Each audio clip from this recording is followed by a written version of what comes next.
Chapter 750, 100-meter-deep chasm, a fractious master and disciple, Part 1. The night sky was as black as spilled ink. Under that cloak of darkness, Matt and Erica slipped onto the sprawling construction site at 44th Street and 11th Avenue. From their hiding place behind a stack of plywood, they watched a line of heavily laden dump trucks rumble out the main gate. Armed guards in black uniforms flanked the convoy, scanning every shadow before melting back inside the yard once the last truck rolled past. "That's the earth they've been excavating," Matt murmured, nodding toward the exit. Erica's lips curved into a cynical smile, and all courtesy of Wilson Fisk, or should I say the Kingpin? He bought this place for the Yakuza, but I doubt he's even aware of their real plan. She leaned forward, her voice dropping. "You know, without a few people disappearing now and then, your city wouldn't be so easy to control." Matt stayed silent. He'd done his best to bring Fisk to justice by the book, only to see him walk free days later. In that short time, Fisk had co-opted almost every gang in town, bolstering his power beyond imagination. Matt took a steadying breath. "It really is simple," he said at last, but neither of them knew just how messy simple would turn out to be. Erica leans back against a half-built concrete wall, eyes glittering in the dim floodlight. "Listen, Matt," she says calmly, "if you take Fisk out of the picture, half our problems vanish." Matt offers her a wry smile, but shakes his head. "It's never that simple. Fisk's influence reaches into every corner of this city. Politicians, law enforcement, even rival crime families. He's got an army of protectors. So what, do you plan to keep playing cat and mouse?" Erica's tone sharpens.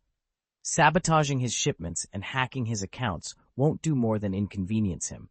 You'll still be reacting to his next move." He frowns, masking his frustration. "Erica, you really want me to kill a man?" She shrugs, as if proposing a weekend outing. "I'm just offering you the shortcut." Matt snorts. "A shortcut? Fisk is surrounded by killers and mercenaries. You think getting close enough to pull the trigger is easy? And if you strike at the wrong moment, you'll unleash utter chaos. Gangs will carve the city up faster than ever." "Or you could stop overthinking everything," Erica counters. "Live a little." His jaw tightens. "I won't kill him." A long, weary breath escapes her. She pushes off the concrete and points toward the skeletal framework of an unfinished tower. "Fine, but then what do you propose? You've got 5 minutes before those goons show up." Matt doesn't answer. He steps past her into the rubble, wades through scraps of rebar, and comes to rest beside a fallen steel beam.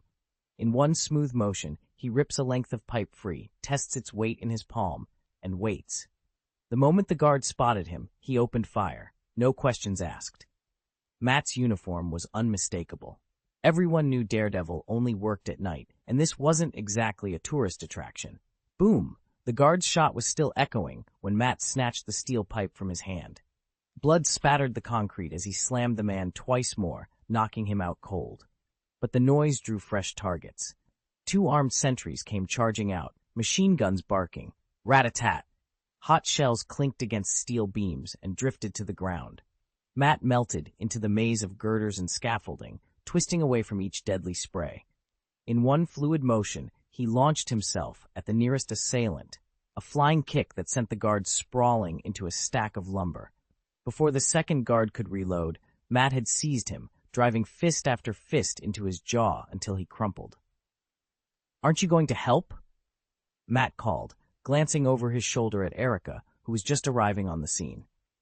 Erica tightened the scarf around her neck, her breath misting in the cold night air. "You're shutting me out again," she snapped. "What about the 3 people we're supposed to save?" Matt said nothing. He understood all too well that one wrong move could cost the hostages their lives. Erica bent over one of the fallen guards and pried a flashlight from his belt, then trained its beam on the half-ajar gate. "Ready?" Matt flicked the safety off his weapon and slipped inside. Erica followed, the flashlight slicing through the shadows. The abandoned construction site was eerily empty. No tents, no firing positions, nothing to suggest it was an active hideout. "Any sign of movement?" Erica whispered. Matt shook his head. "No one." She let out a slow breath, placing absolute trust in his ears. She swept the beam across crumbling walls and piles of rebar. "It's clear. Nothing here." Matt's jaw tightened. Those Yakuza thugs are guarding something huge. Why else would they clear everyone out? Erica frowned. But if they wanted to hide it, why not reinforce this place? Why leave it so exposed? Wait. Matt halted and pointed down a narrow aisle between two steel pillars. Over here. Erica followed his lead. The flashlight bobbed as they advanced until they stepped into a broad clearing. There, the earth had been gouged away in a perfect circle. A pit 10 meters across yawned before them, its bottom swallowed by darkness. "Oh my God," Erica whispered, stepping to the edge. A cold draft rose up, carrying the faint rumble of something moving below. Matt's face went stone still. Whatever they've buried down there, it's big, and it's definitely not empty. He shone the light into the abyss. The wind from that hidden depth chilled them both to the bone. Matt turned to Erica. "Stay sharp. This is where it all begins." "Why do Japanese gangsters dig big holes?" Erica's flashlight beam trembles across the cavernous chamber.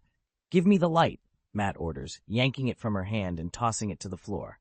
The beam flares wildly against the walls before settling into darkness. "Is it over?" Erica spreads her fingers in the faint glow. "No." Matt remains tense. "Tell me exactly what you hear." Moments stretch before a distant rumble echoes up from below. "It's still going, at least 40 levels down," Matt says. Before he can finish, a poisoned dart whistles through the darkness. Matt ducks, but several more follow. Erica yanks him into cover behind a crumbling pillar. "They're everywhere," Erica whispers. "At least 6 shooters." "I'm in trouble," Matt admits, his voice unsteady. "Me too." Erica's grip tightens on his arm. Matt's breathing quickens. "You don't understand. I can't sense them. No footsteps, no heartbeats, nothing." Though born blind, Matt has spent years honing his other senses, especially his hearing, which has often served him as well as sight. But now, facing these invisible assassins, that gift has betrayed him. Here in the shadows, he's truly blind. Silence presses in. Somewhere in the gloom, the faint scrape of metal against stone brings a fresh wave of dread. Matt inhales, steeling himself for whatever comes next. "They've been trained to vanish into the shadows," Erica whispered. "How do you know that?" Matt asked, eyes scanning the darkness. "Don't worry about them," she said. "Watch the blades. They're armed with swords." "I can hear the steel," Matt replied, steadying his breathing. With that, he surged forward, Erica at his side. From every corner of the alley, black-clad figures leapt into view. Their faces were swathed in dark scarves, and in each hand glinted the curved edge of a samurai sword. These were no ordinary attackers, but skilled ninjas, their movements precise and merciless. Before Matt and Erica could close the distance, a storm of darts hissed through the night air. Matt rolled to the side, narrowly avoiding a poisoned needle, while Erica deflected another with the flat of her forearm. They traded blows, Erica sweeping low to unbalance her opponent, as Matt ducked a slash and countered with a brutal uppercut.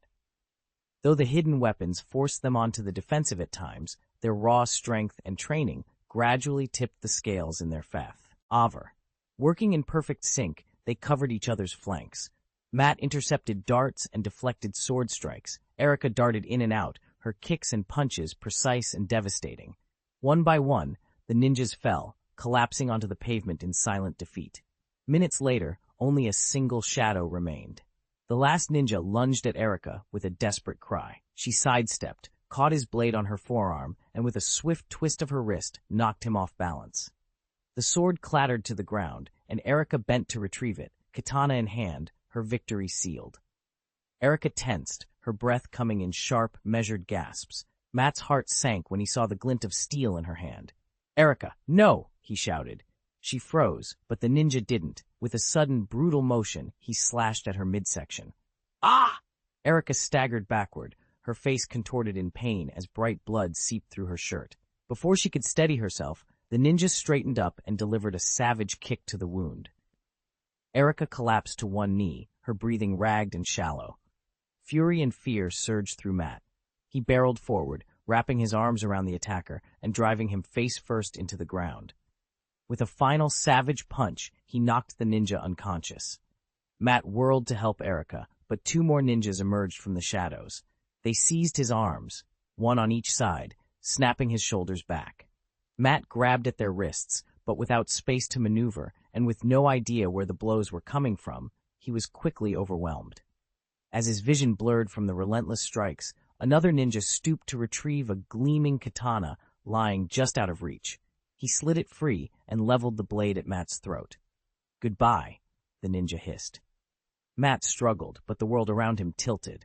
The katana arced downward. Then a slender figure dropped from above, landing silently behind the attacker.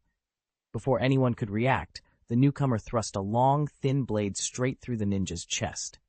The man's eyes went wide with shock, then glazed over as he collapsed. Matt and Erica froze, blood and adrenaline mingling in their veins. The stickman stood over the body, the blade still buried to the hilt, silence hanging heavy in the moonlit courtyard. The ambush hit so suddenly that the two ninjas pinning Matt to the floor barely had time to draw the daggers strapped to their backs. But Gunsu was quicker. In one ruthless arc of his sword, he cut down the first assailant. Without missing a beat, he stepped forward and slashed the second ninja in half with a single diagonal strike. The third attacker whirled and drew his katana. Gunsu pivoted on his heel, narrowly evading the thrust, then drove his long blade straight through the man's midsection. Still, the wounded ninja clung on desperately. One hand locked around Stickman's wrist, the blade trembling in his grasp, his breath a ragged whisper of pain. Unfazed, Stickman shoved him toward the yawning pit at the center of the chamber. With his free hand, he drew a second dagger from his belt, severed the wounded arm at the elbow, then delivered a sharp kick that sent the body tumbling into the darkness below. Sheathing both knives, Stickman turned to Matt and Erica. Matt was on his knees, shaken but unharmed. Erica lay curled on the stone floor, tears of pain streaking her cheeks. His voice was calm, almost detached. "All right," he said. "Who's ready to get out of here?" Down on what looked like an abandoned street, headlights sliced through the darkness. A sleek black sedan barreled forward, its engine roaring. On its roof, a team of heavily armed ninjas flipped over the windshield and landed in a crouch, pursuing the car with grim determination as it sped away into the night. Inside the speeding sedan, Matt cradled Erica in his arms, his face pale. She'd lost too much blood, and fast. "She's fading," he said, voice tight. Gunsu, slumped in the passenger seat, was methodically wrapping a tourniquet around Erica's thigh. His calm was almost unsettling. "Her injury is serious," he admitted. "But first, we get her to safety." Matt checked the rearview mirror. "They're right on us, closing in fast." "Who's chasing us?" Gunsu asked. "Later," Matt muttered, gripping the wheel. "Now's not the time." Without warning, an arrow slammed into the car's roof, jolting them all. Matt cursed and swerved to avoid a barricade of ninjas brandishing tanto knives. The driver plowed through two attackers, but a third managed to leap onto the roof, planting one foot on the back window and gripping the side door frame with the other. The sedan fishtailed. Gunsu didn't flinch. "Matt, now!" Matt smashed the side window with a powerful right hook. The ninja lost his grip and tumbled onto the asphalt, dazed but alive. Glass shards rained into the car just as a second arrow zipped through the rear window. Instinctively, Matt caught it by the shaft. "Nice catch," Gunsu said, eyes on the road. Matt passed the arrow forward, and Gunsu smoothly loaded it into a compact crossbow he'd produced from under his seat. With a quick snap, he drew the string, aimed out the windshield, and fired. The bolt found its mark in the nearest pursuer, carving a clear path for their escape. The driver slammed the gas pedal to the floor. As the sedan roared ahead, Matt turned back to Erica and placed a reassuring hand on her shoulder. Gunsu returned his gaze to the road, already planning their next move. Matt's voice wavered as he glanced at the pale form in the back seat. No, she's dying," he muttered, panic rising in his tone. "Gunsu, she's going to die." Gunsu leaned forward, calm but urgent. He loaded an arrow into his custom crossbow. "I can save her," he said. Matt's panic only intensified. "We have to get her to a hospital, now!" "Doctors can't help her, but I can," Gunsu replied. He nodded toward the driver. "To my safe house. It's her only chance." Matt's heart sank. "Honey, hang on, okay?" He turned back to Gunsu, desperate. "Please, I'll do anything." Gunsu's lips curved in a reassuring half-smile. "The second wave should stabilize her," he promised, snapping an arrow to his bowstring. Before they could move another inch, a pack of black-clad ninjas sprang from the intersection up ahead, weapons at the ready. The driver slammed on the brakes. In one fluid motion, Gunsu crouched, drew, and fired. His arrow pierced the throat of the nearest attacker. The ninja crumpled to the asphalt. Seizing the moment, the driver spun the wheel. The sedan fishtailed into a side street. Matt gripped the door handle, his knuckles white, but Gunsu held a steadying hand on his shoulder. Then Gunsu frowned. "Turn here," he instructed abruptly. The driver hesitated for a split second. This wasn't the way to his own home. "Are you sure?" he asked. "Just trust me," Gunsu replied, not taking his eyes off the rearview mirror. He released an arrow through the open window, embedding it in the wall of an alley. That should slow them down. The car shot down a narrow lane, tires whining. Around 2 more corners, they finally managed to shake off their pursuers. Matt exhaled, relief flooding him. Gunsu checked his watch. First wave down, second wave stabilized her, but more will come. He glanced in the rearview mirror one last time. "We'd better move fast." Matt nodded, voice hoarse. "Lead the way." Behind them, the night swallowed the empty street. Ahead lay the only sanctuary that could save her life, and the clock was already ticking. "There will always be more of them," Gunsu said, reclining in the car seat. "Turn left up here. We're almost there." Matt's eyes shot open. "Wait, where exactly are we going?" Gunsu flashed him a knowing grin. "You already figured it out, didn't you?" Matt shook his head, panic rising. "No, we can't involve him." "Fine," Gunsu shrugged. "Then we'll head to your place. Just remember, we're still being chased by soldiers, and Erica doesn't have much time left." "If only we'd gone to my house from the start," Matt muttered. "Seriously, now's not the time to argue," Stickman interjected. Matt said nothing. He clenched his fists, stared down at Erica as she trembled in his arms, then turned as the car screeched to a halt. "Come on," he urged, setting Erica down gently and sprinting for the nearest shop. He yanked at the door and pushed it open. "Hello? Anyone here?" Upstairs on the second floor, Aaron jolted upright in bed at the noise. His heart pounded as he peered down the hallway for the source of the commotion. Ab stirred as a soft voice called out, "Master, who's there?" "It's all right. Go back to sleep." Aaron tucked the quilt around Abe one more time, then slipped out of the bedroom and padded down the stairs. Halfway down, he heard commotion in the living room. Matt Murdoch stood beside the sofa, clutching Erica, her face drawn in pain. "Please, you have to help her," he begged. Aaron leaned in the doorway, arms folded. "How many times has this happened now?" Matt eased Erica onto the cushions. His voice was tight. "The third time, and I know I'm asking a lot, but—" "You're always asking," Aaron snapped. He rubbed his eyes, exasperated. "I was having a lovely dream until you woke me up. Honestly, maybe I shouldn't have saved you the first time. Life would have been simpler." Matt's jaw tightened. "She's bleeding out. If we don't do something right now, she'll die. Only you can save her." Aaron's gaze softened, but his tone stayed brisk. "That doesn't oblige me, Matt. You know I'm not heartless." Desperation cracked Matt's calm. "Then what do we do?" Aaron took a steadying breath. "It's simple. The only one who can save her is the blind old man standing right behind you." Matt froze, and in the dim light, a silent figure emerged from the shadows. "As long as you step forward and slap him, I will." Snap! Before Aaron could finish, Matt spun on his heel and delivered a sharp slap across the stickman's cheek. Matt paused, brow raised. "Is that satisfactory?" The stickman rubbed his stinging face and let out a soft chuckle. "You know what, Matt? Maybe it's time I redefined how I see our relationship." Matt glanced at Aaron. If he'd been a stranger, he'd have hesitated. "Sure, you trained me, but don't overestimate how much I respect you." Aaron offered a thin smile. "I know." The stickman squared his shoulders. "I did as you asked. Now focus on saving her." With a dismissive snort, Aaron strode toward Erica.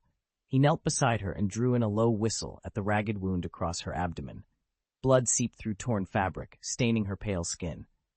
"Well, well," he murmured. "This is quite familiar. Exactly what I saw in my divination. A catastrophic abdominal injury. She's closer to death than you realize." Chapter 751, Daredevil breaches the lines and diverts the threat east, 1/2. "Never mind that right now. Saving her comes first." Matt's voice shook with urgency. Every second wasted felt like a personal insult to Erica's chance at survival. Aaron held up a hand. "No, we need answers before we do anything else." He gave Matt a hard look, then turned to stand-in, Gunsu, as they called him. You fought your way out of that siege, but are you absolutely sure there aren't any pursuers trailing you? Matt and Stickman exchanged no words. The only sound in the hall was Erica's ragged, painful breathing. Aaron pinched the bridge of his nose and sighed. Fine. So everything's been pulled off to the east. That kind of sabotaging scheme couldn't have come from Daredevil himself. It has to be the work of some old bastard. I admit, I jumped too quickly to the conclusion that you should just kill him. Matt's gaze was unwavering. We've shaken off every last tale. None of them can trace back to you. Now get her out of here. Aaron snorted in distrust, but before he could argue, Erica let out a blood-curdling scream. Her skin drained of color in an instant. Dark, jagged veins began snaking up her neck. Is she being poisoned?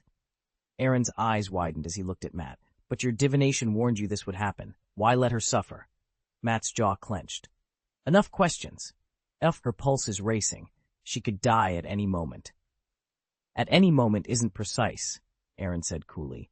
She has about 15 minutes left, but every second will be agony. Right now she can barely breathe. Every breath feels like a dull blade slicing her lungs.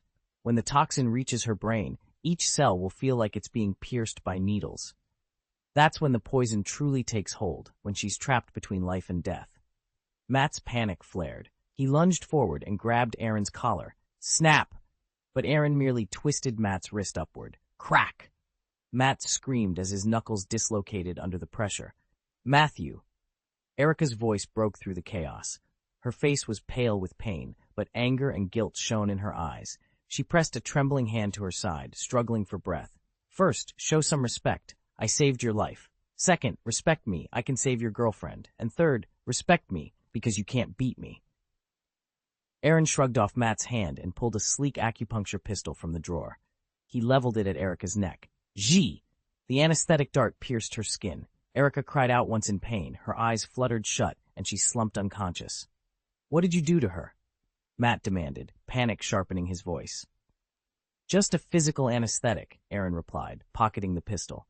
She's out cold. It won't halt the poison, but at least she won't suffer while the toxins spread. How do we stop the poisoning? You can detoxify her, can't you? Piece of cake. Aaron strode over to the medicine cabinet and retrieved a small vial. You're in luck. My universal antidote works wonders. It neutralizes most venoms and accelerates tissue repair. Then give it to her, right now. Aaron arched an eyebrow. Calmly, he scribbled out an invoice on a clipboard. $100,000. Sign here. Matt didn't hesitate. He scrawled his signature and snatched the vial. Kneeling beside Erica, he tipped the bitter-tasting liquid into her mouth. Almost at once, the sinister black tracer along her neck began to fade, receding like ink dissolving in water. At the same time, foul-smelling inky blood seeped from the slash on her abdomen. Matt exhaled a long, shaky breath. Erica's breathing evened out, each inhalation and exhalation growing steadier. Her heartbeat, once erratic, settled into a reassuring rhythm. Relief washed over him. She was going to make it. Treat her wounds and take her to the nursery. You know the protocol. If she's lucky, she'll wake by sunrise. Matt didn't hesitate. He scooped up the unconscious Erica and slipped into the infirmary. A few minutes later, he returned, brushing hair from his forehead. She's stable. Aaron remained perfectly still, his dark eyes unreadable as they passed over Matt and the man known only as Gunsu. All right, he said at last, voice calm. Someone tell me exactly what happened tonight. Matt exchanged a quick glance with Gunsu before speaking. It was that Japanese outfit. They were far more organized than I expected. Gunsu's features hardened. The Hand in Society is a centuries-old criminal network. The group you tangled with tonight is just one of their branches. Matt frowned. The Society? Why have you kept this from me? You're still too green, Gunso replied quietly. Even if I'd laid out the entire story, you'd dismiss it as conspiracy. You treat this city like your backyard, but there's darkness here deeper than you can imagine. Aaron stretched, stifling a yawn. Enough with the puzzles. I want the facts. What went down tonight? We can worry about ancient secret societies later. Chapter 8. Matt folded his arms and refused to elaborate. I'm not interested in knowing, he said flatly. Aaron raised an eyebrow but didn't press him. Matt sighed and softened his tone. Fine. Erica and I traced the Japanese smuggling ring to two construction sites, 44th Street and 11th Avenue. They've excavated a massive shaft there, hundreds of meters deep. It's how they move their merchandise underground. A deep pit, Aaron echoed. He glanced at Gunsu, who nodded with satisfaction. Just as my divination predicted, Aaron murmured. You saved the hostages by tipping them in. Stickman stepped forward, a smug grin on his face. Exactly.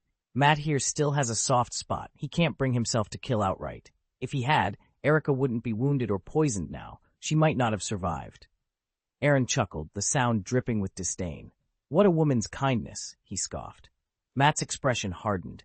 I drew the line at killing innocents. That's my bottom line. Aaron's eyes narrowed. Innocents? You torched Chin alive. Not so innocent, were you? Silence fell over the room. Matt's jaw clenched. He looked away, voice low. It was an accident. He let the words hang between them, refusing to meet Aaron's gaze. Outside, the hum of the city continued, oblivious to the moral fault lines cracking within their group. Erica's life still hung in the balance, poisoned by the gang's latest dirty trick. Matt's mercy had cost her dearly, and now trust between them was more fragile than ever. As they all stood in that dimly lit command center, the question loomed. Was there room for compassion in a world built on violence? And if so, at what price? I never thought he'd actually die. I'm blind, after all. What a convenient bottom line, Aaron snapped. When your life's on the line, you just lower the bar, right? Stickman threw back his head and laughed. Matt, I must admit, I'm impressed. I'm not. I didn't. Matt's voice trembled, but the young man had fallen lifeless in his arms. It was an ironclad fact he couldn't deny. Gunsu's tone turned teasing. So, a flexible bottom line. Got it. Then, with sudden seriousness, he added, but Yoshioka Nobu isn't dead. Matt stared at him. What? I don't believe I mentioned this. The Hand Society holds the secrets of eternal life, and even resurrection. Nobu is a high-ranking member of their conference, so he enjoys that privilege. Maybe you'll run into him again someday. This is ridiculous, Matt muttered. Aren't you Catholic, Matt? Isn't your entire faith built on someone who did exactly that? Matt dropped his gaze. No one knew he believed in God. After a long moment, he raised his head. To stand against them, you brought Erica over to your side, didn't you? Gunsao's lips curved into a cold smile. Don't be absurd, kid. Erica has been serving me, and the true pure society, from the very beginning. She's a skilled fighter, far better than you, rookie. Matt froze. In an instant, everything made sense. Erica's sudden return, the risky intel-gathering mission, her uncanny knowledge of those ninjas. It was as if someone had been orchestrating his every step ever since he'd gone blind. He clenched his fists. Maybe I should have stabbed you back there. You're a real asshole, Stickman. Ah, Stickman exhaled with a weary sigh that seemed to shake the dust from the crumbling walls. I was supposed to get you out of the city, keep you safe. But I'm an old blind man, and you're a young one. Compassion can be a burden sometimes. I saw potential in you. I hoped you'd change your course, join our side, and help us stop the hand and the will from devouring the world. This has been a war that's raged for centuries. This is impossible, Matt said, voice grim. I won't join you, and I won't die for your cause. But the Hand and their society have already invaded your city, Stickman countered. They're about to purge the streets, and they won't distinguish friend from foe. You can't afford to stand by any longer. It's a bloody war, Matt spat. A century-long struggle that's none of my business. Stickman studied him in silence, the weight of ages in his unseeing gaze. Outside, the city's distant alarms began to wail. In that moment, Matt realized that no matter how fiercely he denied it, the war was closing in, and soon he would have to choose a side. I don't care if it causes trouble, Aaron snapped, but if I see the three of you here tomorrow morning, I'll call the police. With that, he turned on his heel and climbed the stairs to the second floor. In his bedroom, he collapsed onto the bed and cast a soundproofing enchantment around himself. After all, the two blind men downstairs weren't known for having sharp hearing. Before drifting off, he murmured, There's a huge construction site at 44th Street and 11th Avenue. If you're lucky, you might run into some of the Showa Association leaders there. The next morning, Aaron led Abe down to the first floor.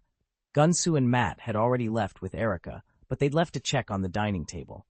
Aaron picked it up and examined the numbers. 120,000. That'll cover the hospital bills, but they didn't include any compensation for mental anguish. He slipped the check into his pocket and faced Fox, who was still tied to a support beam. "So," Aaron asked, "what did they say yesterday?" Gunsu repeated the same grim story to Matt. When he finished, Matt leaned forward. "Is that everything?" "Not quite," Gunsu replied. "The Hand and the True Pure Society are actually preparing to summon an ancient evil god called Black Sky." Aaron, who'd been quiet until now, sat up. "Black Sky? They've been attempting the ritual for centuries," Gunsu explained, "but they've never succeeded. They've exhausted every fragment of ancient lore, and still nothing." Aaron frowned, thoughtful. Neither the Hand nor the True Pure Society enjoyed much credibility, but the legend of Black Sky felt unsettlingly real. Then again, no one had managed to summon him for hundreds of years, so he couldn't be far more powerful than the old records claimed. Aaron tapped the command line. "System, sign in." Instantly, a pair of notifications appeared. The host body signed in at Hell's Kitchen and gained 1 magic point. The astral body signed in at Asgard and gained 5 magic points. Aaron opened his personal panel. Host, Aaron Gaius, Magic Energy.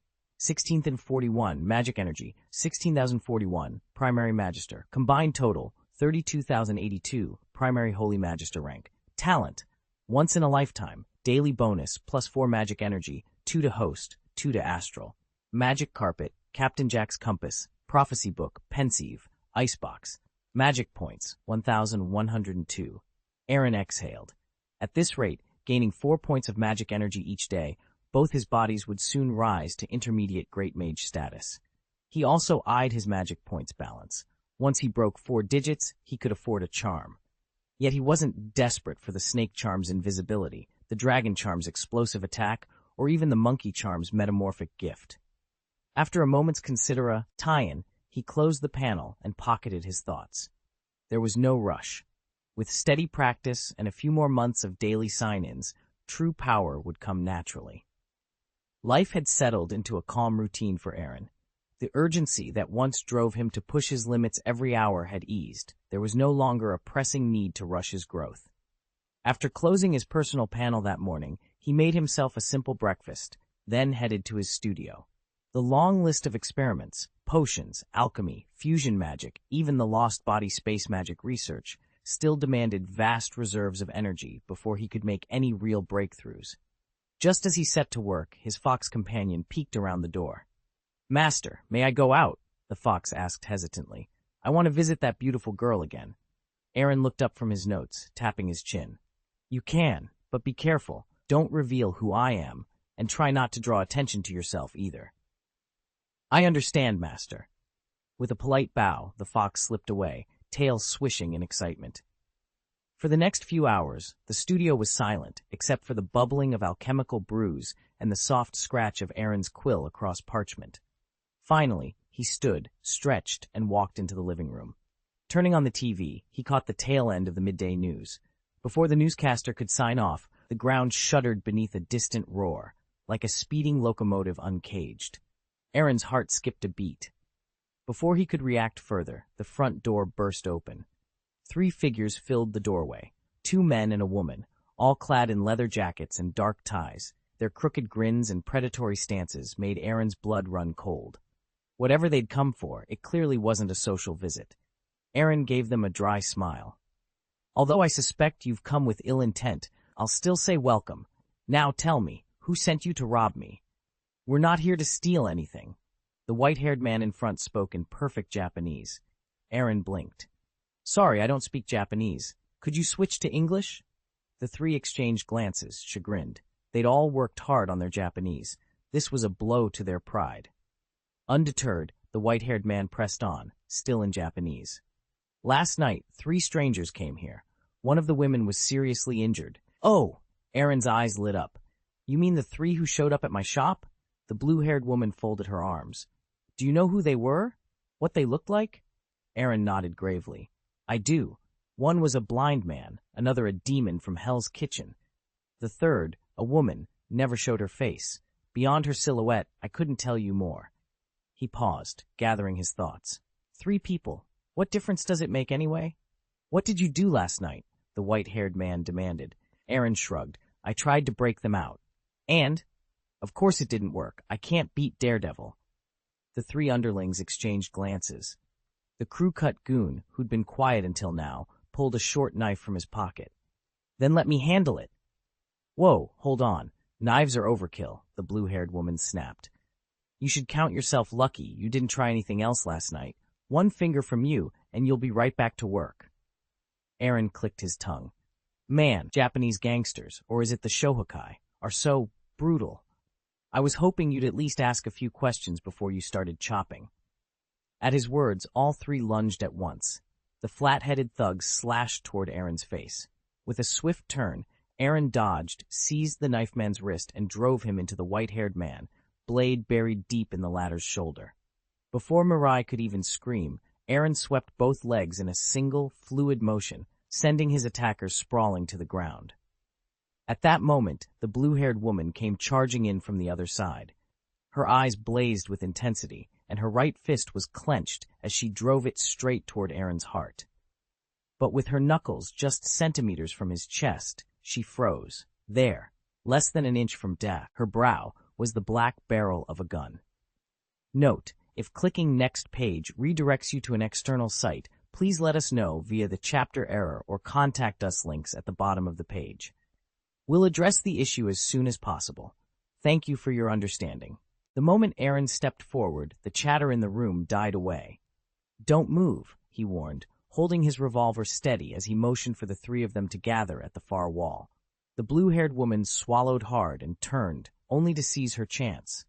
In a flash, she dropped low and swept his legs out from under him. A sickening crack filled the air. She let out a high-pitched scream, clutching her calf as she curled onto the floor, tears of pain streaking her cheeks. Aaron simply stood there, rubbing his unbruised ankle. Really? He murmured. With strength far beyond any ordinary person's, his kick would have shattered a rock as easily as an eggshell. He reached down, grabbed the woman by the collar, and threw her unceremoniously toward her two companions. Raising his gun, he leveled it at all three of them. I'm going to ask the questions, he said coldly. Answer them, or suffer the consequences. He paused, giving them a hard stare. First question, who sent you here? Before a single word could be uttered, Aaron squeezed the trigger. A deafening bang echoed off the walls, and the white-haired man howled as a bullet tore through his right hand. You. The blue-haired woman glared at us, and even the crew-cut man looked furious. I'd met unreasonable people before, but I'd never seen anyone open fire before we'd even spoken. Aaron sighed. Cut the act. He stepped forward, reached under the white-haired man's leather jacket, and pulled out a semi-automatic pistol. Calmly, he dismantled it piece by piece right in front of them. He struck first. I showed mercy by letting him live. Now I'll give you one last chance. Who sent you? The three captives exchanged stubborn glances but said nothing. Aaron arched an eyebrow, a hint of grudging respect in his eyes. I like people with spine, but this is going nowhere. He reassembled the pistol in an instant, raised it, and fired. The shot cracked through the air, shattering the white-haired man's left elbow. Aaron kept the barrel trained on him. That's one down, 4 rounds left. Shall we continue? Who sent you? Kill us if you can, the blue-haired woman answered, her gaze never wavering. But know this, as long as you live, we'll hunt you down, slaughter you, and ensure your family meets the same fate. Aaron let out a mirthless laugh. Is that a threat? He asked coolly. Last night, Gunsu showed up at my house to divert trouble. He left his badly wounded apprentice in my care. And today, the Shohohui decides to pay me a visit? You think a few threats will force me into your ranks? Think again. I don't bend to blackmail, and no one intimidates me. With a single, precise motion, Aaron fired. The white-haired man screamed as his left leg snapped under the impact, and he collapsed to his knees. Blood seeped from 1 stab wound and 3 bullet holes. Any shred of his former defiance drained away. Why do you keep targeting me? He gasped, clutching his shattered limb. Aaron's eyes glittered. Because I can. And I still have 3 bullets left. My patience is wearing thin. Now, who sent you here? The faces of the 3 agents shifted in an instant, disdain curdling into stubborn resolve, then flickering into panic. Here's a revised, polished version of the scene. They still refused to let go. If their boss's identity ever leaked, they were as good as dead. Aaron let out a low, humorless laugh. I don't normally kill people, he said, leveling his pistol between them. But you're leaving me no choice. The flat-headed man swallowed hard. Let us go, and we'll join the hand-peace conference. We can clear up this misunderstanding. Bang! Aaron's shot cut him off mid-sentence. The man's head snapped back as blood and gray matter spattered across the walls. Join? You really think you're worthy of the hand-peace conference? Aaron sneered. Even if it's only a third-rate outfit, my name alone would propel it to the top. He turned calmly to the remaining two, who were frozen in shock. Raising the gun so the muzzle rested lightly against one man's throat, he offered them a final out. One last choice, he said softly. Which of you wants to die first? Just then, his phone rang with a sharp jingle. Without hesitation, Aaron squeezed the trigger again. Bang!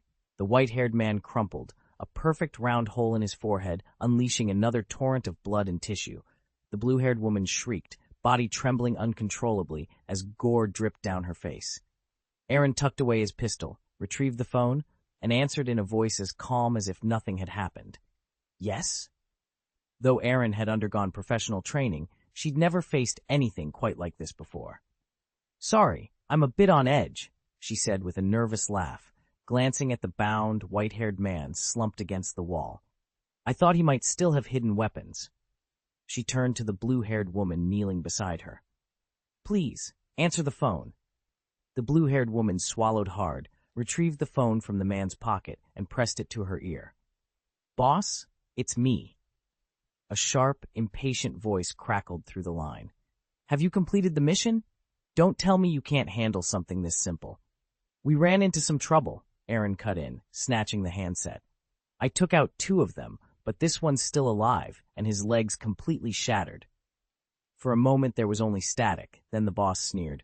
So you're starting a feud with us? I'm not choosing sides between the True Pure Society and the Hand Sect, Aaron replied coolly. You were the ones who ambushed me first. If I'd done nothing, they'd literally chop off my fingers. I'm all for clearing up misunderstandings, but I'm not exactly in a position to back down now. Aaron Gaius clicked his phone shut and fixed the blue-haired woman with a steady stare. Don't you have several leaders in your organization? Which one's in New York right now? I want to meet him in person. If he can give me the answers I need, I might reconsider our arrangement. She laughed, a short, sharp sound that betrayed mild contempt. Aaron Gaius? Ha! That name means nothing to us. Who do you think you're talking to? Your boss seems to think very little of me, Aaron replied evenly. Why don't you tell me who he is? I'd prefer to deal directly. The woman's lips curled into a sneer, as though emboldened by her unseen superior. You're really clueless, aren't you? Fine, if you want to meet him, I'll set it up. Aaron nodded once, then spoke into the phone again. 44th Street and 11th Avenue. She paused, frowning. How do you know about that place? There's a construction site there, he said. A massive pit, hundreds of feet deep. That spot alone proves I'm worth meeting. She closed her eyes for a moment, then opened them. All right, tonight, come alone and meet him at the pit. Aaron tilted his head. Isn't that a little risky? What if it's a trap? If you want to see our leader, you'll have to show some courage, she shot back. I swear there will be no ambush, Mr. Gaius. He pocketed the phone, his expression unreadable. Then I'll see you at 44th and 11th. With that, he turned on his heel and walked away, already planning every step of their clandestine rendezvous. Aaron chuckled into the phone. Though your reputation means nothing to me, and I know you're lying, I'll extend the courtesy of an olive branch. But let's cut to the chase. My trust in both foes and allies is limited. Don't squander it. Understood, the reply crackled back. All right then, what about this blue-haired woman? Shall I let her go? Execute her. She's of no use. The woman's vibrant eyes widened in disbelief. She hadn't expected their unseen boss to abandon her so readily. With a sharp click, Aaron ended the call and tossed the handset onto the prostrate, white-haired man at his feet. I'm not one to harm women, he said, as if dusting off his coat. You're not going to kill me? Her voice quivered. I'm not. He paused, an ironic smile tugging at his lips. But your boss, might. Now, consider your escape route. That should be entertaining. Swallowing hard, the blue-haired woman steadied herself on her injured leg and limped out of the ruined Pepsi house. Aaron watched her go, then sighed at the two bodies lying motionless on the floor. If you're going to do any more killing, he muttered to himself, at least have the decency to do it face to face. A flicker of blue-white fire danced at his fingertips. With a casual gesture, he sent the flames sweeping over the corpses. In an instant, the fire roared to life, consuming them in a brilliant, expanding inferno. Chapter 7. In less than 2 seconds, the two bodies collapsed into ash, floating away on the stale air until there was nothing left to mark their existence. On the top floor of the Roxxon building, Mr. Koji snapped his phone shut.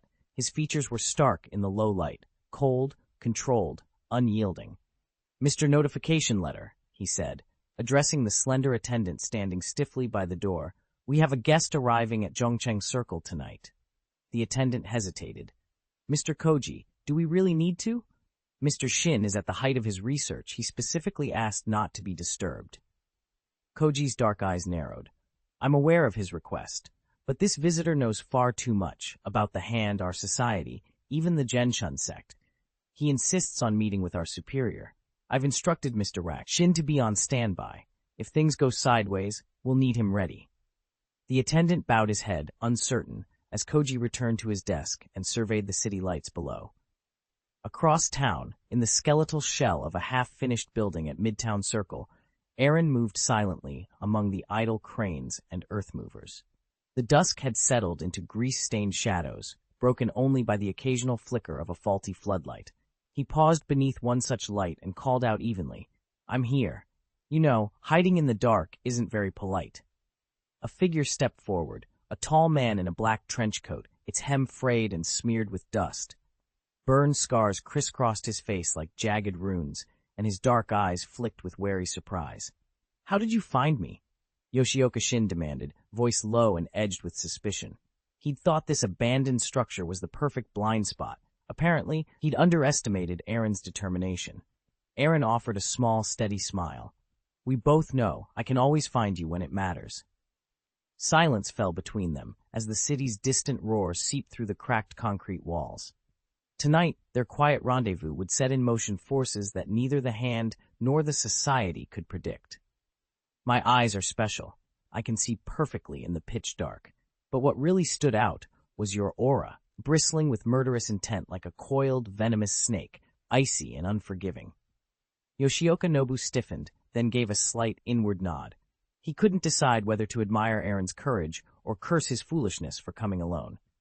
"I've come to see your leader," Aaron said evenly, stepping out of the shadows. "I don't want needless bloodshed. That's why I came alone, to prove I bear no ill will." Nobu's lips curved into a thin, dismissive smile. "There is a leader in this city," he replied quietly, "but I doubt you'll live long enough to meet her." Before the words had fully left his mouth, dozens of ninja warriors erupted from the darkness, encircling Aaron with drawn katanas that flashed in the moonlight. Aaron exhaled slowly, unfazed. A faint grin tugged at his lips. "This is your idea of hospitality. Tell me, if every one of these lackeys fell dead at my feet, would you shed a tear?" Nobu's eyes glittered with cold resolve. With a single, sharp motion of his hand, he gave the order. "Kill him." In an instant, the ninjas lunged, blades slicing the night air. Aaron braced himself, but there was no fear in his eyes. "It's been years since I faced so many at once," he murmured, "but I promise you, I'm not rusty." With blinding speed, he pressed his palms together. In that heartbeat, his feet, near tips elongated and hardened, becoming twin blades keener than any forged steel. Before the nearest ninja could even tighten his grip on his sword, Aaron's hand shot forward. His sharpened fingertips punched through the man's armor and flesh with a sickening ease. The ninja crumpled, and a crimson bloom spread across his chest. Around them, steel rang on steel as Aaron prepared for the next wave, his eyes burning brighter than any torch in the darkness. Just as the ninja's fingers were about to puncture his chest, Aaron shifted his grip mid-move and snapped the back of his hand against the intruder's sternum. The impact sounded like a heavy blow, hard and muffled, followed by a strangled scream. The ninja flew backward like a shredded kite, slamming into a wooden pillar with a grisly crack before collapsing to the floor, lifeless. His katana arced through the air. Aaron caught it neatly in one hand. Perfect timing, Aaron murmured, tilting the blade to eye its edge. Any later, and I'd have been stained with blood. He shrugged, amusement flickering across his lips. Not the finest steel, but it'll do, for now. With that, he stepped forward, the borrowed katana dancing through the dim corridor. Each footfall was supple, deliberate. Every swing of the thin blade whistled through the air. In rapid succession, one ninja fell to a slit chest, another's head tumbled to the floor, and limbs clattered against stone. Each strike sent figures tumbling and blood pooling beneath them, yet Aaron's face betrayed no emotion. He advanced on Yoshioka Nobu, unwavering. Neither volleyed arrows nor poisoned darts could slow his approach. The night air rang only with the buzzing metal and the soft thud of bodies meeting the ground as Aaron closed in, blade still singing in his hand. Nobu Yoshioka stood frozen, his eyes widening at the carnage around him. 50 of the Han Society's finest ninjas, each a master honed by years of rigorous training, lay strewn about the makeshift warehouse, overturned crates and ruined scaffolding their only witness. He had known Aaron was fearless. No one lacking conviction would dare infiltrate this place alone. But he had never imagined him so absurdly, terrifyingly strong. The relics buried beneath this construction site were vital to the rival clan's stability, which explained the sumptuous defensive lineup. Though 50 fighters represented only a fraction of the full hand conference, they could easily have torn through most of New York's underworld. Yet now they'd fallen like grain before the scythe, unable to mount more than a token resistance. Nobu's heart thundered. This massacre had to end. With a sharp exhalation, he drew a chained kama from his belt and flung it toward Aaron's back. The steel chain whistled through the air, too slow. Aaron's brow creased in concentration. In one fluid motion, he spun, bringing his blade around in a backhand arc. Clang! The kama struck Aaron's blade and snapped back with deadly speed. It whizzed past Nobu's ear, grazing his skin and drawing a thin line of blood. The weapon's tip punched into the concrete wall behind him, sending a spray of sparks dancing across the dusty floor. Silence followed, broken only by Nobu's ragged breathing and the unspoken knowledge that the fight was far from over. "I've already taken on all of you at once," Aaron said, his voice cool in the cavern's echo. A sneak attack now would be overkill. Yoshioka Nobu bowed his head, the fight drained out of him. He knew better than to risk another rash move and guarantee his own death sentence. Resurrections were possible in this world, but each one was precious, and every time he died, hope slipped further away for his comrades. Damn it, how had Koji managed to rile up someone this unstoppable? They'd need overwhelming firepower or sheer numbers to pin Aaron down, and even then, victory wasn't assured. 10 minutes later, Aaron re-emerged, stepping over a dozen bodies strewn across the rocky floor. Pools of blood glistened in the torchlight. A few survivors lay at the cavern's edge, missing limbs, their mangled wounds testament to Aaron's brutal efficiency. He paused at the brink of a 100-meter shaft, hefted his blood-slick samurai sword in one hand, then casually let it clatter into the black depths. He stretched his arms, cracking his knuckles with a satisfied sigh. "It's been a long time since I really flexed," he admitted. "Last time was 7 years ago." Yoshioka Shin's heart lurched. He had heard rumors of Aaron's vanished career from Howard. Now, every piece fell into place. That single remark changed everything. He couldn't have been more than 20 years old, meaning he'd been fighting since he was barely 12 or 13. Yoshioka Shin narrowed his eyes. "Who are you? A warrior like you shouldn't go unnoticed." The young man smiled faintly. "Aaron Gaius, a humble fortune-teller." At first, Shin had laughed off the notion. Now he stared in stunned disbelief. When had a mere fortune-teller ever displayed such otherworldly skill in battle? Yoshioka Shin's voice trembled with anxiety. "Did Sho and Hui do something to offend you?" Aaron's eyes flashed with indignation. "This afternoon, I was back in my shop, watching the news and stroking my cat, enjoying a peaceful day.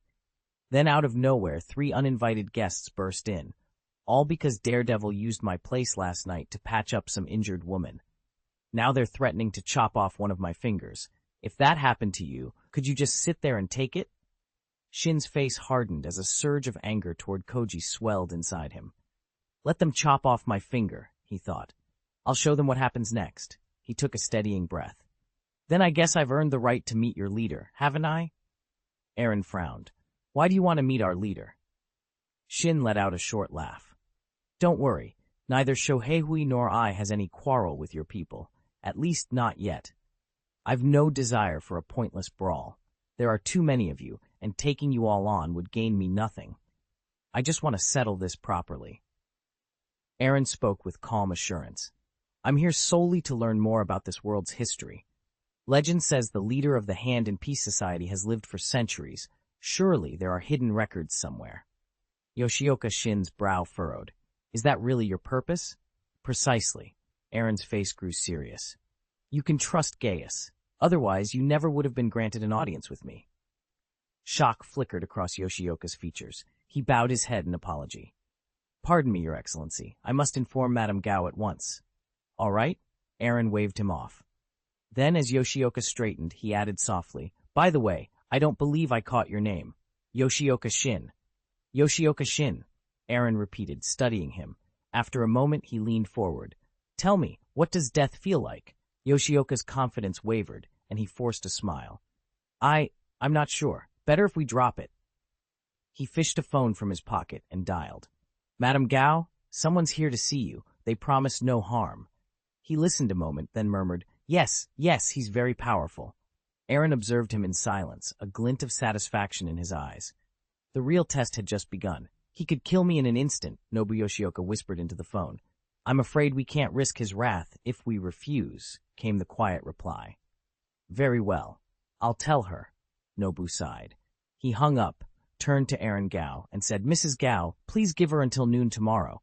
She'll do her best to fulfill your request and clear up any misunderstandings from today. We'll see, Aaron replied with a low chuckle. He strode out of the building and disappeared into the night. Nobu watched his retreating figure, relieved, and suddenly aware that his shirt was plastered to his back with sweat. Back at the Pepsi residence, Aaron flopped onto the sofa, already buzzing with anticipation for the next day. He was about to meet someone people called the Living Encyclopedia. This encounter would be his first real step toward understanding the rules of this world and toward planning his future within it. He reached for his ever-present notebook, determined not to miss a single detail. Master! Abe bounded over, nose twitching as he sniffed the air around Aaron, his expression twisted in surprise. You smell of blood. How many people have you killed today, Master? Aaron tapped his chin thoughtfully. Probably fewer than 50. He shot Abe a wry grin. It was my first proper killing spree since I arrived here. Abe's eyes widened. Is that okay? I never used magic the entire time, Aaron explained. I relied solely on my strength, speed, and skill to avoid any risk of exposure. They were the ones who attacked me first. I had no choice but to fight back. Besides, they're ruthless killing machines. After all the lives they've taken, they don't deserve an ounce of mercy. Abe nodded. If his master said it was justified, he accepted it without question. Where's Fox? Hasn't he returned yet? He only comes back when you call him. Otherwise, a ball of flame materializing indoors might scare the neighbors. Aaron grinned. That's true. He stood and called, Fox? With a soft whoosh of heat and light, the phoenix emerged from the hearth's flames, trilling in delight. It swooped around Aaron 2 or 3 times before dropping a neatly folded letter at his feet. Aaron lifted an eyebrow. A pen pal? He asked. The phoenix puffed out its chest proudly. Master, I really like her. Please write back, if you can. Aaron tucked a lock of dark hair behind his ear and smiled wryly. That depends on my mood. He hadn't said no, nor had he committed. After nearly 2 years of solitude, even with Abe and Fox by his side, he still felt the ache of loneliness now and then. Phoenix gently unfolded the cream-colored envelope and slipped out the letter. The handwriting was delicate and graceful, undeniably feminine. Hello, Phoenix Master. Although we've never met in person, Fox has spoken of you more times than I can count. Thank you for allowing him to come and stay with me. He's the only creature at this school who lets me share my feelings without reservation, and the only one who makes me feel truly safe and warm. This may be a bit forward, but I hope you'll consider giving him more freedom. Jean Grey. No sooner had Phoenix finished reading than Fox bounded up, his tail wagging furiously. "Master, did she say yes? Can I go visit Jean?" he pleaded, his eyes wide with excitement. Aaron, known in these parts as the Phoenix Master, arched an amused eyebrow at the little fox. "So you found an ally to write your leave request for you?" Fox bounced on the balls of his feet. "She'll agree, won't she?"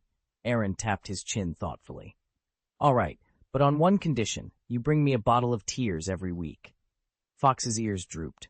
"A whole bottle? Isn't that a bit much? You've probably collected piles by now." Aaron laughed. "Can you ever have too much of a good thing? But it's your choice. Take it or leave it." Fox's ears perked up again. "Deal. Oh, and Master, don't forget to write back to Jean." "Consider it done," Aaron replied. "And I need to pack a week's worth of provisions," Fox said, already darting toward the door. "The food at Jean's place is, well, you know." With that, he dashed off, tail flicking in anticipation. Aaron watched him go, a small, fond smile tugging at his lips. It wasn't every day a fox came calling, or a young woman trusted her only confidant to such an extent. But if Jean Grey trusted him, he'd do everything in his power to make sure Fox had the freedom and the food he desired. Aaron set down his teacup with a quiet clink. Fox was pacing the room, clearly agitated. "It's hard to explain," Abe said, rubbing the back of his neck. "That's more than enough," Abe laughed. "You seriously expect our host to cart meals around every time you go sightseeing?" Fox stopped and squared his shoulders. "Loosen up a little. This is for my future mistress's sake." Abe stared. Aaron raised an eyebrow, but said nothing. "Stop pushing it." Aaron finally shook his head. "I can't accept these terms. First, Chin isn't even your future mistress. None of us has ever met her. And second, she lives at a boarding school. They're very strict about outside deliveries. Bringing a week's worth of provisions at once will draw far more attention than letting you go there in the first place." Fox's shoulders slumped. "Fine," he mumbled. "I'll have you write a letter instead." Aaron reached for paper and ink, dipped his brush, and in a few fluid strokes wrote, "I agree." He handed the slip of paper to Fox. Fox blinked in disbelief. "That's it? No name, no date, nothing else? What more do you want? If I put down my real name, I'm exposing my identity." Aaron leaned back, impassive. "But won't that be rude?" Fox protested. Aaron tapped his pen on the table, and after a moment added in smaller characters, "Fox's master, soothsayer." He folded the paper into an envelope and tossed it to Fox with a satisfied nod. The next morning, Fox stood before the gates of Willowbrook Academy, clutching the slim envelope. His heart pounded as he crossed the threshold into Chin's world. Whatever awaited him, he now had his master's reluctant blessing. Aaron settled at the piano, his long fingers drifting over the black and white keys. Each note blossomed into a graceful melody, reflecting the anticipation and quiet joy stirring in his heart. Outside, a sleek car eased to a stop at the entrance of the Pepsi House. A short-haired woman in tailored black slipped from the passenger seat and walked straight through the door. She paused just inside the room, respectfully silent, letting Aaron finish his piece. When the last chord lingered in the air, she offered a slight, courteous bow. "Mr. Gaius," she said, her tone cool and precise, "Mrs. Gao requests your presence." "All right," Aaron replied, lifting himself from the bench. He gestured to the slender man standing beside him. "Let's go, Abe. I trust Shohei won't let us down." They climbed into the car, which slipped through Chinatown's maze of narrow lanes and clogged alleyways before pulling up in front of an unassuming clothing factory. The woman in black led them past a row of silent sentries, their weapons tucked out of sight, down a steep flight of stairs into the building's hidden basement. After a final turn, they arrived in a modest room, scarcely more than 30 square meters. A single tea table and two simple chairs occupied the center.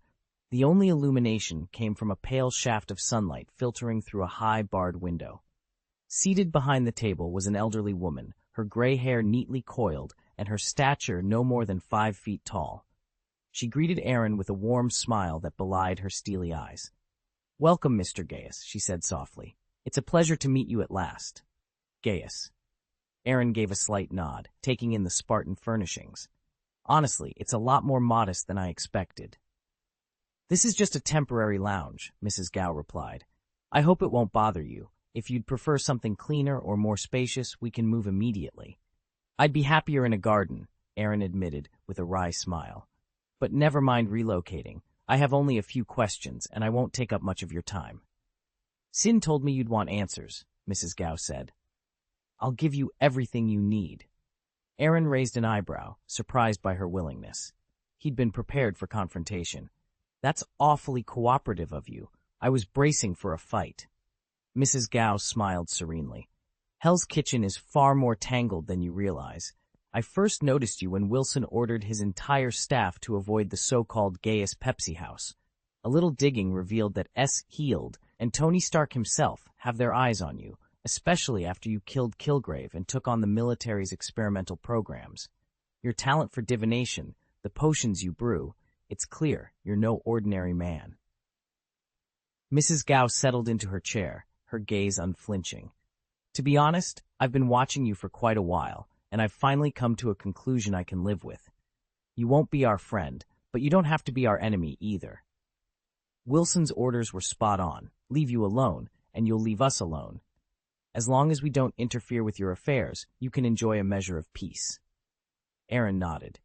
Exactly. I don't concern myself with your schemes unless they become my problem. He wasn't at all surprised by Mrs. Gao's assessment. In fact, he felt a surge of pleasure. Hehuai's intelligence work had been impressively thorough. He was already looking forward to their next conversation, and his own disguise still held strong. To the outside world, he remained the unruffled Aaron. Mrs. Gao allowed herself a faint smile. It was my people who overstepped today, and I'm to blame for not warning them that there's a sleeping dragon in Hell's Kitchen. I've already dealt with the culprits. Now, all I ask is that you do me the courtesy of dropping this matter, for my wife's sake, if nothing else. Aaron's lips curve in a teasing grin. And what if I don't? Suppose I decide I'm not willing to save face for Mrs. Gao and insist on pressing the issue. Mrs. Gao's smile sharpened. Then you'd leave me no choice but to remind you exactly why it's dangerous to turn a small misunderstanding into a vendetta. Her voice was low, but every word carried the weight of unspoken power. So tell me, Aaron, are you prepared to push your luck that far? Gao paused for a moment, then turned to the short-haired girl at her side. Open it. The girl obeyed immediately, swinging aside a hidden door in the basement wall. Inside, two figures knelt on the cold stone floor, their hands bound behind them. One was the blue-haired woman they'd tangled with the day before, her face drained of color. The other was a pudgy, middle-aged man with downcast eyes. Gao nodded toward the woman. You know her, and this man, Tanaka Koji, was the one who ordered your fingers cut off. Under the Hand Association's code, maiming an enemy is permissible, but he picked the wrong target. With that, Gao withdrew a slim blade concealed in her crutch. In one swift motion, she lunged and drove the sword through the blue-haired woman's chest. The woman collapsed, blood pooling beneath her. Before anyone could react, Gao swung her blade again, this time with a backhanded arc that neatly severed Hao-R's left index finger. A spray of blood marked the concrete as the fingertip clattered to the floor. Tanaka Koji exhaled sharply but uttered no protest. He remained kneeling, head bowed. This is the Hand Association's apology, Gao said, voice as cold as steel.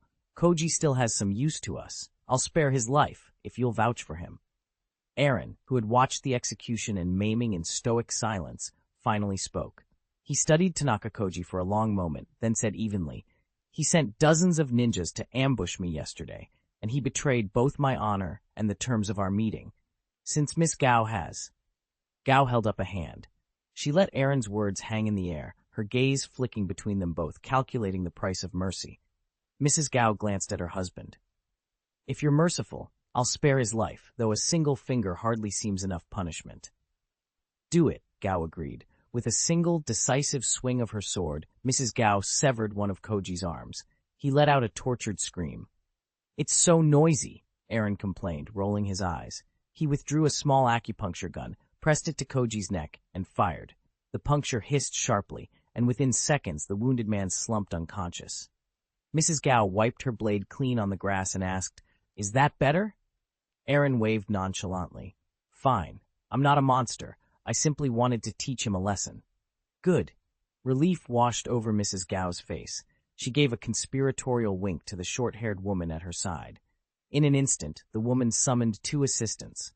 They hauled Koji's limp body and that of the blue-haired operative he'd been traveling with out of sight. Aaron strolled over to a nearby stool and sat down.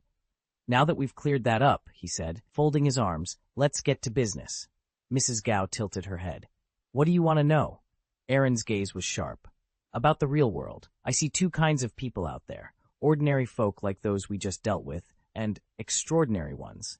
People like you, who've lived for centuries." He paused. "Tell me everything." "No, even if you use external aids to prolong your life, you'd still be ordinary. But there's something in you, something intrinsically powerful, that sets you apart." Mrs. Gao's heart skipped a beat. Her mastery of qi was her most closely guarded secret, the very reason she'd defied age for so long. And here was Aaron, seeing right through it as casually as if he'd pointed out the weather. "I'm not asking about talismans or pills," Aaron continued, leaning forward. "I want to know about true supernaturals, non-human entities, hidden cabals, forces beyond the mortal coil. Organizations like the Hand and the Society have endured for centuries, as they must have left behind records, rumors, something." Mrs. Gao swallowed. "Why? Why do you need that information?" "In order to live in peace," Aaron said softly. "I'm a fortune-teller by trade, and once, on a whim, I divined a glimpse of the future. I couldn't make out every detail, but I saw one truth clearly. Disasters are coming, big ones and small ones alike, and they'll be unleashed by powers far beyond ordinary people." Chapter 7 and 54, The Gold Content of the Alchemist, The Existence of Mutants and Aliens, Part 1. Aaron spoke with solemn intensity, so solemn in fact that Mrs. Gao fell silent, taken aback. Yet his words were no idle threat. Gaius's life had never known true peace, and the fragile calm he now enjoyed hinged on one simple principle: avoidance. A mage of his stature, hailed as the radiant conduit, had cast fewer than a dozen spells since setting foot in this world, a mortifying record for someone of his renown. "I have no wish to wade into these calamities," Aaron said quietly, "much less become their catalyst. That's why foresight is our greatest ally. Armed with the right intelligence, we can sidestep disasters before they start."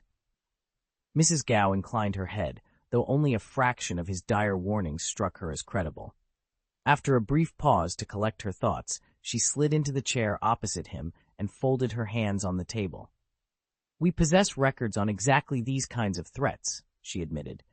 "They represent one of the oldest and most closely guarded repositories of the Order, built up over centuries. What, then, do you propose in exchange for access?" A wry chuckle escaped Aaron as he shook his head, half in amusement, half in exasperation. "I came hoping to forge at least a working relationship with the Order. True friendship may elude us, but collaboration, I believe that's still on the table. Mr. Gaius, with that remark you've forsaken any hope of cooperation. This is now strictly business." Mrs. Gao's heart skipped a beat. She hastily reshaped her words into an apology. "Mr. Gaius, an old woman like me should not have spoken so bluntly." "No apologies necessary," Aaron Gaius cut in. "From here on, it's a deal. Frankly, I'd rather have no part of the Shohehui." Mrs. Gao let out a heavy sigh. "Very well, let's finalize the transaction." Aaron rolled the ring on his finger, and in an instant, a small bottle of pale gold potion materialized in his palm. Mrs. Gao's eyes widened as she stepped back in astonishment. "That ring," she murmured.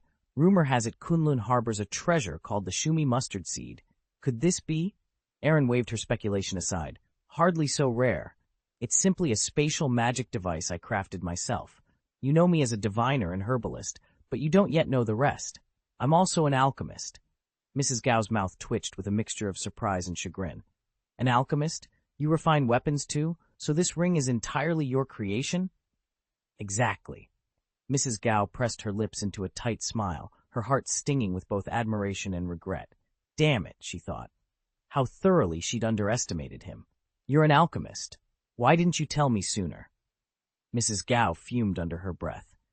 Offering such a meager deal to alienate a centuries-old ally was a mistake she hadn't dared make in hundreds of years. Securing Aaron's loyalty, on the other hand, would have been like bringing a powerful new crew member aboard this grand ship. At under 20 years old, Aaron might lack the centuries of experience that seasoned veterans like them possessed, but with enough time, they could shape his talents and bend his will to their purposes. Now, with this deal closed, Handyhoy would have no reason ever to reach out to him again. A cold thought flickered through Mrs. Gau's mind. Perhaps they should simply leave Aaron behind. An alchemist's skills were priceless. Gaining one could be leveraged for any weapon, even a shotgun powerful enough to intimidate rival forces. Yet she snapped the idea away. Aaron must have his own trump card if he dared arrive here unaccompanied. Maybe he'd stashed a formidable weapon inside that enigmatic space ring. Walk away if our plan works, but what if it fails? The very notion sent a chill down her spine. Dealing with the Shinsen Council was draining enough. Forcing an alchemist past their scrutiny would only draw the ire of the Showa Council. Deep down, Mrs. Gao hated to wait, but she forced herself to step back and let events unfold. After all, Aaron lived in Hell's Kitchen. He wasn't going anywhere. They could afford to bide their time, but failure was a luxury they could not risk. She smoothed her expression into a polite, almost motherly smile. So, this vial here is what you brought for trade? Aaron reached out and turned the small glass bottle between his fingers. This is the Blessing Elixir, also called the Lucky Potion.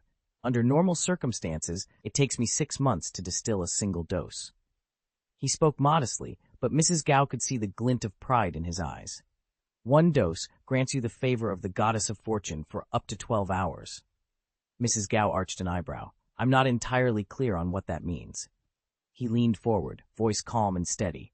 Imagine you're under fire on the battlefield. You drink this elixir, and bullets, shells, whatever, it all just curves around you. You remain unharmed. Her pupils contracted as she weighed his words. She wanted to detain him then and there, to lock him in her service, yet she held herself back. And how am I supposed to know this really works? Aaron's polite smile hardened into a challenge. Doubt the word of any merchant you like, but don't question an alchemist's honor. He paused. If you need proof, ask Tony Stark. Mrs. Gao felt a flicker of unease. He wasn't bluffing. She forced another smile and tucked the vial into her robe. Patience, she reminded herself. The game was still hers to play. Aaron pressed the light golden vial into Mrs. Gao's palm. I drank this elixir before the Monaco Grand Prix, he said quietly. It's the only reason I walked away alive. He folded his arms. This single bottle is worth more than you can imagine. If you won't trade it with me, Mrs. Gao, I'll take it to the Zhenjian Society, or even S-Shield. Neither possesses Shohei's immortality, and their knowledge may be patchy, but they still know more than I do. Mrs. Gao's heart hammered in her chest. With gentle urgency, she retrieved the glass vial and slipped it into her coat. Despite the swirl of doubt in her mind, she couldn't allow Aaron to form an alliance with her rivals. Aaron produced a fresh sheet of parchment and a pen from his space ring. Since you're so willing, he said, tell me what the real world is really like. She managed a thin smile. You come prepared. It's a habit, he shrugged. Mrs. Gao took a deep breath. The Hand and the Society claim many of this world's secrets, she began, voice low, but neither dares to reveal everything. Aaron's eyes narrowed. If you lay out every secret, I'm not sure I'll even believe you. She met his gaze steadily. Then listen carefully. I will tell you everything I know. The late afternoon sun slanted through the library windows as Aaron leaned over his notebook. Professor Tanaka held open the well-worn textbook in her hands. According to our reference, Hand and Society, there are 2 great supernatural forces on Earth, mutants and inhumans. Aaron murmured the words, scribbling them on the page. Mutants, inhumans. Tell me more about mutants. Professor Tanaka flipped a few pages and began. Mutants are ordinary humans whose genes have shifted, awakening unique powers. Their abilities vary wildly. Some are harmless, like a simple change in iris color, while others can manipulate energy and obliterate entire city blocks. That's an enormous disparity, Aaron said, his pen pausing above the paper. So whether you even develop powers, and how strong they are, is purely a matter of luck, not something you can control. Exactly, Professor Tanaka nodded. And that randomness is one reason most people have never heard of mutants. They're few in number, and many never even realize they're mutants until their power emerges. What's the other reason? It's simpler, though no less tragic. Fear and envy. Anyone displaying unusual abilities is immediately labeled an outsider, an alien threat. Prejudice drives them into hiding, and without public acceptance or understanding, most mutants stay in the shadows. Aaron Joe titted down her words, the weight of that hidden world settling in his mind. Mutants inspire a strange mixture of fear and envy in ordinary people, fear of their unpredictable powers, envy of the variabilities that threaten them. This contradiction fuels widespread persecution. Whether sanctioned by governments or carried out by shadowy vigilantes, the response is remarkably uniform. Kill them or control them. And if outright elimination or confinement proves too difficult, the next best tactic is to feign kindness, mask your true intentions, keep your distance, and pray they don't stir up trouble. As for whether the public buys into this facade, people are astonishingly pliable. Give them a half-plausible story, and they'll happily suspend disbelief. After all, the idea of a real-life mutant conspiracy sounds too far-fetched to question. Aaron listened carefully, then asked, "Among mutants, who are the really powerful ones?" The informant leaned forward, voice low. "Mutants are ranked in a pyramid. Most hover near the base, relatively harmless. Only 2 are confirmed at the summit. The first is Charles Xavier. His power, mind control. He can read thoughts, even override them. One flicker of his will, and he could kill countless people without lifting a finger." "That's horrifying," Aaron said, playing the part of the shocked bystander. In truth, he felt nothing but contempt. Mind control? Pathetic. Such an ability held no sway over him. Gaius was born with an impenetrable mental barrier, and no one, no matter how powerful, could break through it. On top of that, the sheep enchantment had granted him an immortal soul, so any attempt to invade his mind was like throwing yourself into a locked cage. It was frighteningly secure. Yet for all his power, Gaius remained astonishingly naive. He devoted himself entirely to peaceful coexistence between mutants and ordinary humans. Rumor had it that he'd even founded a school, a sanctuary to take in and train homeless mutants, giving them both an education and a place to belong. Aaron's gut twisted. Fuck, he thought, stunned. Saints like this didn't belong in the real world. And it wasn't just idealism protecting the school. Gaius's abilities were so fearsome that rival factions dared not attack. But perhaps Gaius knew this all along. By creating an unassailable refuge, he guaranteed a haven for mutants as long as he lived. And before his power or his life could fade, he would train a new generation to carry on his work. Idealistic, maybe, even a bit naive, but no fool. Charles Xavier, in all his saintliness, was far from an idiot. Chapter 7. Aaron Gaius sat across from Mrs. Gao in the Hand's executive suite. The city skyline glimmered through the floor-to-ceiling windows behind her, while a single desk lamp cast a warm pool of light over her composed, inscrutable face. "What about the other one?" Aaron asked, leaning forward. Mrs. Gao folded her hands in her lap, her expression calm but deliberate. "The other prominent mutant is Eric Lanchell. He can manipulate magnetism, and his philosophy stands in direct opposition to Charles Xavier's. A few years back, he rallied a group of mutants who share his worldview, but they vanished long ago. No one knows where they're hiding." She paused, choosing her next words carefully. "Beyond the high-profile figures, there are lone wolf mutants who walk among humans without a hint of their powers, unless they choose to reveal them. Sometimes they form small informal cells, but the Hand tends to ignore those groups." Aaron recorded every detail in his leather-bound notebook. After a moment, he snapped it shut and met her gaze. "Have you ever worked directly with mutants?" Mrs. Gao's shoulders twitched as if she were suppressing a sigh. "If I said no, you wouldn't believe me. The Hand has indeed hired mutants on occasion. It's always been purely transactional. We pay them, they deliver results, and that's it." Aaron raised an eyebrow. "That really is it? The Hand has never tried to harness a mutant's power more permanently?" Mrs. Gao let out a low, humorless chuckle. "Mr. Gaius, you're sharp. Of course, we've considered it, and even tried it, but after a few costly failures, we decided the risks far outweigh the benefits." Silence settled between them, punctuated only by the distant hum of traffic. Aaron leaned back in his chair, digesting her answers. A radical faction led by Eric Lanchell, already at large, plus the unpredictable element of unaffiliated mutants, this was a challenge that the Hand's usual tactics might not solve. He closed his notebook, steeling himself for the next move. Whatever lay ahead, he knew the balance of power would hinge on locating Lanchell's hidden alliance, and on keeping the Hand one step ahead of the mutant underworld. The hand is far from weak. Most of the world even brands them evil. Mrs. Gao spoke of it almost casually. The moment we entertain forbidden thoughts about mutants, countless people will feel threatened, and the hand will suffer its gravest blow yet. She paused, letting the weight of her words settle. Every faction has its own sphere of influence. They generally don't interfere with one another. It's the unstated rule of our age. Of course, there's another reason. No single power can truly dominate all the rest. Only the official authorities can intervene universally, but they lack the strength. More often than not, they simply can't follow through. Is that so? Aaron asked quietly. Mrs. Gao inclined her head. In truth, this balance matters little to the hand or to our peace society.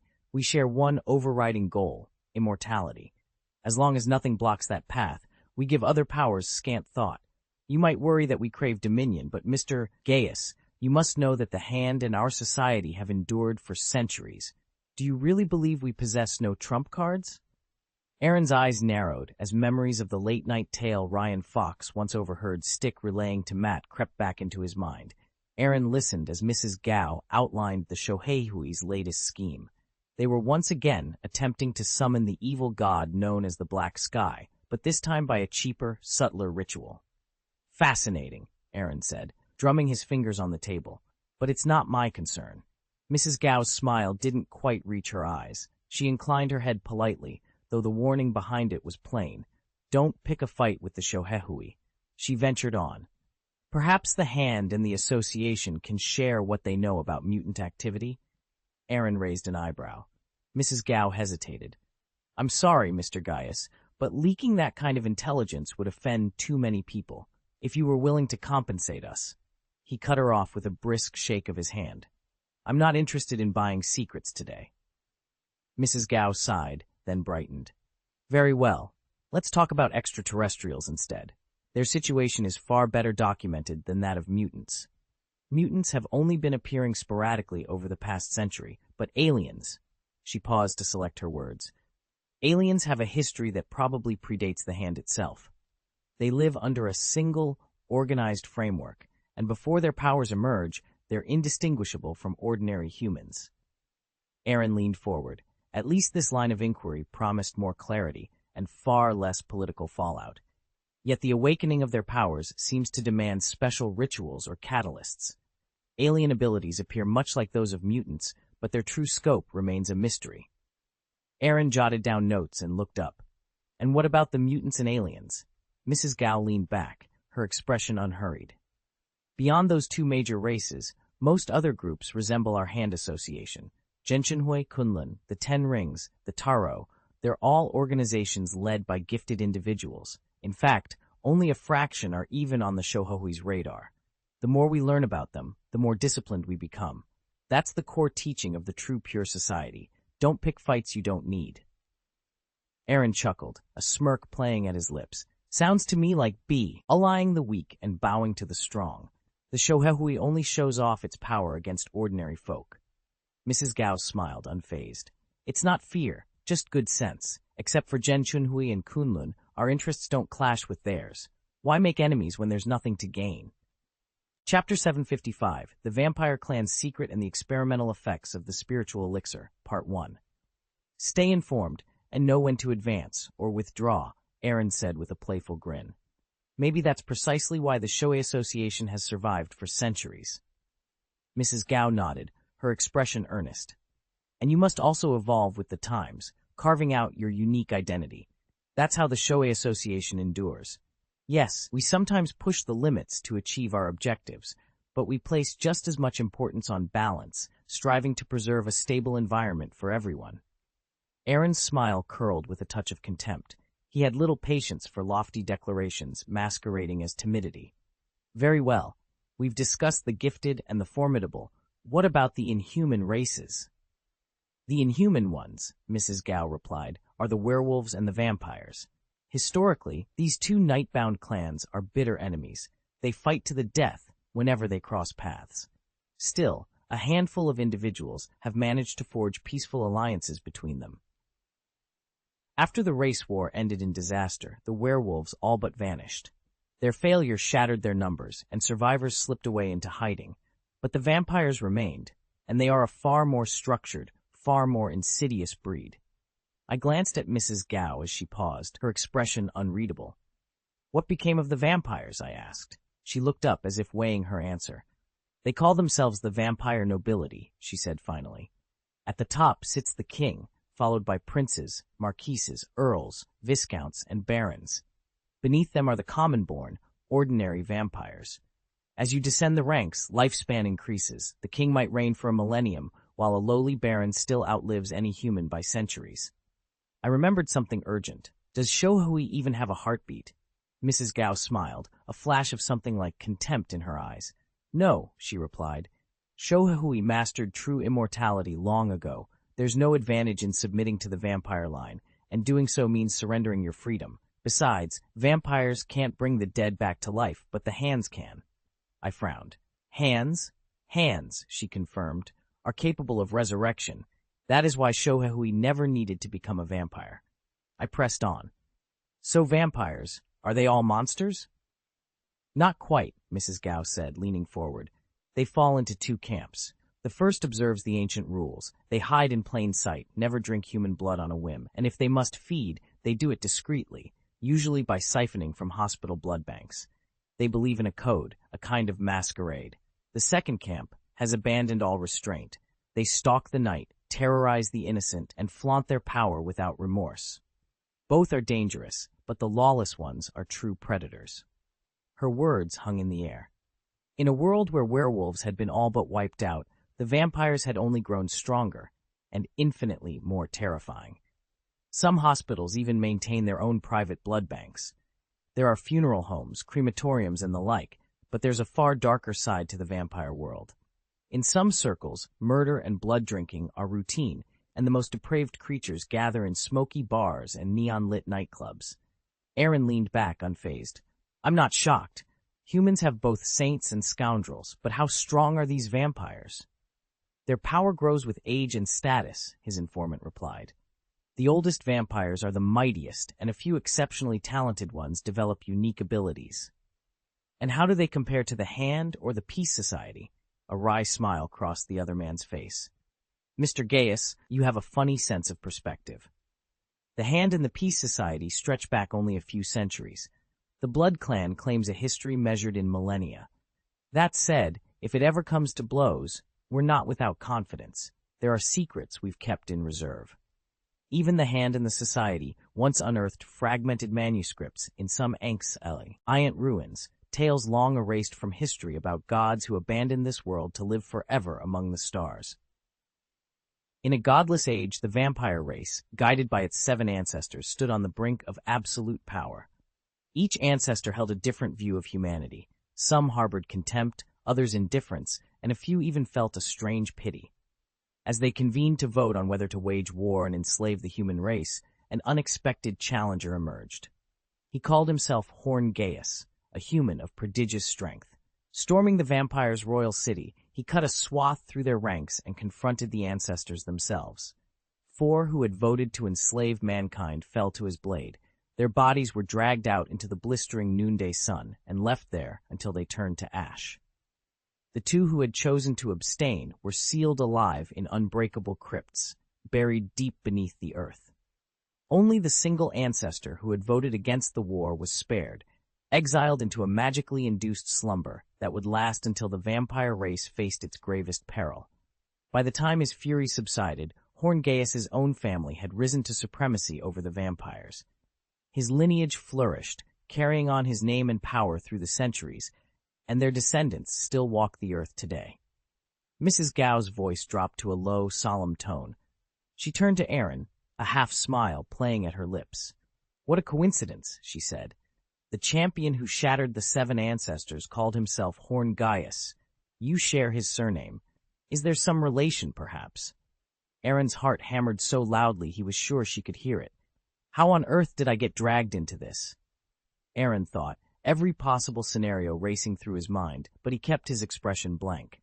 "Honestly, I have no clue. Our family's records, if they even still exist, go back millennia."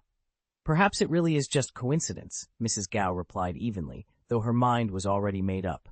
Any Gaius must trace back to the original Horn Gaius, and if he didn't want vampires hunting him for revenge, the Hand and Harmony Society could offer him protection.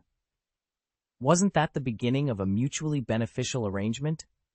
Of course, this needed to be handled delicately. Aaron Gaius had options beyond just the society. He chuckled softly, offering no more explanation. If the Hand and Harmony dared to cross him, he wouldn't hesitate to dismantle the organization stone by stone. As for the vampires, he hardly regarded them as a threat. How powerful could a race be that first crept from the shadows of a godless world? And besides, who could say how much actual divine power even existed in this universe? The progenitor of the Blood Clan certainly has a fearsome reputation, but reputation alone doesn't make one invincible. After all, it hasn't fed on fresh blood in millennia. Its power must be a shadow of what it once was. Still, it's wise to steer clear. One misstep and your cover could be blown, and that would be disastrous. I cleared my throat and ventured, aside from vampires and werewolves, what else is out there? Madame Gao's expression turned grave. Demons, she said quietly. Shoheihui's records are sparse, but there's no doubt they exist. They bind human souls with infernal contracts, transform them into hellish spirits, and force them to serve in the underworld. My heart skipped a beat. I tried to sound calm as I asked, if demons are real, then what about angels?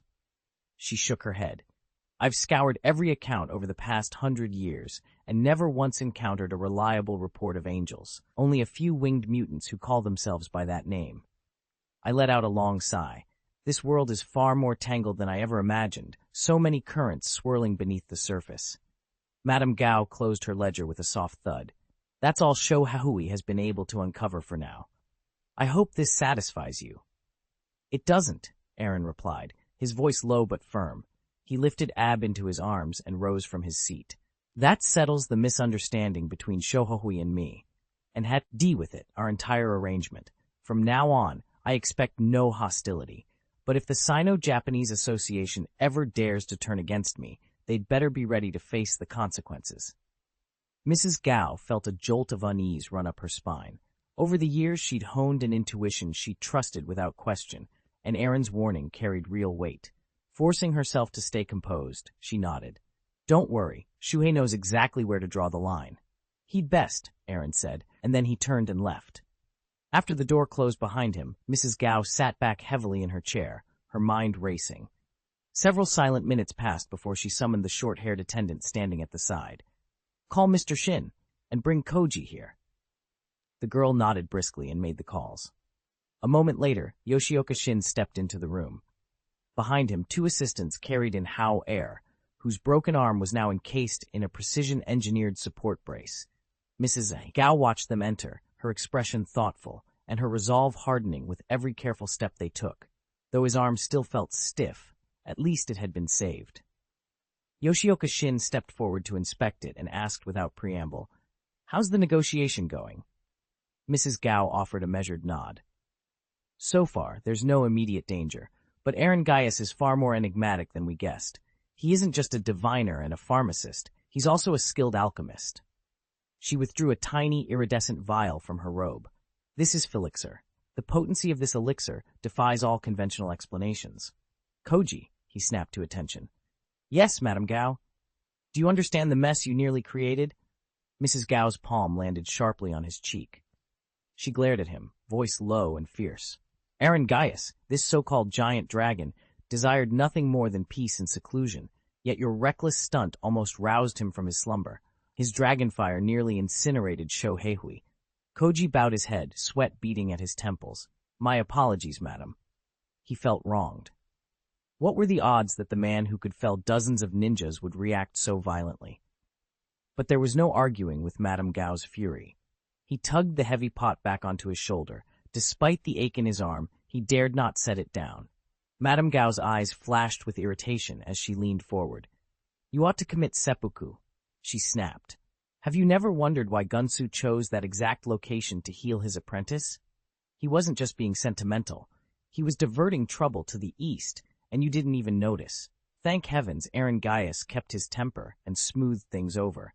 If he'd acted rashly, our losses would have been unspeakable.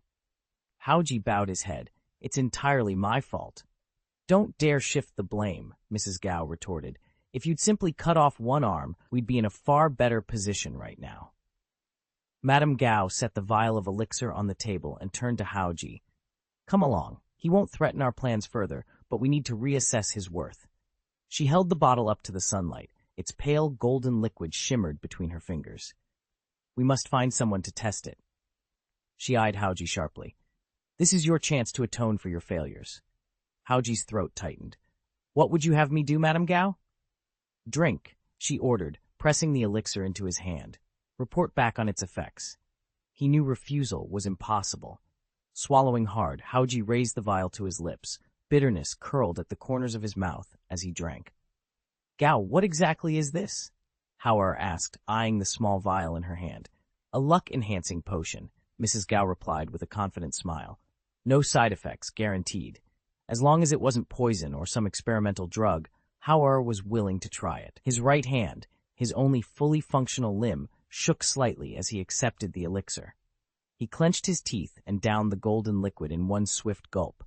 Ugh! He swallowed hard. Almost instantly, a warm rush coursed through his body, lifting the weight from his shoulders.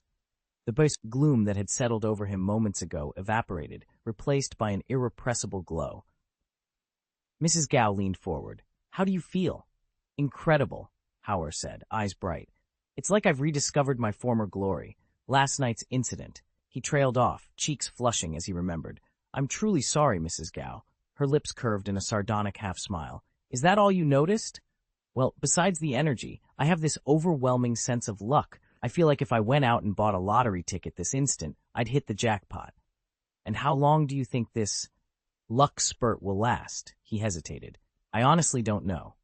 Mrs. Gao fell silent, studying him thoughtfully. Then, with a barely perceptible nod, she winked at the short-haired girl standing nearby, as if signaling the next move in their plan.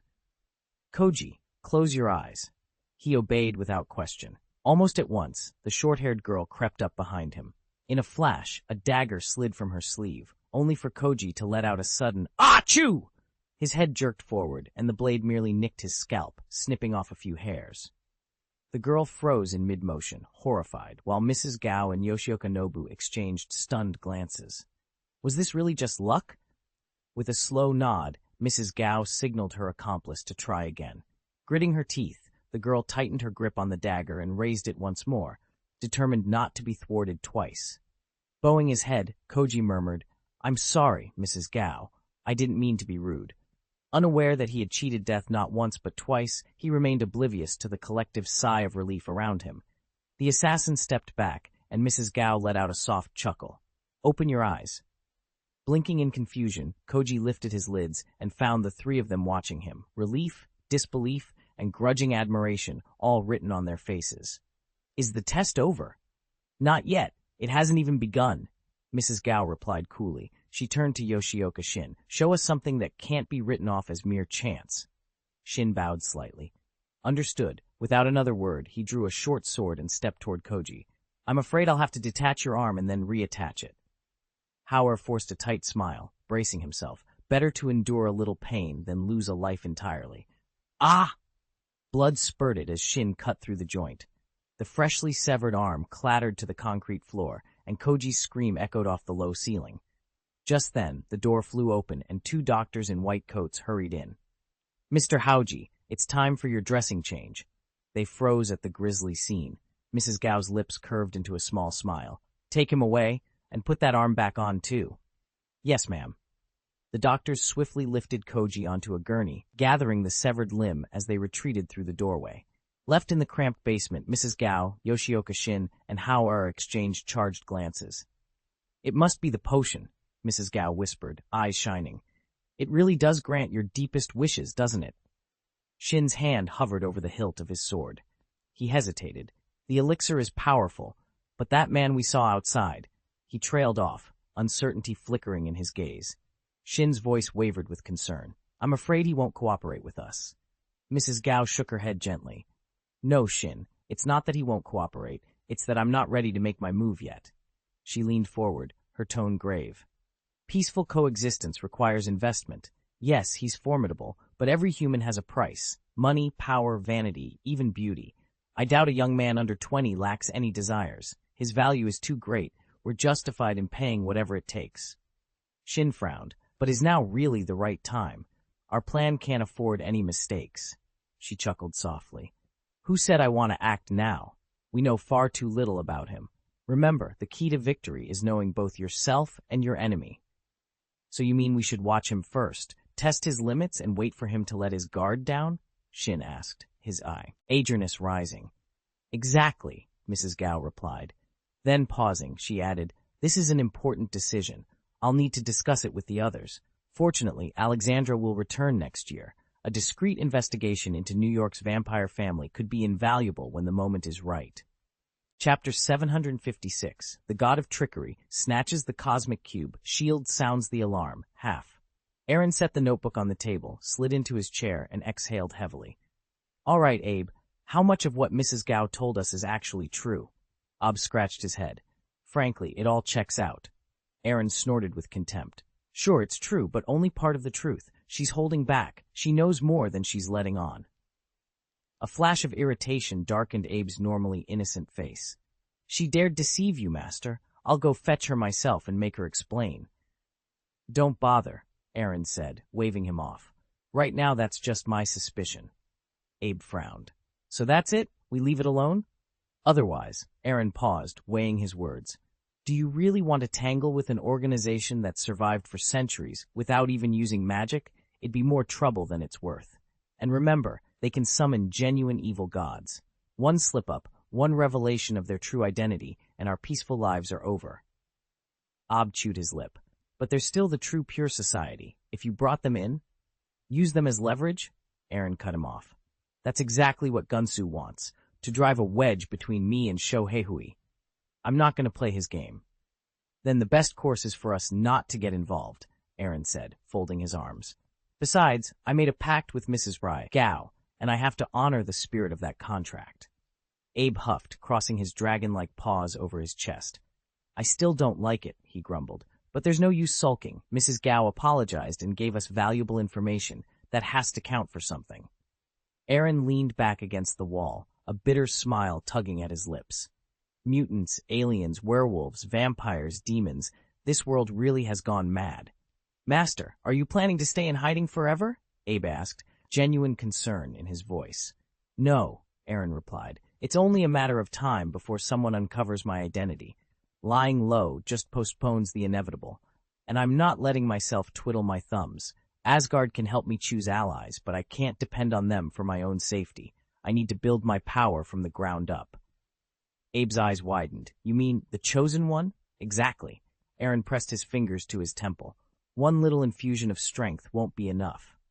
He's just too weak, Abe said.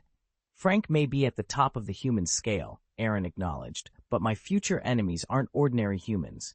When the moment comes, I'll grant him the extra power he needs. You still need to recruit as many talented people as you can. Time flew by, and before he knew it, months had slipped away. When the new year arrived, Aaron found himself in a pleasant groove. Every day he logged in to collect magic points, drilled tirelessly to strengthen his elemental foundation, and periodically ventured into the spirit realm to observe how Moens and the others managed their constructions. At the same time, inspired by the spatial conduits of Asgard, he devised an entirely new spell, the Space Portal. By channeling his own magic, Aaron can tear open dimensional nodes and summon gateway-like doors for instantaneous travel. Though he can only teleport to places he's already visited, this method costs far fewer resources and is quicker than traditional apparition. On the social front, Aaron and Jean Grey quietly became official pen pals. Every week they exchanged letters about the small details of their lives. Favorite meals, library finds, the weather at dawn. Phoenix has taken it upon herself to ferry their correspondence, poking gentle fun at each of them and eagerly encouraging a friendship neither has yet met in person. Of course, other developments were unfolding elsewhere. Under the combined urgings of his mentor Gunsu and his ex-girlfriend Erica, Matt Murdock unwittingly walked into a carefully laid trap, and now he stands in opposition to both the Hand and the Society. With Aaron's new teleportation magic rolling out, Jean's encouraging letters, and unexpected rifts foul. Orming among old allies, the game board is shifting in ways no one could have predicted. The aftermath proved Aaron's divination tragically accurate. Under a hail of shuriken and steel, Erika had fallen in Matt's arms. At the same time, Nobu Yoshioka met a cruel end, his head severed by the swordsman's blade, dashing any hope of resurrection. Aaron hadn't been on the battlefield himself, but he couldn't turn away. Out of sympathy for the two blind men who mourned her, he attended Erika's funeral and delivered a solemn eulogy. But peace, as he'd learned time and again, delights only in its brevity. That very afternoon, an unannounced visitor arrived at the Pepsi house. Maria Hill strode in, offered Aaron a crisp S-Shield badge, and said, "Advisor Gaius, on behalf of S-Shield, I'm here to recruit you for a top priority mission." Aaron barely glanced at the ID before teasing. "You know, you're far prettier in person than you are in that photo. Tell me, do you have a boyfriend?" Maria's expression flickered with surprise. "Not yet," she replied coolly. He flashed a rueful smile. "What a shame. Secret agents don't exactly have the best odds at long lives. You're under 30, you've already climbed the ranks, but never tasted love? That's one regret I'd hate to have." Aaron leaned back behind the counter of his tea shop as Agent Hill exhaled sharply. "Aaron," Hill began, pausing to steady himself, "under the terms you signed with S-Shield, you're obligated to step in whenever the agency calls." Aaron lifted his porcelain cup and took a deliberate sip. "I'm not going," he replied evenly. "There's no clause forcing me onto field missions. What kind of obligation could ever compel a level 9 agent like me?" Hill's jaw clenched. "You won't be alone. We're sending a full team." "Even better," Aaron shrugged. "The more people, the fewer reasons I have to agree. We'll pay you $10 million for consulting. Once the mission's complete," Hill pressed. A bitter laugh escaped Aaron's lips. $10 million? I haven't been hurting for cash in years." Before Hill could answer, a woman in a charcoal suit stepped forward. She offered a polite smile that didn't reach her eyes. "Aaron, you will go," she said calmly. "This is a direct order from the director, unless you'd rather close the shop for good." Aaron's expression remained unreadable as he shrugged. "Fair enough, I've already packed my bag, but let's be clear why I'm really refusing. This mission involves Loki, the god of mischief." At the name, Aaron accidentally spat tea across the counter. He twisted just in time to avoid the spray. "Loki?" he asked in disbelief. "Are you sure?" Hill unlocked his phone, tapped the screen, and tilted it toward Aaron. There, illuminated by the device's glow, was the unmistakable grin and horned helmet of Loki himself. Aaron clicked his tongue under his breath. Figures he survived the space turbulence, just didn't expect him to show up on Earth. Hill gave him a pointed look. "He calls himself Loki, god of mischief, second prince of Asgard, and so far only you have laid eyes on him.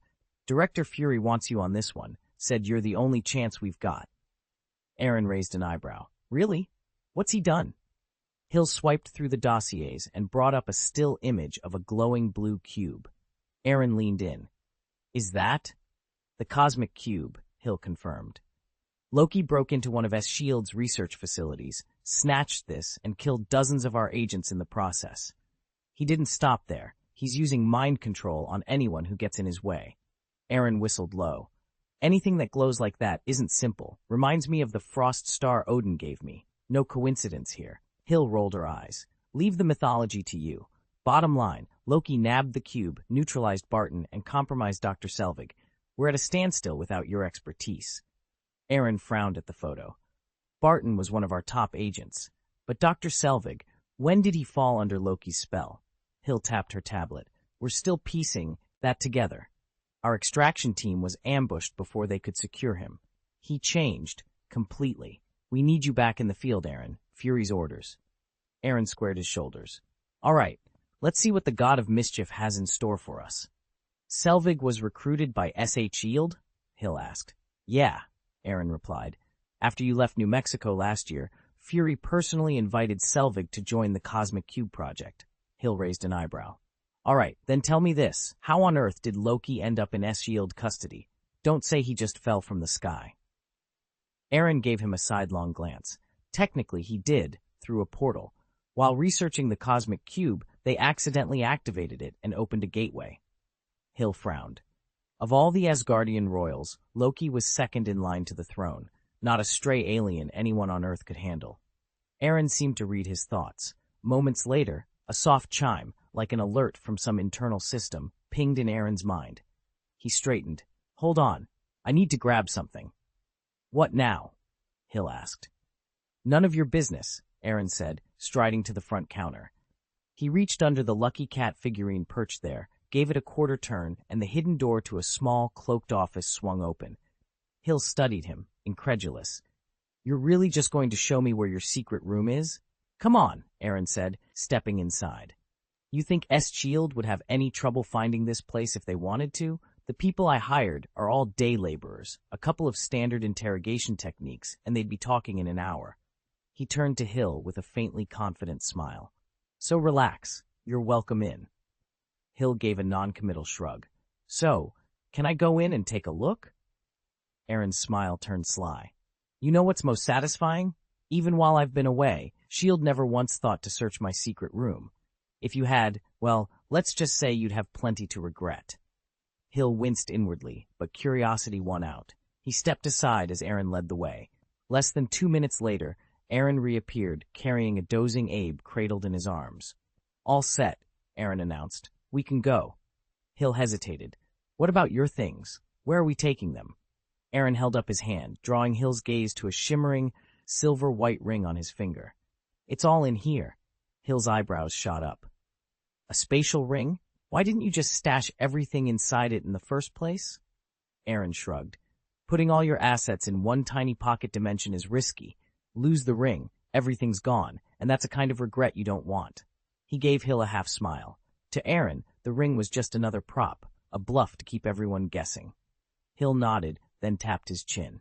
"You said there are others coming, right? Who else is on the roster?" "Tony Stark, Bruce Banner, and Steve Rogers." "Iron Man and the Hulk I know," Hill said, raising a brow. "Who's the third?" "You really don't know Captain America." Aaron's tone was incredulous. Hill opened his mouth, then shut it, speechless. "Should I know him?" Aaron spread his hands in a lazy shrug. "I haven't heard that name in 2 years. During World War II, he went down with Hydra's leader," Maria Hill answered. "He was frozen in ice for 70 years and only just woke up." "So he's a war hero now?" "In a way," Hill said. "He's actually considered the very first superhero, and he's Coulson's hero, too. Word is, Coulson's been tracking down rare, collector's edition Captain America cards for years." Aaron laughed, leaning back against the Quinjet's cool hull. "A man's just a big kid at heart, huh?" Hill cracked a half smile. "That's the spirit. Fury hasn't named our next team leader yet. In the meantime, you're on your own. He wants you to work out the kinks solo." Aaron didn't argue. He swung open the hatch, scooped up Abe, and climbed aboard. In moments, the engines roared, and they were lifting off, the salt-sprayed sea gleaming beneath them. Tucked into the passenger seat, Abe in his arms, Aro, gazed up at the bright sky. He tapped his wrist display, and the mission panel slid into view. Mission, capture Loki. Reward, 1,000 magic points. Failure, no penalty. A single prompt blinked. Aaron exhaled, a charged smile curving his lips. This was just the surprise Hill had promised. Mission briefing, retrieve the cosmic cube. Reward, 1,200 magic points. Failure penalty, none. Accept mission? Aaron tapped accept without hesitation. He'd spent a year grinding for that kind of reward. Done. Those 2 tasks alone are worth 1,200 points. Over 2 hours later, the Quinjet finally touched down on a massive flight deck. Stepping out, Aaron took in the endless ocean on every side and the bustle of S.H.I.E.L.D. personnel servicing fighter jets and keeping watch. The ship beneath him stretched hundreds of meters in length and nearly 100 in width. S.H.I.E.L.D. had deeper pockets than he'd ever imagined. "You're awfully composed for someone boarding a mothership for the first time," Maria Hill observed. "Most agents gape in amazement at the size." Aaron let out a low chuckle. "I may not know all the technical specs, but I've witnessed the Rainbow Bridge at full power. Compared to a Star Destroyer's firepower, this vessel is underarmed." Hill arched an eyebrow. "Asgardian tech? Star Destroyer weapons? You're not serious." He shrugged. "Would lying help me? Just remember, Loki is Odin's son." "Even if he makes a grave mistake, we can't let him die on Earth," Hill said firmly. "But," Aaron hesitated. Hill held up a hand. That's only my recommendation. If the higher-ups decide to declare war on Asgard, I won't stand in the way. Aaron pursed his lips. The others will be here any minute. Want to wait out here and enjoy the sea breeze or head to the command room now? Give me a moment. This wind feels too good to pass up. They were still speaking when 2 fighter jets touched down on the carrier's deck. From the first plane, Phil Coulson escorted a tall, broad-shouldered man, over 6 feet, who strode down the ramp in immaculate uniform. Captain Steve Rogers himself. The second jet disgorged Natasha Romanoff and a quietly anxious Dr. Bruce Banner. Everyone's assembled, Hill called over his shoulder.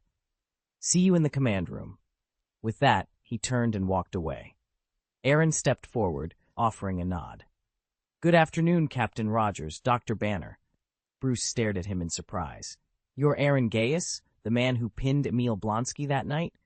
That's me, Aaron replied with a shrug. Lucky for us, the Hulk showed up when he did. Otherwise, Stark and I might have been in real trouble. Banner's lip twitched. He'd much rather not have called in the big guy unless absolutely necessary. Steve Rogers stepped forward and extended his hand. Hello. You're younger than I imagined. Natasha told me about you, her pharmacist and alchemist. Aaron smiled and shook his hand firmly. And don't forget the fortune teller. He turned to Bruce Banner. So the 3 of us have been summoned by Nick Fury to track down the cosmic cube? I must assume so, Banner replied, his voice tinged with uncertainty. He still worried that S.H.I.E.L.D. suspected the hulking presence coiled beneath his calm exterior. Aaron grinned at Rogers and gestured to the vast carrier deck around them. Mr. Rogers, after 70 years on ice, what's your verdict on a modern battleship? Feeling a bit out of your era? Steve paused, taking in the sleek fighter jets arrayed like armored birds along the flight deck and the special ops teams running drills under the midday sun. A familiar warmth stirred in his chest, memories of old barracks and drill fields, of uniforms pressed and orders barked at dawn. Surprisingly, he said, it feels right at home, almost as if I stepped back into my old training grounds. Bruce offered a relieved smile, and Aaron's eyes gleamed with anticipation.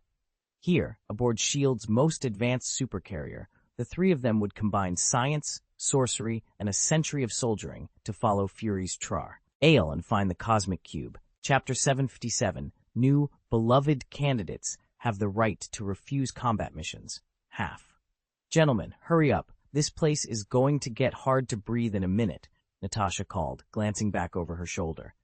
No sooner had the words left her lips than the deck shuddered beneath their feet, and the deep roar of engines thundered along the ship's flank.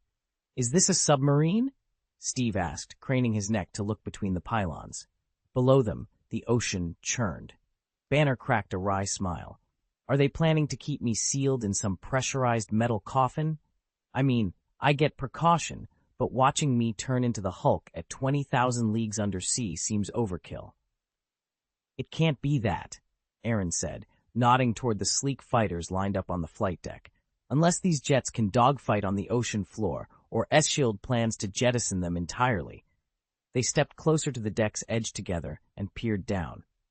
Massive columns of seawater swirled into a roaring vortex, the result of a gigantic turbine spinning furiously along the ship's side. Its thrumming power drove the battleship upward, lifting it slowly from the depths. Spray and salt-laden wind lashed their faces, tugging at their jackets. Banner frowned, eyes narrowing. No, this is definitely worse. Steve raised an eyebrow. What? Don't like free fall, Doctor? Aaron chuckled. Come on, Bruce. Hulk always loved a good thrill ride. Natasha rolled her eyes, but offered a thin smile. Trust me, you're about to get one. With that, she headed toward the cluster of jets, her stride brisk. Steve fell into step beside her, Aaron quipping lightly about Bruce's transformation preferences as the battleship continued its ascension through the water column, soon to breach the surface and launch them into whatever mission lay ahead. The 4 candidates exchanged wary glances, each silently weighing the choice S.H.I.E.L.D. had given them: accept this uncertain assignment or step aside. I'm not sure, Bruce said, rubbing the back of his neck. It really comes down to how high this ship can fly. Natasha gave him a sharp look. It's not safe to stay up on the deck any longer. Come with me. Fury's waiting for us in the command center. The 3 of them shared a quick glance, then fell in behind her. When they stepped into the command center, Nick Fury was already perched on the main platform, his back to them. Below him, dozens of S.H.I.E.L.D. agents manned computer stations, monitoring every system of the massive helicarrier. Seriously, the nerve of this guy, Aaron muttered, folding his arms. So what about my 10 million? Is that still on the table? 10 million? Bruce's eyebrows shot up. S.H.I.E.L.D. actually pays? Natasha, you never mentioned a contract. Aaron turned to Bruce with mock surprise. Dr. Banner, you didn't even ask for a fee? Nowadays, volunteers don't come cheap. Bruce glanced away, tension flickering across his face. You know why I can't. He trailed off, unwilling to spell out the truth. Silence fell as Fury finally turned to face them, his single eye narrowing behind the iconic eye patch. The real conversation, whatever the stakes, was about to begin. Bruce Banner stared at the floor, running one hand through his hair. It's hard to explain. Aaron crossed his arms, tapping his foot with impatient confidence. You can't expect to work for nothing. S.H.I.E.L.D. has its own aircraft carrier. You won't go unpaid. Banner looked up, eyes tired. I meant just food and lodging, Aaron snorted. That's exactly what they give prisoners. You'll even get an orange jumpsuit if that's your style. Banner forced a short laugh. I'm not you, Aaron. You control S.H.I.E.L.D.'s pharmaceutical division. Money flows your way. Me? I'm stuck with an identity no one accepts. I might as well cooperate with the authorities, though. Aaron frowned. He knew the Hulk didn't care what people thought, but Banner felt every judgment. S.H.I.E.L.D. wanted his help. He wanted to refuse, but couldn't summon the courage. Finally, Aaron reached into his coat pocket and produced a small vial. Here, he said, handing it over. These tranquilizer capsules will keep the Hulk from snapping. Use sparingly. It's up to you. Bruce held the vial as if it were a lifeline. Thank you, he whispered. No problem, Aaron replied with a half grin. We're on the same ship now. If the Hulk shows up and decides to clock me, I'll be out of a job, again. Bruce managed a genuine, if weary, smile. As Aaron watched the scientist's fingers tremble around the vial, a thought crossed his mind. Maybe there was more he could do to ensure Banner stayed cooperative. In this world, Aaron recognized in Bruce Banner the makings of an ideal second disciple, 7 doctoral degrees, an extraordinary intellect, and a character strong enough to live in seclusion rather than risk the Hulk's destructive power on innocent bystanders. One afternoon, as Banner sat alone in his hidden laboratory, Aaron appeared at the doorway. Dr. Banner, Aaron began, his tone conversational, how long do you intend to live like this? Banner looked up from his notes, frowning. What do you mean? Aaron stepped inside, folding his arms. Suppose someone offered you a way to permanently neutralize the Hulk. No more sleepless nights, no more hiding. What would you be willing to give in return? Banner's pen hovered over the paper, and for a moment he simply stared. Then a bitter smile tugged at his lips. Even if you could supply me with enough medication to keep the Hulk at bay forever, it would only be a temporary fix. I have nothing of value to repay you. I think you're missing the point, Aaron said, his eyes gleaming. But this isn't the time for that discussion. Just remember, if you ever grow tired of this life, if the fear becomes too much, come to me. I can solve your problem. Of course, nothing's free. I expect a significant reward. Be prepared. Banner nodded, though inwardly he dismissed the offer as empty words. Understood. Aaron gave a brief, knowing smile and turned to leave. Banner watched him go, mind already drifting back to his formulas and the relentless anxiety he could never fully escape. All engines are online. Execute S.H.I.E.L.D. Emergency Protocol 193.6, Maria Hill announced, her gaze flicking to Nick Fury. Preset altitude reached. Excellent. Let's vanish, Fury replied, betraying no emotion, just the steely calm of S.H.I.E.L.D.'s director. Engage the reflectors. At his command, the helicarrier's hull shimmered as if coated in a fine film. In an instant, the massive flying fortress slipped into stealth mode, vanishing from radar and sight. Fury then turned to face the 3 agents gathered on the deck. Before he could speak, Steve Rogers strolled forward, casually pressed a crumpled $10 bill into Fury's hand, and cast an amused glance around the room. A faint smile tugged at Fury's lips as he pocketed the bill. Behind him, Agent Aaron smacked his lips and teased, Look at us.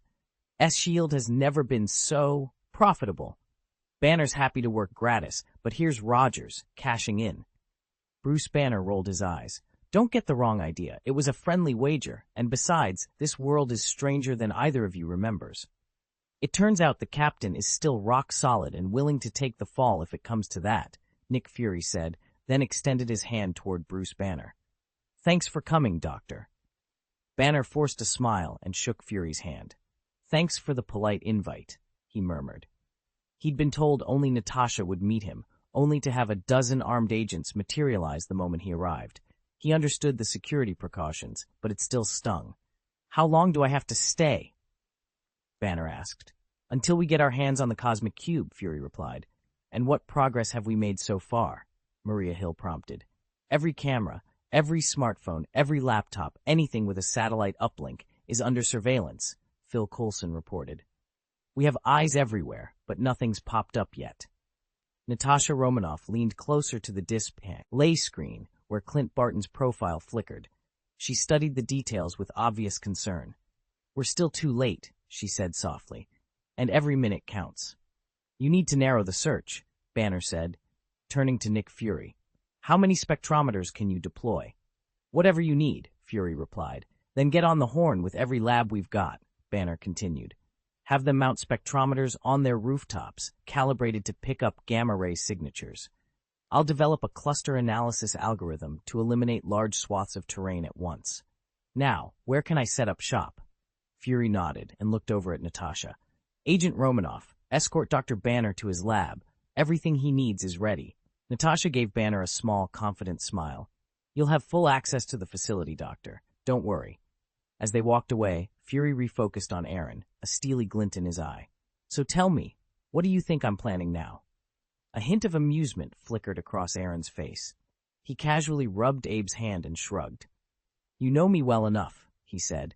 I'd say you've just outmaneuvered me. We'll need a routine checkup, blood tests included. Nick Fury sounded noncommittal. Recording fingerprints and drawing blood just makes identification easier. Aaron arched an eyebrow, a teasing smile curling his lips. You really expect me to buy that? Be honest, if I refuse, are you going to strong-arm me? Fury shrugged. It's not that dramatic. With a casual flick of his wrist, Aaron produced a small box from his dimensional ring and set it on the table. Here's what you asked for. For a beat, Fury stared, then recognition hit. This was the defensive device he'd commissioned. He scooped up the box and tucked it away. Just one? Aaron leaned back. I burned the midnight oil, but its protective capacity is limited. Push it beyond its design, and it simply won't hold. Fury nodded. Understood. Aaron hesitated, then went on, about the second unit. Fury's brow shot up. There's a second unit? Aaron gave a rueful shrug. The materials you provided were too scarce. All I could manage was a magical device with an internal volume no larger than 1 cubic meter. Fury's face darkened. You couldn't make it bigger? Aaron met his gaze evenly. With more, or better, materials, I could expand its space. Fury ran a hand through his hair. Of course it's never that simple. The room was tense as Agent Martinez spread out the latest intelligence report across the conference table. Both vibranium and adamantium are nearly impossible to find right now, she said, tapping a finger against the dossier. Everyone from rival agencies to private arms dealers is scrambling for whatever scraps they can get. Nick Fury leaned back in his chair, steepling his hands. So our chances are slim to none.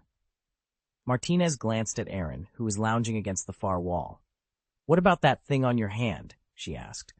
Aaron grinned, rolled up his sleeve, and held out his palm. A heavy ring gleamed there, its band inlaid with ever-shifting, rainbow-hued patterns. Not for sale, he said simply. Its core is made from the Bifrost itself, Asgard's rainbow bridge condensed into a space crystal. And the pocket dimension inside? Let's just say you wouldn't survive the shock of how vast it is. Jesus, Fury muttered, pushing to his feet. Let's cut the theatrics. Aaron, you're the only one here who's actually been to Asgard. What can you tell us about Loki? Aaron's smile faded. He folded his arms, recalling distant memories. I saw him once, enough to know you don't underestimate the god of mischief. He isn't the strongest out there, physically speaking, but his mind? Razor sharp. He understands people, every weakness, every fear. Fury crossed the room, voice low and incredulous. Not strong? The son of Odin single-handedly destroyed one of S.H.I.E.L.D.'s research bases and turned my own lieutenant against us. Aaron shrugged. Beating Loki isn't about brute force. If I had to place bets, I'd say Bruce could take him down. Hulk's raw power is a wild card. Tony might do it in a fully armed suit, but it'd be close. He paused, meeting Fury's gaze. One more thing. I want to help S.H.I.E.L.D. Nick studied him for a long moment, then nodded. All right, you've got our attention. Let's hear your plan. All right, Barton said, his tone flat. We're to capture Loki and recover the cosmic cube.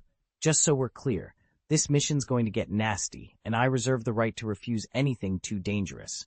Don't expect me to play cannon fodder. I'll pull out if it goes south. Nick Fury studied him for a long moment, then gave a curt nod. Turning to Dr. Selvig, he ordered, "Set it over there." Selvig's smile was almost manic as he directed the techs to wheel the heavy device into position. Where did you even find these people? S.H.I.E.L.D.'s enemies crop up everywhere, Barton replied, tapping his tablet. On the screen appeared two profiles, Iridium Metal and Dr. Heinrich Seifer. This what you wanted? Exactly. Selvig leaned in to inspect. Iridium, meteorite grade, ideal for generating antiprotons, almost impossible to procure. If S.H.I.E.L.D. caught wind of our need, we'd never get it, Barton added. I'm not telling anyone else, Selvig said with a dismissive shrug. He then strode toward Loki, practically vibrating with excitement. The cube showed me things, beyond knowledge yet utterly true. I know, Loki replied, a small, knowing smile on his lips. Agent Patton, what did you see? Patton stepped forward, lifted the compound bow from its crate, and tested its weight. My next target. Loki raised an eyebrow. And what do you require for it? A surprise, plus one human eyeball, Patton answered, eyes cold. Night had fallen over the helicarrier. The vast hangar deck plunged into shadow. Agent Coulson could hardly contain his excitement as he stood before his idol, Captain America, Steve Rogers. I know it's a lot to ask, he stammered, holding out a rolled-up foil. But could you sign this? Steve gave him an easy smile. No trouble at all. Happy to. He took the foil from Coulson's trembling hands. It's a pretty rare print. Took you years to find? Coulson nodded vigorously. An out-of-print promotional set. I've been hunting it down since '48. It's mint, aside from a little yellowing at the corners. Before he could ramble on, Level 7 Operative Agent Werner Sitwell interrupted, tapping his tablet. Sir, we've got something. He swiped the screen so Coulson and the captain could see a grainy photo of Loki. Initial facial recognition says there's a 67% match, but after cross-referencing with other databases, we're up to 79%. Steve frowned. Where is he? Number 28, Königstrasse, Stuttgart, Germany, Sitwell replied. And he doesn't seem to be hiding. Nick Fury stepped forward, voice low but firm. Captain, it's your call. Something doesn't add up, Agent Aaron pressed in. He exposed himself on purpose. Fury's lips curved in a sneer. Maybe he thinks S.H.I.E.L.D. can't track him if he's out in the open. And don't forget, Aaron added, he controls Patton. He knows what we're capable of. Fury nodded, folding his arms. Exactly. If he's brazen enough to show his face, he won't slip through our fingers. He turned to Steve. Let's put an end to this. Steve's expression hardened with resolve. All right, let's move. Chapter 7, Infiltration in Stuttgart. You're going with the captain, Nick Fury said without looking up from the dossier. I already told you, I'm not a fighter, Clint Barton replied, arms crossed. Fury's one good eye flicked toward him. Your call, but Loki must be brought back, alive. Clint drew a slow breath. Fine, I can barely accept it, but I'll do it. Outside the grand ballroom on König Street, Stuttgart's elite gathered under crystal chandeliers. A string quartet played as champagne flowed, and diplomats, celebrities, and industrial barons mingled beneath the gilded arches. Above them, hidden on a fire escape, Barton notched arrow after arrow. Each shot dropped an armed guard silently to the marble floor. Within minutes, the perimeter was clear. He slipped through a concealed balcony door and navigated a servant's corridor to the reinforced vault behind a heavy velvet drape. In the pale light of exit signs, Barton opened his black satchel and withdrew a sleek, syringe-like device. He pressed it against the high-tech iris scanner. A hiss of nanites later, the scanner flashed green, and the vault door slid open. Meanwhile, in the ballroom, Loki made his entrance. Draped in a dark blue suit tailored to perfection, he carried his polished scepter like a gentleman's cane. At the edge of the crowd, a burly guard raised his rifle. Loki tapped the scepter's head against the guard's temple in a single fluid motion. The man crumpled to the floor without a sound. On the raised dais, Dr. Heinrich Cypher paused mid-sentence, confusion rippling across his face. Before the audience realized what was happening, Loki strode forward, offering a mocking bow. Cypher barely had time to register the motion before Loki's arm shot out. He seized the scientist, propelled him onto the bronze bull sculpture dominating the center of the room, and pinned him there. From his inside pocket, Loki withdrew the same syringe device Barton had used. With icy calm, he pressed the tip against Cypher's lower eyelid. The doctor's scream cut through the music. His body bucked as the agent spread through his nerves, an expression of pure agony frozen on his face. Loki leaned in close, his voice a soft hiss. "Quiet now. Save your voice for when you tell me everything." The gala continued around them, oblivious to the midnight assault in their midst. In the dim vault and under the chandelier's glow, two covert operations raced toward the same prize, Loki's capture. The crowd recoiled in horror, their screams echoing through the hall as they scrambled for the exits. Barton, however, remained unfazed. He lifted the syringe-shaped scanner and tapped a few commands into its interface. He already had Dr. Heinrich Cypher's retinal data loaded. In an instant, a translucent eyeball hologram flickered to life above the device, and a line of text appeared. Retina scan. Identification confirmed. Dr. Heinrich Cypher, access granted. With a low mechanical hum, the vault door slid open. Barton stepped inside without hesitation and retrieved the chunk of iridium metal that Selvig had been desperate to secure. Chapter 758, A Mentally Ill Transvestite? I recognize you, but they don't know. Loki stepped out of the banquet hall, fingertips sparking with magic as he reshaped his tailored suit into full Asgardian battle dress. A regal cloak draped itself over his shoulders, and twin golden horns sprouted atop his head. His scepter lengthened in his grasp, morphing into a sleek, combat-ready weapon. Just then, a car careened up to the curb, its driver slamming on the horn in confusion at the tumult. Loki flicked his wrist, and in the next heartbeat, a crackling blue sphere burst from the tip of his scepter, ripping through the windshield. Steel glass shattered, and the startled driver stumbled backward as the vehicle crumpled. Before the crowd could fully register what had happened, Loki's image fractured into 4 identical figures. Phantom clones blinking into existence at each point of the circle. Trapped on all sides by their horned, flowing-robed tormentors, the onlookers froze in place. "Kneel," Loki commanded, his voice cool and unwavering. Silence answered him. Staring at the 4 Lokis, the crowd exchanged bewildered glances. No one kneeled. From where they stood, this horned noble in a sweeping cloak looked less like royalty and more like a crazed transvestite with delusions of power. They didn't know which way was up, only that they wanted to get away as quickly as possible. I said so. At Loki's command, all 4 versions of him slammed their scepters into the ground in unison. Instantly, the gems embedded in the shafts blazed with a searing blue light. "Kneel!" His roar echoed over the field, a thunderous decree that sent a shiver through every heart. One by one, the assembled crowd dropped to their knees, their bodies bending under the weight of his will. Loki allowed himself a satisfied grin, arms spread wide as he drank in their submission. "Isn't this simpler?" he taunted, pacing before the prostrate masses. "This is your nature, after all. Freedom's siren song only breeds discontent, drives you to chase power and blind individuality. But you were born to be ruled, and in the end you always surrender." A hush fell.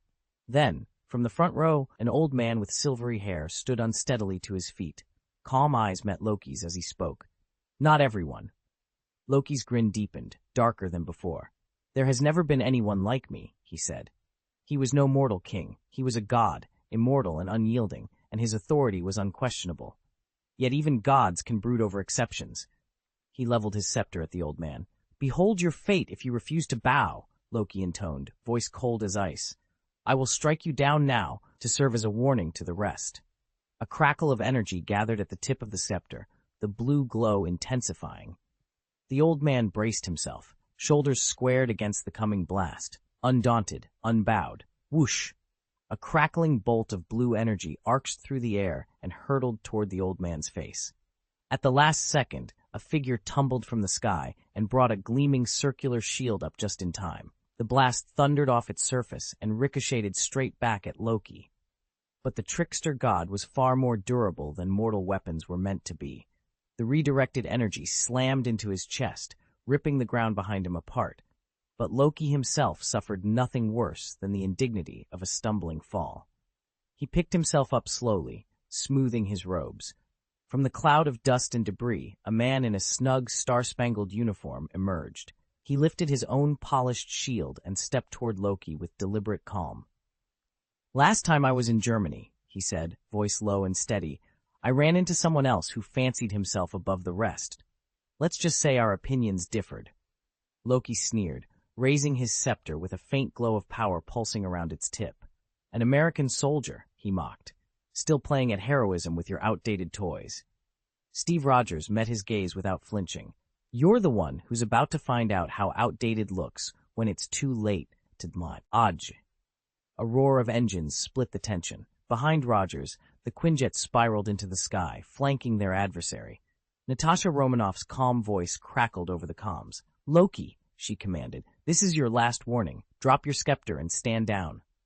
For a heartbeat, Loki's eyes flickered with amusement and defiance. With a sudden, vicious gesture, he hurled another pulsating orb of blue energy. The Quinjet shuddered as it flew sideways to evade the attack, the blast scorching a streak of fire across its flank. Steve raised his shield, ready to shield his team however he could. Natasha rolled into position above, Gatling cannons whirring to life. The rooftop battlefield quieted to a tense standstill, each side poised on the brink of the next strike. The game had only just begun. Captain America didn't hesitate when Loki not only refused to surrender, but actually downed one of their fighter jets. Steve hurled his shield like a discus, striking Loki squarely in the chest, then surged forward for hand-to-hand combat. But whether it was from lack of practice or simply facing a more skilled opponent, Steve quickly found himself on the back foot. Loki knocked the shield aside and slammed the spiked end of his scepter against Steve's helmet. Stars exploded in the captain's vision. "Kneel," Loki hissed, raising the scepter for a killing blow. "Not a chance." Through the ringing in his ears, Steve shoved the staff away. He spun low and delivered a brutal roundhouse kick that sent Loki reeling and bought himself enough time to press the attack again. High above in the Quinjet, Natasha Romanoff watched the battlefield on her screen, brow furrowed. "His illusions are swarming the field. I can't pick out the real Loki." Aaron peered over her shoulder. "There's only one true Loki, and he's down there grappling with Steve. The rest are just phantoms. But if we fire, we risk hitting Cap, and honestly, our missiles wouldn't punch more than a scratch into the real god of mischief." Natasha exhaled and keyed her comm. "Then we hold position. Steve's got this. Let's see how long he can keep up." Natasha Romanoff and Aaron crouched behind the sleek black jet, night clouds swirling around the runway lights. Natasha ran a finger over the crates of weapons stacked beside him and asked, "What about your munitions?" Aaron shrugged. "They're on board, but Fury balked at the price. My custom ammo didn't make the cut." Natasha said nothing, instead studying the silver ring on Aaron's left thumb. At last she murmured, "That's a personal piece, isn't it?" He met her gaze. "Yeah, and you'd do well to trust our pilot a little more. Nick Fury's betting big on him." Before she could reply, a familiar voice crackled through the jet's comm system. "Agent Romanoff, did you miss me?" Tony Stark's tone was equal parts cocky and amused. Suddenly, the cockpit's HUD was hijacked by a blasting rock anthem that shook the fuselage. Iron Man streaked into view above them, repulsor gauntlets glowing. With two perfectly timed pulse blasts, he sent Loki tumbling backward through the low clouds. He touched down nearby with theatrical flair, then unleashed every weapon in his armor, charged repulsor beams, micro-missiles on his forearms, and the twin shoulder cannons, all zeroed in on Loki. "Come on, Bambi," Tony quipped, nodding at the golden horns still perched on Loki's head. Unfazed, Loki rose to his feet and raised his hands. A pale golden glow flickered, and in an instant both his horned helmet and flowing cloak dissolved into the ether. Tony Stark and Steve Rogers escorted the bound Loki onto the Quinjet, the engines already humming to life. As the jet lifted off toward the S-Shield helicarrier, Tony shot a sideways glance at the man standing near the cockpit console. "Long time no see, fortune teller," Tony greeted Dr. Aaron, Fury's hand-picked specialist in the mystical arts. Nick Fury said you'd be joining us up there. Aaron folded his arms and studied Loki through narrowed eyes.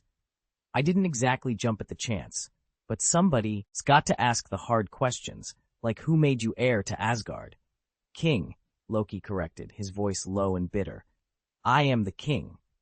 Tony shrugged. Yeah, sure, some people are just born for it. You probably didn't notice, but when you were hurled into that vortex, Odin wept for you. Thor thought you'd perished, and he's been grieving ever since. Your mother. At the mention of Queen Frigga, Loki's posture stiffened. Don't you dare bring up my mother. Aaron held up his hands. Fine, I'm not here to pry into family drama. I just wanted you to know your own blood still cares. Now, let's get to the point. Where is the cosmic cube? Natasha Romanoff stepped forward. And what about Barton? And Dr. Patton, Aaron added. Not to mention Dr. Selvig. Loki threw back his head and laughed, cold, mirthless. How do I even know what they're doing? I've been otherwise occupied. Aaron exchanged a glance with Natasha. Figures. You're going to clam up. Loki's lips curved into a mocking smile. As you say. Silence fell over the cabin as the Quinjet banked toward the helicarrier's landing bay. Each of them, Avengers, Mystic Expert, and Asgardian King, sat poised on the edge of uncertainty. The real reckoning was just beginning. Aaron looped his arm through Abe's and pulled up a chair across from Loki. You came here on your own, showed a bit of muscle, then played along when it suited you. That had to be intentional. I've seen what you're capable of. If you really wanted to slip away, no one here could stop you. Tony cleared his throat. Is now the time to point that out? I'm the one who caught him. Aaron grinned. Point taken. But honestly, Tony, you made it look so easy. Capturing the god of mischief. Mission accomplished. Not quite, Steve interjected.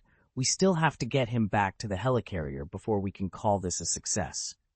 Aaron waved a hand dismissively. Captain Rogers, you're too serious sometimes. The world's changed. Try to loosen up a little. He leaned back. And now, Loki, let's address the elephant in the room. No fool would walk headfirst into a trap, so there's only one explanation. Steve opened his mouth to protest but found himself at a loss for words. After 70 years out of the loop, the world felt foreign, and sometimes he simply ran out of comebacks. But he watched closely as Aaron prepared to draw out Loki's secrets, knowing full well that the god of trickery had a few surprises of his own. You seem very confident you'll get away. Loki's lips curled into a faint smile. Please, go on. Aaron Gaius kept his tone measured but edged with steel. Here's a strategy tip. Sometimes you control the narrative best by choosing when and how you reveal yourself. Every detail matters. The time, the place, who did what. So why Stuttgart? Why murder that man and gouge out his eye? I doubt it was hunger. You have a purpose, and that victim must be key to your plan. S.H.I.E.L.D. will uncover his identity soon enough, but I suspect you anticipated that. By now, your objectives for this phase should be complete. Resourceful, Loki murmured. He began to clap, then sighed as he remembered his wrists were cuffed together. He set his hands on the armrests and offered a wry smile. Very good, Director Gaius. Aaron arched an eyebrow. I hear that a lot. Loki leaned back, settling into the chair. You think you know me, but they don't. If I were to tell them. His words died on his lips as Aaron produced a revolver in one fluid motion. He ejected the magazine, loaded 6 glowing, enchanted rounds, and snapped it back into place, the weapon now trained squarely on Loki. Tony Stark, arms crossed, glanced between Aaron and Loki. Oh? And what would you tell us, Your Majesty? Loki blinked his eyes open. Just as he was about to speak, Aaron's voice slipped into his mind. No need for words. Aaron was using his magic to communicate. Ready to tell them? The message read, and in the same instant, Aaron's hand swung a gun up, aiming it squarely at Loki. Loki's eyes narrowed. Your men aren't actually going to shoot me, are you? Aaron's reply echoed in Loki's thoughts. You're the second prince of Asgard. If I kill you, Odin will come after me. I don't want to cross a god king, but if your true nature gets out, I'll be in serious trouble. Keep this quiet, and we both stay safe. I'm not going to kill you, but I will paralyze your tongue and break your hands if you spill anything. Don't worry, I'm skilled in medicine. The pain will be over in seconds.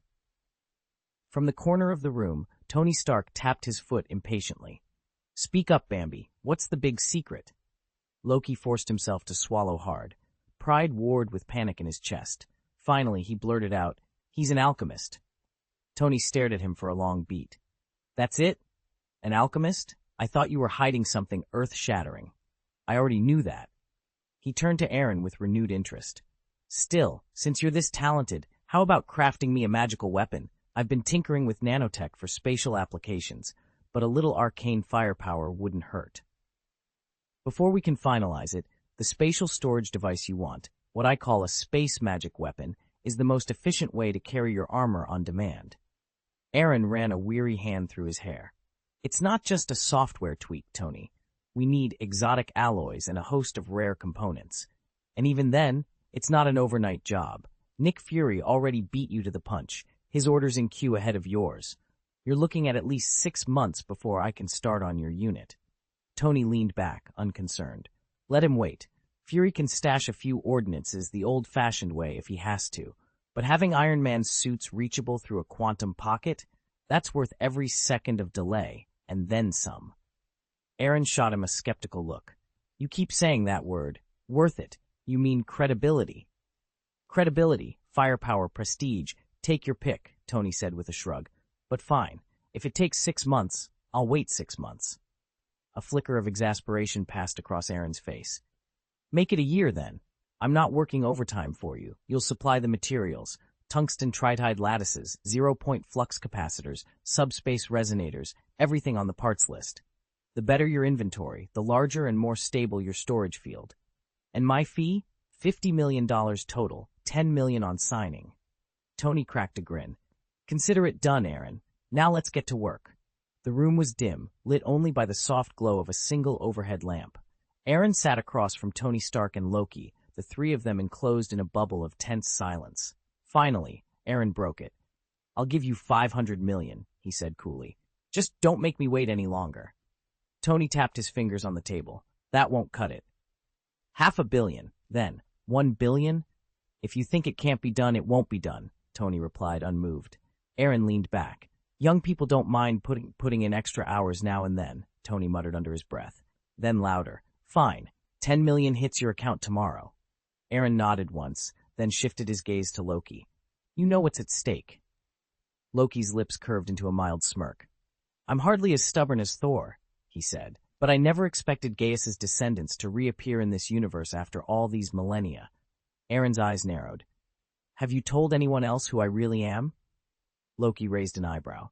"Do you trust me when I say no?" "You didn't even know my name before your exile," Aaron pointed out. "If I'm correct, you first learned it from Barton or Dr. Selvig, and that's when you began questioning my identity." Loki shrugged. "True, I haven't mentioned it to a soul." "That was prudent," Aaron said softly. "If you had, you'd regret it by now." Loki's smile turned triumphant. "Regret? Don't be so sure. Even if you wanted to track me down, you couldn't. And trust me, you're the one in more trouble. Gaius made plenty of enemies over the centuries." Gaius stood tall in the marble-walled council chamber, his glare fixed on Loki. "Don't forget," he said coldly, "I have powerful allies, Asgard among them. I wouldn't dare underestimate their support." Loki's lips curved into a slow, mocking smile. "Precisely why I've refrained from moving against you so far," he replied. "But that doesn't mean I lack the nerve." He rose from his seat and began to pace, every step measured and deliberate. "Here's my offer. Join me. I intend to conquer this world next and reclaim my throne. In return, I'll see to it that your rank is second only to mine, or perhaps equal if you prove as useful as I expect." Gaius's chest heaved with restrained anger. Loki's eyes glittered as he leaned forward. "Legend names you a god favored by the cosmos," he purred. "Such prestige need not be sullied by alliances with, well, stupid humans." "Is that what you think I am?" Gaius snapped. "Just another mortal beneath your contempt?" Loki tilted his head, feigning disappointment. "Chafing at the label, are we?" Gaius drew himself up. "Enough of your jibes. Speak your piece. But know this, I won't let you expose my true identity." He paused, eyes narrowing. "I intend to bind you with magic." Loki laughed, amusement dancing in his emerald gaze. "You? A single spell from you would shatter what's left of your dwindling power. I wouldn't worry so much."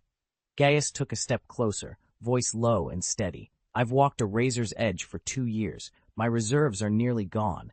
But you, trickster god, have left me no choice. Loki's confident smile wavered as he surveyed the assembled council. This isn't the place for sorcery. Too many witnesses. Gaius tilted his head, unflinching. Don't worry, it's a simple hypnotic charm, cast with nothing more than my gaze. No one else will see a thing. He let the threat hang in the air, and for the first time in centuries, Loki's composure cracked. Once I've captured you aboard the helicarrier, Aaron said, you'll be under constant surveillance, no chance to slip away. At the same time, I'll send word to Heimdall. He'll alert Odin, and Odin will find a way to return you to Asgard. As he spoke, a violet glow flared in Aaron's eyes. Loki staggered, as if a cold breeze swept through his mind, lulling him toward unconsciousness. But after more than 1,000 years, his mental defenses were far stronger than any mortal's. The very core of the god of deception bristled at the intrusion, quivering deep within his soul. In an instant, Loki's eyes snapped emerald green, meeting Aaron's violet glare head-on. In that brief psychic duel, Loki expelled the alien influence from his mind, leaving himself whole and in full control once more. Aaron's brow furrowed as he surveyed Loki, the air in the atrium humming with raw arcane power. He had just attempted a low-level hypnosis spell, one that would have easily swayed Thor, but it had failed utterly against the god of mischief. Of course, Aaron murmured, voice tight. Hypnosis might work on mortals, even on fellow gods whose power you've never faced. But you, Loki, are the very embodiment of trickery. Spiritual magic barely scratches your defenses. Loki merely inclined his head, feigning nonchalance. Is that so? He replied, voice smooth as silk. He let the moment stretch, then offered a sly grin. Since you've conceded the atrium to me, I hold the final say in this realm. You may pursue your schemes without hindrance. No need to keep secrets any longer, unless, of course, you'd prefer cooperation over conflict. Aaron's gaze turned steely.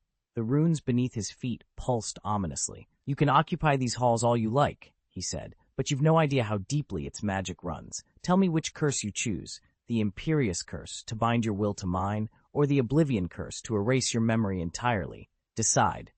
Loki's lips twitched with barely concealed outrage. I am a god, he shot back, voice low and cold. Your petty curses hold no dominion over my mind. Aaron regarded Loki with cool detachment. There are too many gods in this universe, he said, but in my view, only the Heavenly Father truly deserves the title. The others bear the name of godhood without possessing real divine power. They're simply mortals with exceptional abilities. And you, Loki, you aren't even a godly father. Loki bristled at the insult, but Aaron continued unfazed. Still, you do wield that deceptive godhead of yours. My current magic, primary Grand Mage level, can't suppress your thoughts indefinitely. I can only contain you for a short time. At those words, Loki's blood ran cold. You can't even hold me off forever. My plan could unfold any moment, if the leader's mind is under lock and key. He stammered, scrambling for words. Maybe we don't need this hostility. I think it's necessary, Aaron interrupted, voice steely. You're the god of trickery. How can I trust you won't betray me? Remember where you stand. You're in my hands now. Loki opened his mouth to argue again, but a sharp click stopped him cold. Aaron leveled a sleek black pistol at him.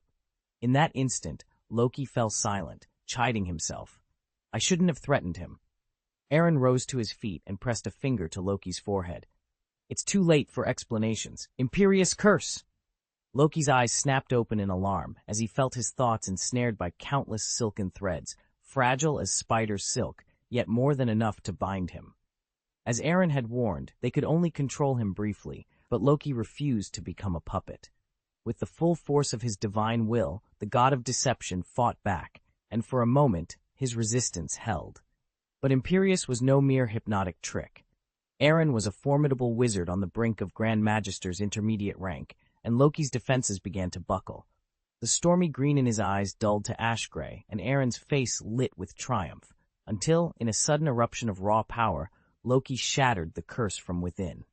The commanding threads unraveled into nothingness. How? Aaron withdrew his hand, frowning in astonishment. Did someone shield your mind in advance? Loki staggered, heart pounding, and in the space of a single breath he understood why Aaron's spell had failed. Horror and relief warred behind his eyes as he realized just how much he had underestimated his opponent. and how well someone else had prepared him for this moment. Aaron's surprise was obvious. He hadn't realized his mind scepter could reach out and flick Loki's will. Loki rolled his eyes twice, regaining his haughty composure. "You must have miscalculated," he said, voice cool. "You can't control me." "Not yet," Aaron replied, settling back into his chair and taking a steadying breath. In his world, the simplest way to silence a troublesome witness was to kill him, but Loki was no mere mortal, and murder carried its own risks. Nor would Aaron's standard arcane wards be strong enough to bind the god of mischief forever. Perhaps they could recover the missing body of Gaius and call upon the holy magician's power. That might tip the scales. Failing that, well, with so few onlookers today, a more permanent solution would not be impossible. Cripple his hands, silence his tongue, and Loki would be harmless. Loki's forced smile flickered uneasily. "You're considering something drastic." "I'm weighing all the options," Aaron said evenly. For a moment, Loki toyed with another retort, another spark of defiance. But he recognized the depth of Aaron's resolve and the hunger for power in those cold eyes. He had come to parley, even to cooperate. Yet after feeling the mind scepter crawl beneath his skin, he understood one immutable truth. He would never be anyone's puppet. The realization cut deeper than any blade, and the great god of trickery fell silent. Captain Coulson flicked a look at the datapad in his hand. Exposing Gaius's identity will give him exactly the excuse he needs to stir up trouble and inch closer to his plan for world domination. I leaned forward. "What are you thinking?" Loki, still secured in his restraints, let out a low chuckle and shook his head. "Absolutely nothing of interest, Agent Romanoff. He'd be too clever to spill any secrets in front of Aaron." My comm crackled. "Did he say anything useful?" Nick Fury's voice demanded. Natasha answered crisply, "Just a lot of hot air. No real intel." "Good. Bring him on board. We don't have time for theatrics." Fury cut the feed. Steve Rogers at the controls kept his voice low. "I've got a bad feeling about this. Because a rock star surrendered so easily?" Tony Stark teased, crossing his arms against the bulkhead. Steve shot him a withering look. "He didn't. Don't underestimate him. This man's a formidable fighter." Tony winked. "Well, you're pretty spry for your age. Pilates, maybe?" Steve blinked. "Excuse me?" Tony shrugged. "You know, stretchy workouts, deep breathing. Must be how you stayed so limber as an American popsicle." Steve turned to me. "Fury never mentioned Stark would be on this flight." "Yeah," I told him. "Fury's full of surprises." Outside, a bolt of electric blue lightning split the night sky, briefly illuminating the storm clouds that swirled around our Quinjet. Natasha Romanoff frowned as another bolt of lightning split the night sky. "Where did that come from?" she muttered. According to her flight plan, there shouldn't have been any storms along this route. Yet thunder boomed closer and closer, and flashes of light grew more frequent. Aaron looked up sharply, and even Loki's breathing became a little ragged. Steve Rogers cocked his head at the god of mischief. "Afraid of a little thunder, Loki?" Loki waved a dismissive hand.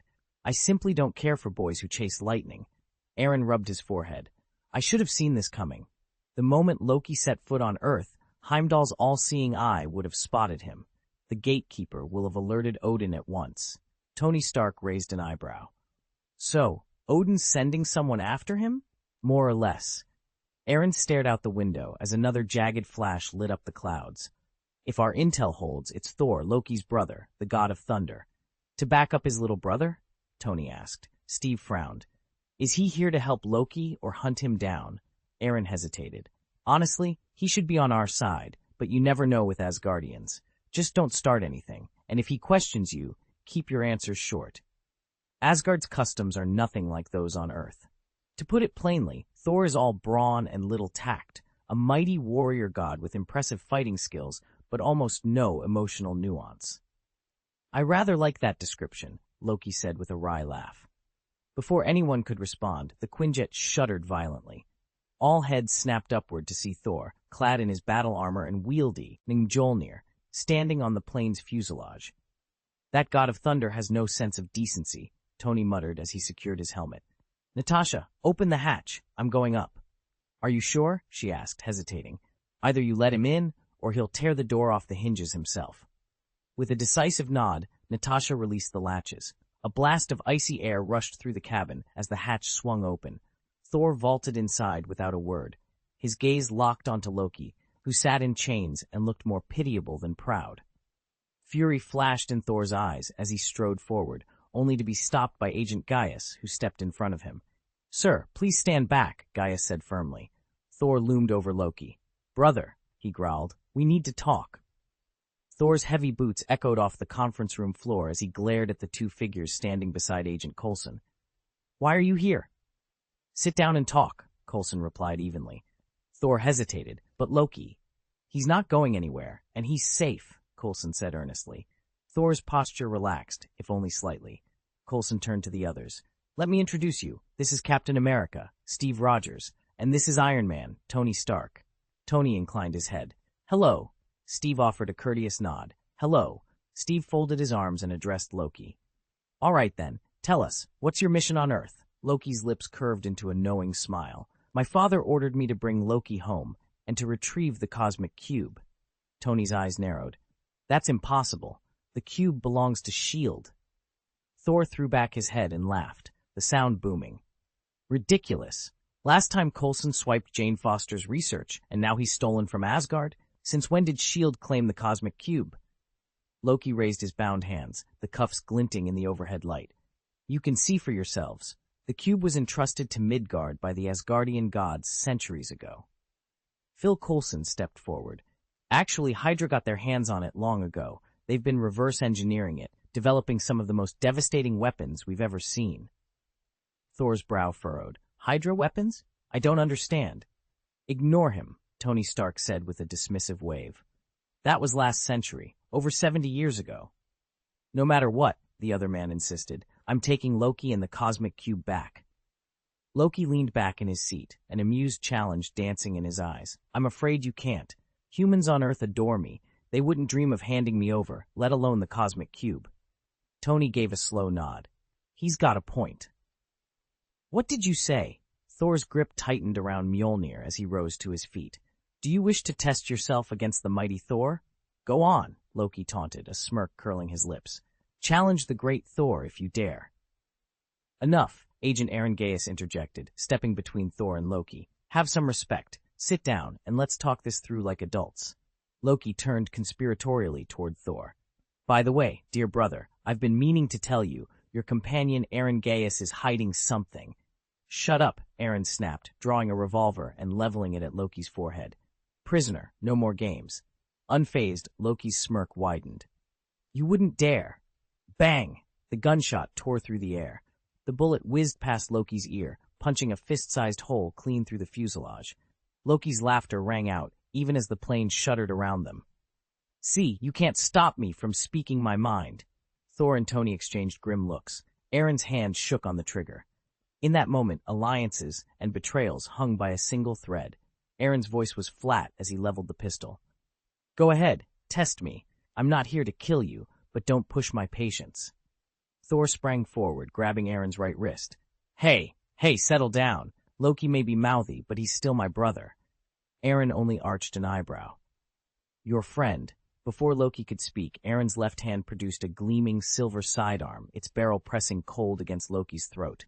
"One more word out of you, and you'll regret it."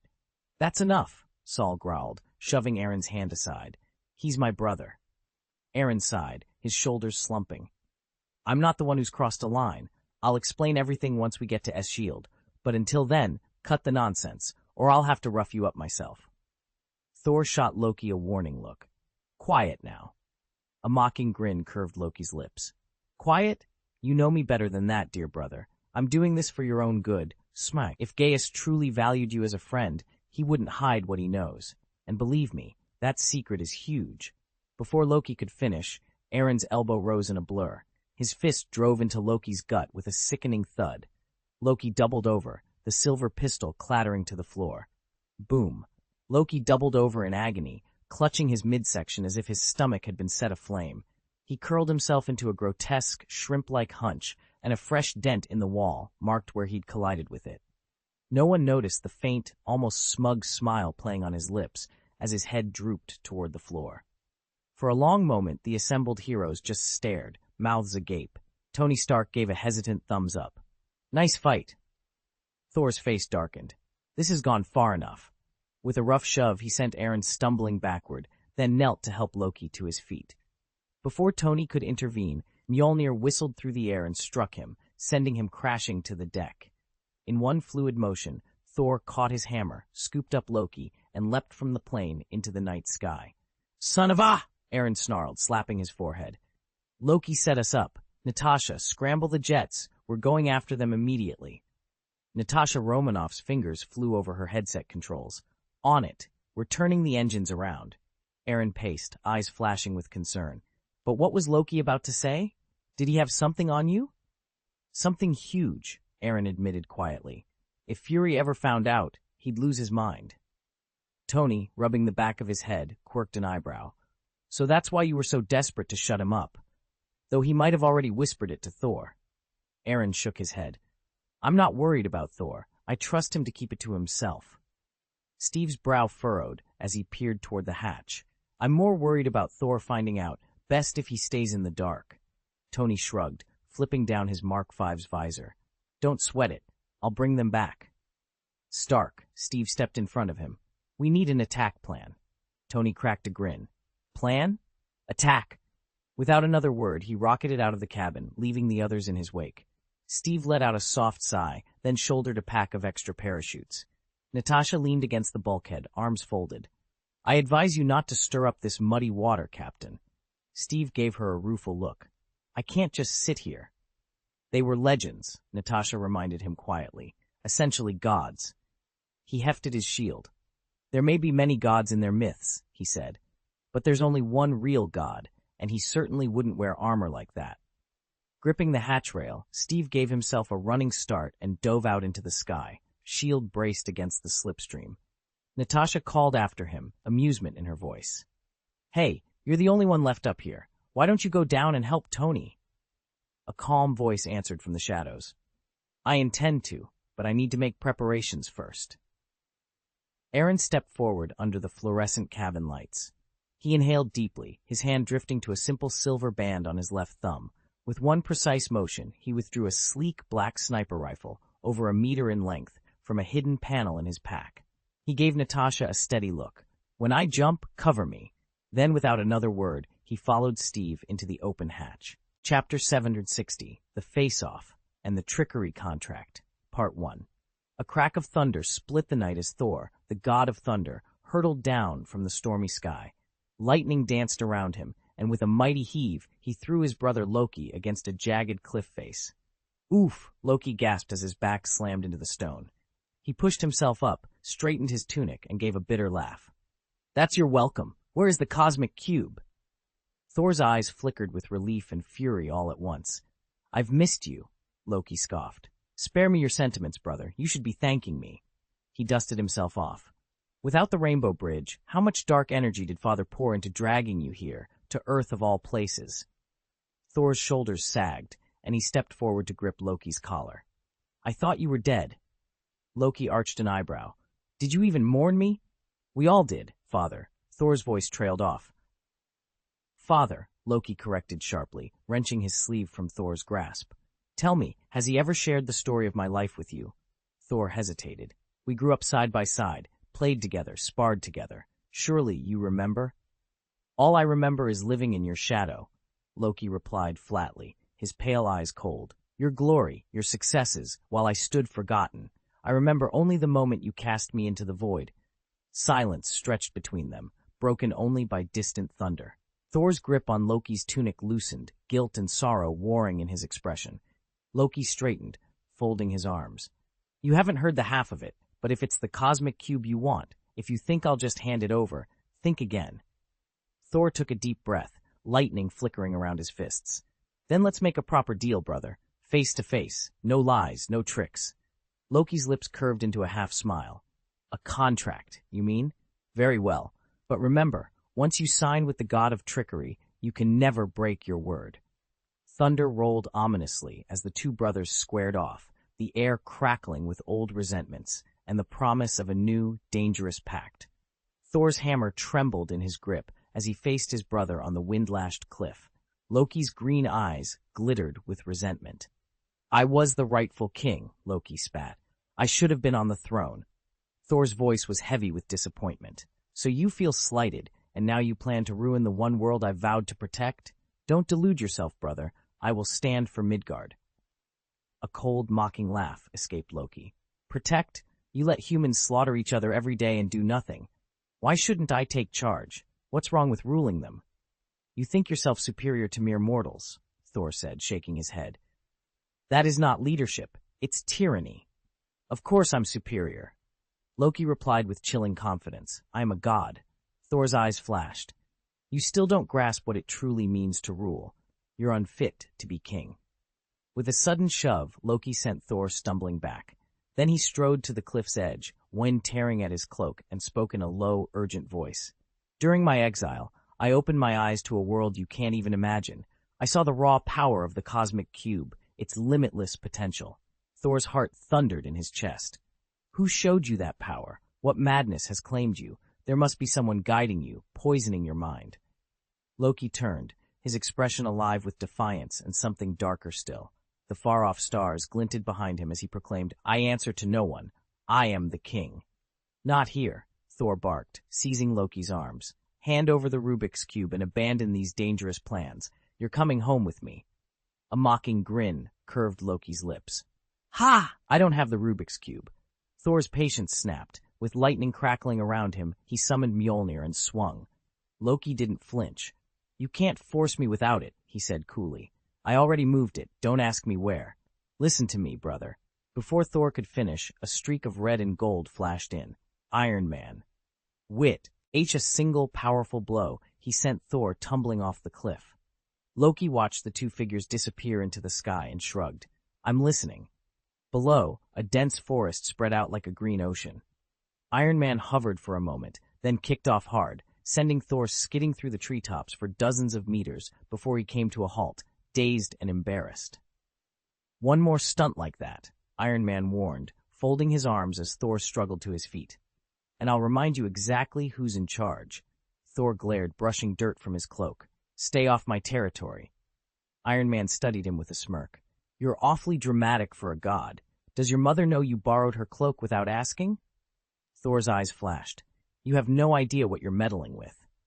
Trust me, Iron Man said softly. This is above your pay grade, Tin Man. Loki answers to Asgard, but if he hands over the Rubik's Cube, he's all yours. Until then, it's best you stay out of the way, stranger. Thor's pride flared at the insult. In more than 1,000 years of life, he'd never been spoken to like that. With a roar, he hurled Mjolnir. The hammer tore through the air, smashed a massive oak in two, and thundered into Tony's armor before skidding to a stop. Stark's visor lit up with annoyance. Then come on, he challenged. Thor summoned his hammer back, ready to strike, only for Tony to blast him with a powerful repulsor pulse. The god of thunder staggered, giving Iron Man the opening he needed. Stark rocketed forward and planted a double kick squarely in Thor's chest. The Asgardian flew backward, skidding across the battlefield, but rose unscathed. His godly physiology shrugged off the impact. His wounded pride did not. With a fierce cry, Thor raised Mjolnir to the darkening sky. Obedient clouds roiled above, releasing bolts of lightning as thick as iron cables. Thor funneled the storm's fury through his hammer and unleashed it in a blinding strike at Tony. The energy tore into Iron Man's suit, sparks exploding outward and glowing fissures webbing the metal plating. Inside the armor, alarms blared as circuits overloaded, coolant hissed against Tony's back, and his HUD flickered through warning messages. A trickle of blood slid down his brow, but in spite of the pain, Stark's grin was relentless. He was far from finished. Jarvis's display flared bright in Tony's visor. Energy output at 400%, the AI announced. Tony allowed himself a small, confident smile. Channeling that surge into his repulsors, he unleashed powerful orange-red pulses from both palms. The enhanced beam struck Thor squarely in the chest, hurling the Thunder God backward. Thor spun through the air, executed a backflip, and landed firmly on the rocky ground. For a heartbeat, the two fighters locked eyes. Then, as if guided by instinct, they lunged at one another. Iron Man's superior thrust sent him rocketing forward and carried Thor with him to a nearby cliff face. There they clashed in midair, armor against raw might.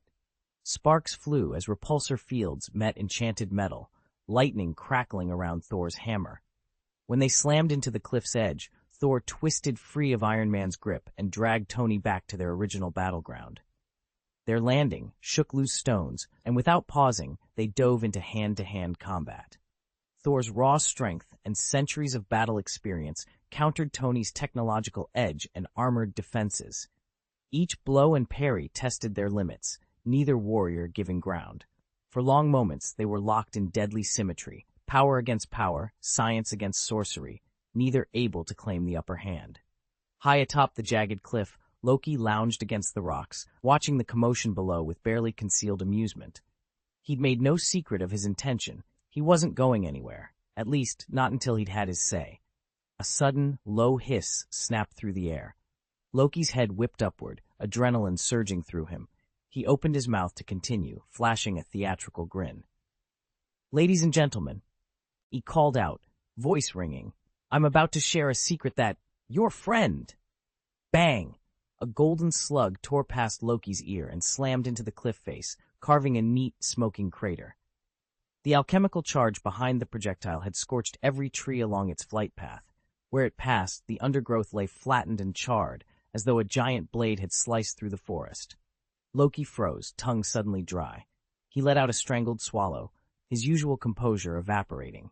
Natasha, crouched beside him, stared at the smoking rifle perched at the cliff's edge. Her eyes were impossibly wide. "That weapon," she gasped. "Is every alchemist armed like this?"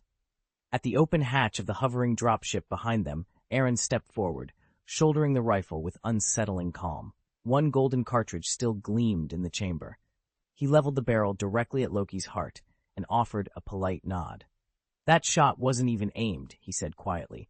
"There's still one round left. Care to test how precise it can be?" Loki's hands shot up in surrender, every nerve on fire. A single drop of sweat trickled down his temple.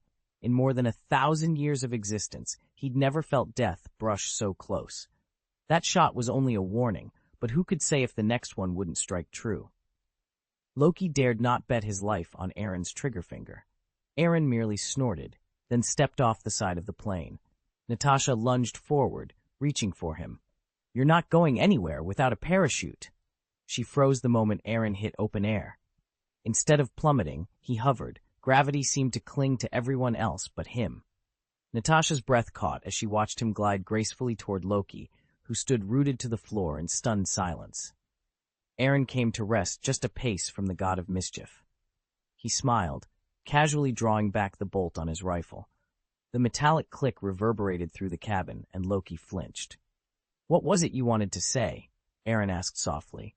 "You've long since tested my patience." Loki's voice wavered. "That bullet you just fired, it must have been precious." "Oh, more than precious." Aaron's eyes glittered. "It's enchanted 8 times. At full power, it could level an entire town. It's the peak of my current capabilities. Even Odin couldn't manage more than a dozen enchantments on a single projectile." "One shot only?" Loki's disbelief was palpable.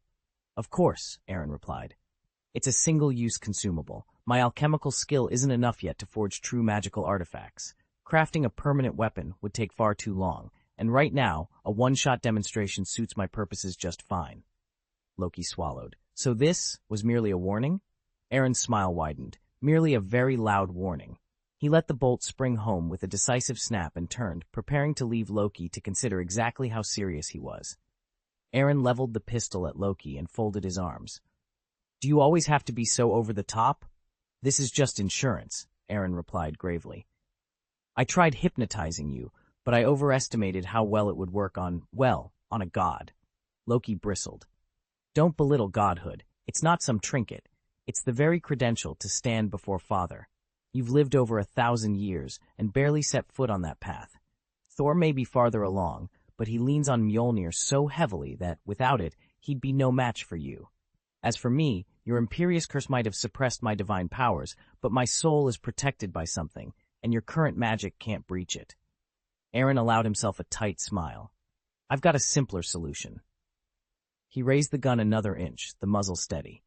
"No, I'm not going to kill you." Loki's eyebrow twitched. "Good to know." "I'm just going to put you to sleep," Aaron said. A solid knockout punch, 2 or 3 days at most. It's far easier than stripping your voice or your pen, and it won't tip anyone off. Don't worry, he added. I'll show mercy. There's only one bullet in this chamber. Aaron's finger hovered over the trigger. The barrel of his pistol trained on Loki's chest. Wait, he warned.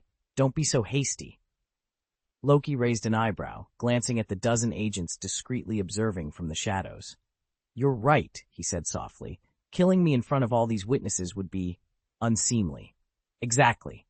Aaron's lips curved into a cold smile. Then, with a sharp snap of his fingers, he froze time, or so it seemed.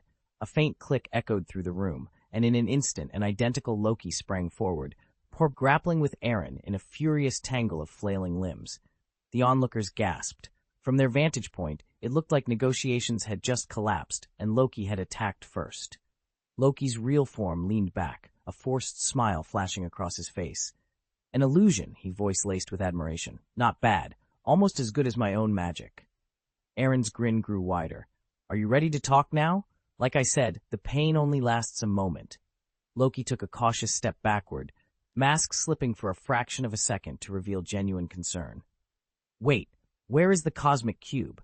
If you render me unconscious, how will you find it? Aaron lowered his gun just a hair, confidence shining in his eyes. I trust Sealed, they'll locate the cube before you even draw breath again. A flicker of anger crossed Loki's features. If you hurt me badly, Thor will be furious. Aaron's smile turned amused. Compared to the mess I'll be in afterward, Thor's wrath is trivial. Besides, he can't catch me. And once his business on Earth is done, he'll return to Asgard. He won't linger to settle scores. He raised the pistol again, the single lamp in the warehouse casting sharp shadows on his face. Farewell, Your Majesty. Before Loki could react, Aaron squeezed the trigger. A single echoing shot rang out. The hall fell silent, except for the soft thud of Loki hitting the floor. Loki raised a hand to stop Aaron before the man could pull the trigger. His smile was tight, almost painfully so. Wait a moment, this isn't exactly safe. Aaron folded his arms, eyes cold. Given the circumstances, it's our best and only option. You're unconscious long enough for us to hunt down the cosmic cube. Once we have it, you and Thor go straight back to Asgard. You'll wake up before Odin and Frigga. What could be better? A flash of rage shot through Loki's heart. He tasted shame as vivid as blood on his tongue. His grand plan had fallen apart, and worse, it had unraveled under his parents' very eyes. No defeat had ever cut so deeply. He would not bow without a fight. I want a contract, he said, his voice low and steady. Aaron's finger hovered over the trigger. For a heartbeat, all was still, until Loki unleashed a roar that rattled the dust at their feet. Did you hear me? A contract. Aaron blinked, then leaned forward. Very well, but even if you sign, what happens once you're back in Asgard? You're a prince. Gossip travels fast through palace halls, and trust me, knocking you out creates risks. Are you willing to gamble on this? On us? Loki held Aaron's gaze, every instinct screaming defiance. In that moment, the fate of worlds and the fragile threads of his own future hung in the balance. Aaron hesitated for a moment, then slowly lowered his gun. Loki let out a relieved breath. I promise I won't reveal your secret, Loki said carefully, but you mustn't interfere with my plan. Aaron's lips curved into a cold smile. You're negotiating terms with me? Loki met his gaze steadily. Think of it as insurance. If I'm ever captured and returned to Asgard, they'll torture or bribe me until I talk. In no time, everyone in the 9 realms, every demon and power across the cosmos, will learn that a Gaius Bloodline has returned. And then, Aaron's eyes darkened. So you want me to kill you? The words hissed out, and a lethal aura shimmered around him. Loki's face drained of color. No, not kill me, Loki stammered, voice tight. Just insurance on both sides. You lose nothing if I live, right? Aaron drew a slow breath and raised his hand. In midair, he traced glowing runes that spun into a contract hovering between them. By this binding, Aaron declared, Loki, the trickster god, shall not disclose the identity of Aaron Gaius by any means. If you break this pact, your soul will be forfeit. The magic snapped into place, and Loki's expression flickered between defiance and fear. For once, his trickery outmatched by the quiet power of a man guarding his own destiny. Aaron Gaius leaned forward across the table, laying out the parchment in neat, deliberate strokes. Here are the terms, he said quietly. I will not use magic to obstruct your plan before it's complete, nor will I attack you unless you deliberately force my hand. Loki's pale eyes flicked over the clauses. A mocking smile curved his lips. Isn't this contract a bit extreme? If I speak out of turn, will I really die? To be precise, Aaron replied, voice steady, you will collapse in mid-sentence the moment you violate any clause. I won't leave a single loophole for you, or anyone else to exploit. Not even the creator gods could save you. Loki's chuckle was low and brittle. All right, but surely there must be some. Your Highness, I'm simply doing my duty, Aaron interrupted, frustration flashing in his amber eyes. It would be irresponsible of me to offer anything less. No magic, no violence. That's the best I can give you without breaking the conditions myself. He pushed the scroll closer. So it's up to you. Sign or walk away. But know this. If you refuse, I can't guarantee your safe return to Asgard. That uncertainty is too great a risk for both of us. Loki stared at the parchment, the candlelight glinting on runes that promised death the moment they were betrayed. Silence stretched between them, heavy with unspoken threats, until at last, Loki lifted his quill. Chapter 761, Thor's Speed of Changing Faces, a chance to clear the deck, half. Go on, sign it. You don't really have a choice, Loki said, flashing that infuriating grin. As if you didn't know, Aaron replied dryly. With a resigned sigh, Loki put pen to paper and scrawled his name at the bottom of the contract. The moment the ink dried, the parchment winked out of existence, and with it, Loki's last bargaining chip against Gaius. Aaron's face brightened. Oh, there's one more thing. Your little performance back there was way too conspicuous. Once we're back at S-Shield, everyone's going to swarm you, demanding to know your big secret. I won't be able to stop the questions. Loki raised an eyebrow. So you want me to hold your secret for you? Hardly, Aaron said with a shake of his head. What I need is a fictional secret, something juicy that sounds convincing, that you'd swear on your mother's grave. It has to look real when you put on your impromptu show on the plane, but it can't be traceable. Loki's interest was piqued. And you already have something in mind? Aaron blushed, glanced around, then leaned forward and whispered into Loki's ear. Loki's eyes went wide. He cracked a smile, then clamped his mouth shut as his cheeks turned bright red, fighting back laughter with all his might. It took Aaron a moment to settle his nerves. He ran a hand through his hair and sighed. You're unbelievable, he said at last. I thought I was shameless. Turns out you're a whole new level. Loki flashed a crooked grin. Be glad you were raised by Odin, Aaron. As for me, if I started overthinking it, I'd be in tears. They shared a brief, wry laugh, an odd moment of camaraderie amid the chaos, just as Steve Rogers vaulted into the clearing, shield raised, joining Tony and Thor. But in the scramble, Steve misjudged his timing and collided with Thor's gauntlet. Mjolnir slipped from the god's grip and clattered to the ground. To an Asgardian warrior, dropping one's hammer was the ultimate dishonor. Thor's eyes blazed. He sprang forward, snatched up Mjolnir, and swung it in a furious arc at Steve. On instinct, Steve slammed his shield against the coming blow. Clang! The reverberation tore through the mountain air. A concentric wave of blue energy radiated outward, uprooting every tree in a 100-meter radius. Rising from the dust, the three, Steve, Tony, and Thor, exchanged ragged breaths. Slowly, grudgingly, they lowered their weapons. Truce, for the moment, was the only option. Loki sauntered forward, arms folded. Not bad, Major, he teased, but leave the title dropping to me. That shield of yours, though, impressive. Aaron nodded and closed his eyes for an instant. With a whispered word, the two illusions he had conjured flickered and dissolved, merging back into reality as he and Loki stood side by side. The real threat's coming up the ridge, Aaron announced quietly. He braced himself, every sense alert. Loki's grin widened. Then we'd better be ready. The mechanism had synced perfectly. Every gesture and expression of the entity mirrored without a single flaw. Once the job was done, the three of them picked their way up the cliff face and escorted Rocky back to the waiting plane. On board the helicarrier, in the conference room, Aaron, Natasha, Thor, Banner, and the others were gathered around a central display.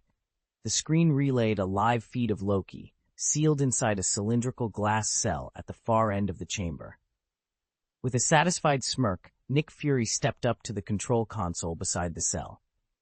Let me make one thing perfectly clear, he said, his voice calm but steel-edged. "If you even think about trying to escape, if you so much as scratch this glass." At his command, the floor panels surrounding the cell retracted inwards like giant fan blades. A sudden rush of air hissed up through the gap, rattling everyone's teeth.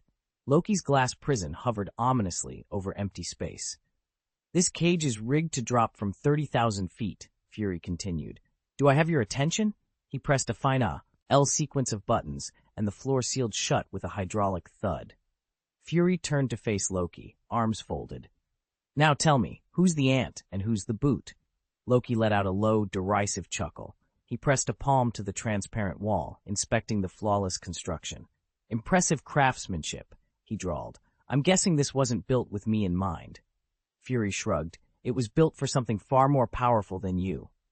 The trickster god's lips curled into a sly grin as he glanced up at the surveillance camera. "I've heard enough," he said softly. "A mindless beast masquerading as a man. How quaint." Nick Fury cut the feed, and the monitor went dark. Bruce Banner rubbed his temples. He really never runs out of things to say. Steve Rogers clasped his hands behind his back. "He's stalling. Thor, what's his angle?" Thor frowned. "Loki has amassed an army of Chitauri, warriors not of Asgard but from some distant realm. He intends to lead them in an all-out assault on Earth, and he's using the cosmic cube as his bargaining chip." "An alien army?" Steve's eyes narrowed. "From another planet." Bruce cleared his throat. "There's more. He also wants to build a portal. That's why he abducted Dr. Eric Selvig." "Selvig?" Thor raised an eyebrow. "What would Loki want with our astrophysicist, apart from his expertise in wormholes?" Flashback. On the cracked screen, Loki's pale face filled the frame, his lips curved in that mocking half-smile. "How desperate are you to unleash that uncontrollable beast you call protection?" Loki taunted. Nick Fury's voice crackled in reply. "How desperate am I? You threaten to wage war on my world. You steal powers you cannot master. You preach peace while you revel in slaughter. Yes, you drove me to despair, and you will regret it." Loki laughed, the sound chillingly amused. "Oh, you're furious, all right. You were so close to having it." He leaned forward, eyes glittering. "The cosmic cube, unlimited energy, ultimate power. What would you mortals or gods do with such a thing? At first I believed it would make me a beacon of hope. Then I discovered its true potential." Fury cut in, contempt dripping from every word. "If that true potential wants to read a magazine, tell it to send a subscription."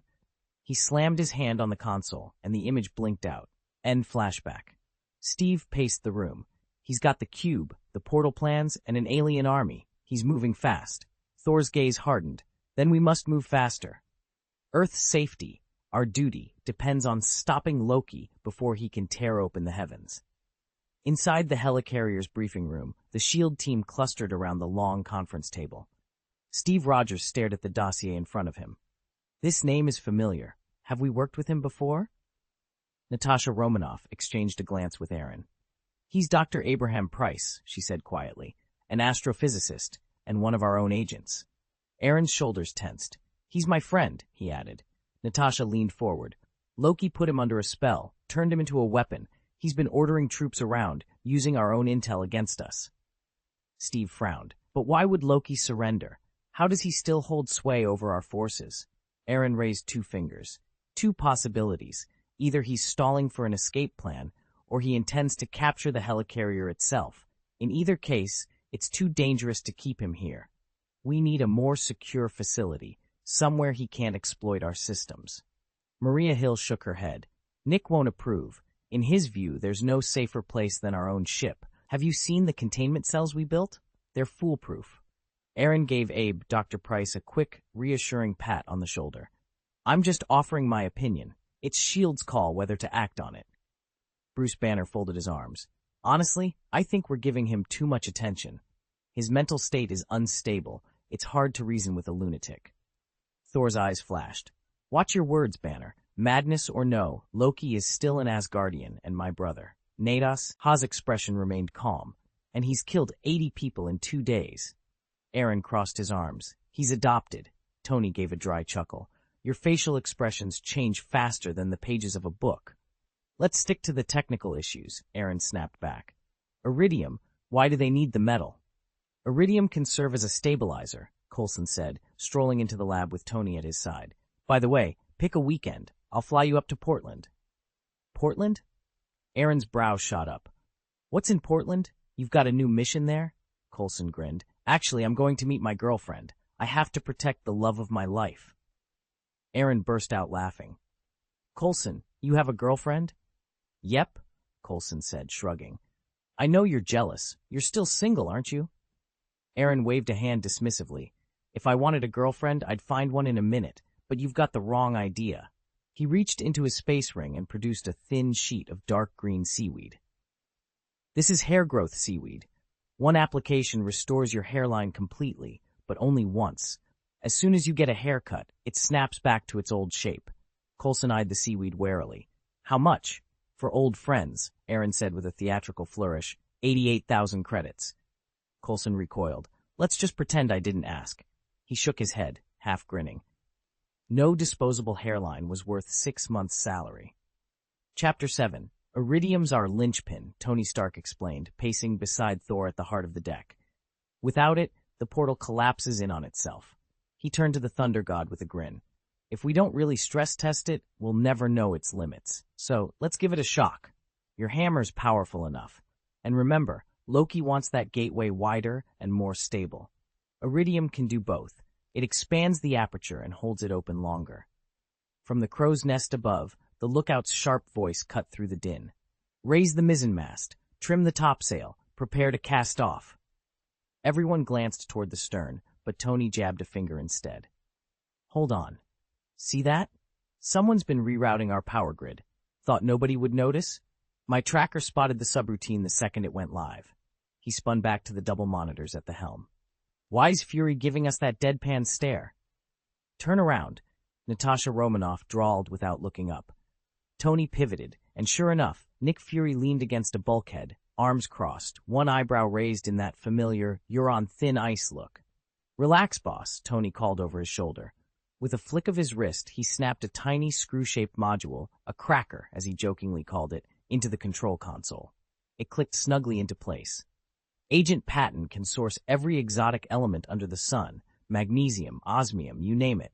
The only thing he's missing is a compact, high-density energy cell to power up the Rubik's Cube amplifier. A gentle hum pulsed through the ship as the portal's core began to resonate. Agent Maria Hill leaned over Tony's shoulder. Since when did you become a thermonuclear astrophysics expert? Tony flashed a self-satisfied grin. Last night. Above them, the sails snapped taut, and the vessel lurched forward. The iridescent rings of the portal blazed to life, hungry for its next trial. Mjolnir's unbridled might. Coulson's report, Selvig's notes, that paper on energy extraction theory. Am I the only one doing my homework around here? Steve Rogers flipped through the neatly stacked files on the conference table, frustration creeping into his tone. To be precise, Agent Aaron said, spreading his hands in a conciliatory gesture, you're the only one with both the clearance and the expertise to make sense of it all. All I've brought you are 2 images, one of Loki himself, the other of the Tesseract. I'm a courier. The real work falls to you, Praz. Steve met Aaron's gaze. Does Loki require a special power source to wield the cube? Bruce Banner leaned forward, steepling his fingers. According to Selvig's early models, he'd need to heat the Tesseract to at least 100 million degrees Kelvin. That's just to overcome the energy barrier for extraction. Then there's quantum tunneling to contend with. Without stabilizing that, any attempt to tap the cube's power would blow the whole operation to bits. Tony Stark rolled a pen between his fingers. Exactly. If Selvig can figure out how to lock down that tunneling effect, we'd unlock practical heavy ion beam fusion in any reactor on Earth. He stood and crossed the room in 2 long strides, offering Banner a firm handshake. Dr. Banner, nice to finally meet you. Your work on positron-electron collisions is groundbreaking, and personally, I'm a huge fan of your other talents. Bruce managed a stiff nod, an awkward half-smile tugging at his lips. Thanks. Tony pocketed the pen and turned back to the group.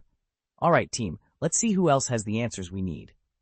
The room fell silent for a beat as each specialist prepared to weigh in. Outside, the fate of the Tesseract, and perhaps the world, hung in the balance. Bruce Banner was here to track the Rubik's Cube. Nick Fury announced as he entered the briefing room. I'm counting on the two of you to work together. Steve Rogers nodded. We should start by examining Loki's scepter. Whether it's magic or advanced tech, it behaves a lot like Hydra's weapons.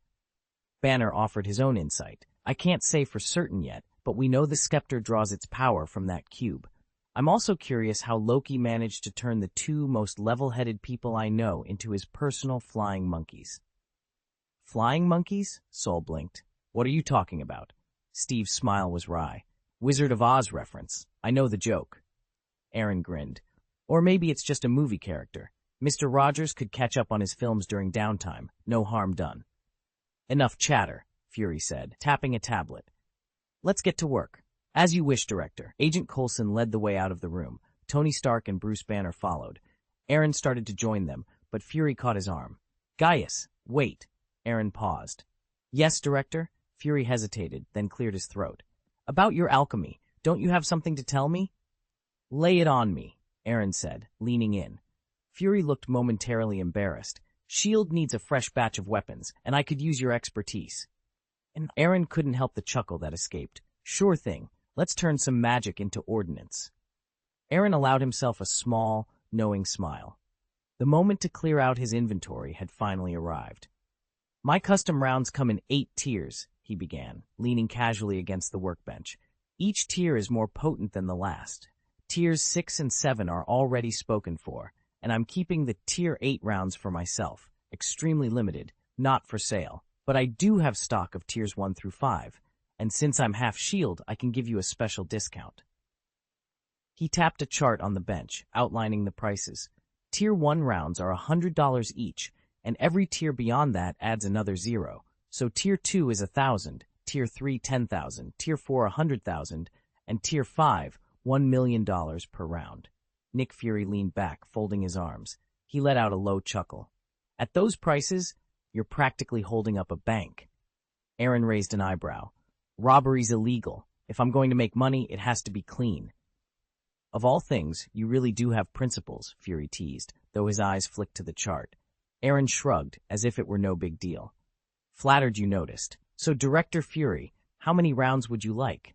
Fury regarded him coolly. First things first, how many do you actually have in stock?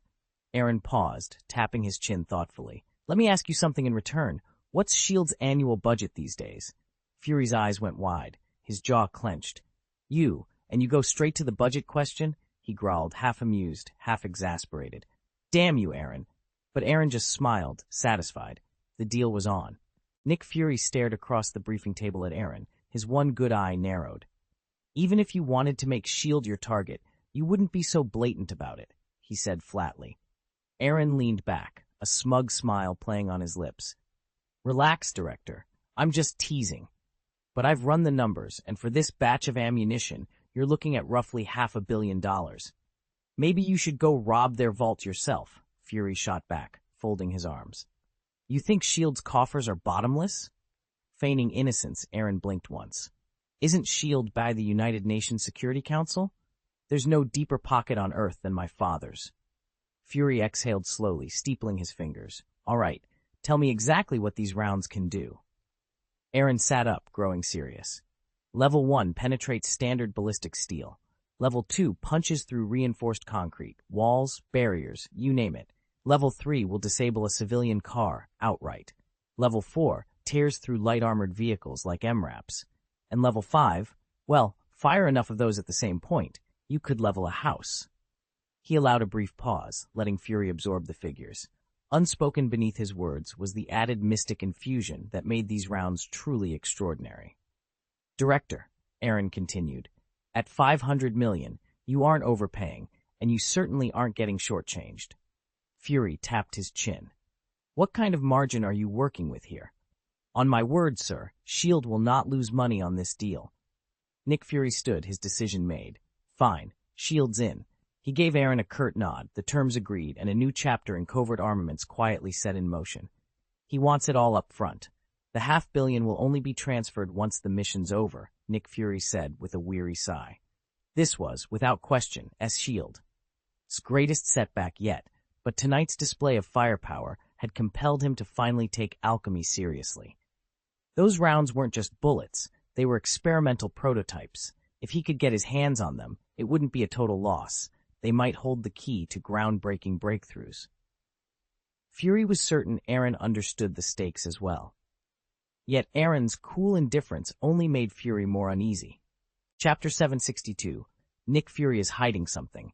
Gaius' Secret? Part 1. Nick Fury's office was unnervingly silent, broken only by the low hum of the Quinjet's engines below. Fury stood before the long conference table, arms folded, eyes shadowed by his trademark grimace. "I need you to perform a divination for me," he said, voice taut. "I want to know the location of the cosmic cube." Aaron Gaius, S.H.I.E.L.D.'s occult specialist, raised an eyebrow. He leaned back in his chair, steepling his fingers. "Director Fury," he replied, "I can't pinpoint a single set of coordinates. My visions show potential outcomes across countless futures. I can only tell you which one is most probable." Fury stared him down. "We'll take whatever we can get. Do it." Aaron hesitated, amusement flickering in his eyes. "Very well, but what's my fee?" Fury's gaze sharpened. "When the fate of the universe is on the line, you don't haggle over payment." Aaron smiled, a slow, knowing curl of his lips. "Agreed." He rose from his chair and slipped a small crystal orb from the ring on his finger, placing it carefully atop the table. Candles in iron sconces along the walls flickered as he whispered in a language older than Earth itself. A milky fog pooled around the orb. Then, in an instant, it cleared, and a beam of cerulean light shot upward, cutting through the dim room like a blade. Aaron's brow furrowed as he watched the shifting images. "Director, look," he said in a low voice. Fury leaned forward. In the orb's depths, he saw a city under siege, towering alien war machines leveling skyscrapers, swarms of armored soldiers pouring into the streets, and the wails of the terrified. Explosions turned the night sky orange. The air trembled with the roar of weapons. Aaron swallowed. "I don't see the cube's exact resting place. What I do see is war, a devastating conflict sparked by whoever claims the cube. Loki's gambit will almost certainly succeed, and he's already instructing S.H.I.E.L.D. to gear up for total war." Fury's jaw clenched. He glanced at the S.H.I.E.L.D. insignia on the wall, then back at Aaron. "Prepare the contingencies," he ordered quietly, "and keep this between us. No one else can know what we might be facing." Aaron nodded, the candle's flames dancing across his stoic face. Outside, the Quinjet's engines thrummed louder, as if sensing a coming storm. Inside the room, the only sound was Fury's steady breathing, cold, determined, and already planning the next move. "Should I kill Loki now?" Aaron mused aloud. He paused, then shook his head. "No. If Asgard goes to war with Earth, the fallout would be catastrophic, and Thor would never stand for it. Thanks for the warning, though. I'll stay on my guard." He shrugged, unconcerned. He'd gotten the one reminder he needed. The rest would unfold as it would. As long as he retrieved the cosmic cube in the end, his mission would be complete. He glanced around. "By the way, where's the kitchen? I want to whip up a late-night snack. I'm not exactly used to S.H.I.E.L.D. rations." Nick Fury smirked and summoned an agent. "Show him to the mess hall. Natasha, I want you to have a word with Loki." Natasha Romanoff halted in her tracks. "I was heading that way anyway, but I'm not sure what I'll learn." Fury fixed her with a steely gaze. "Beyond Loki's schemes, I want you to dig into Aaron. Did you notice how rattled he looked on the flight over? He's usually unflappable, as if the sky could fall and he wouldn't bat an eye. But this time, he cracked." "I'll see what I can find out," Natasha promised.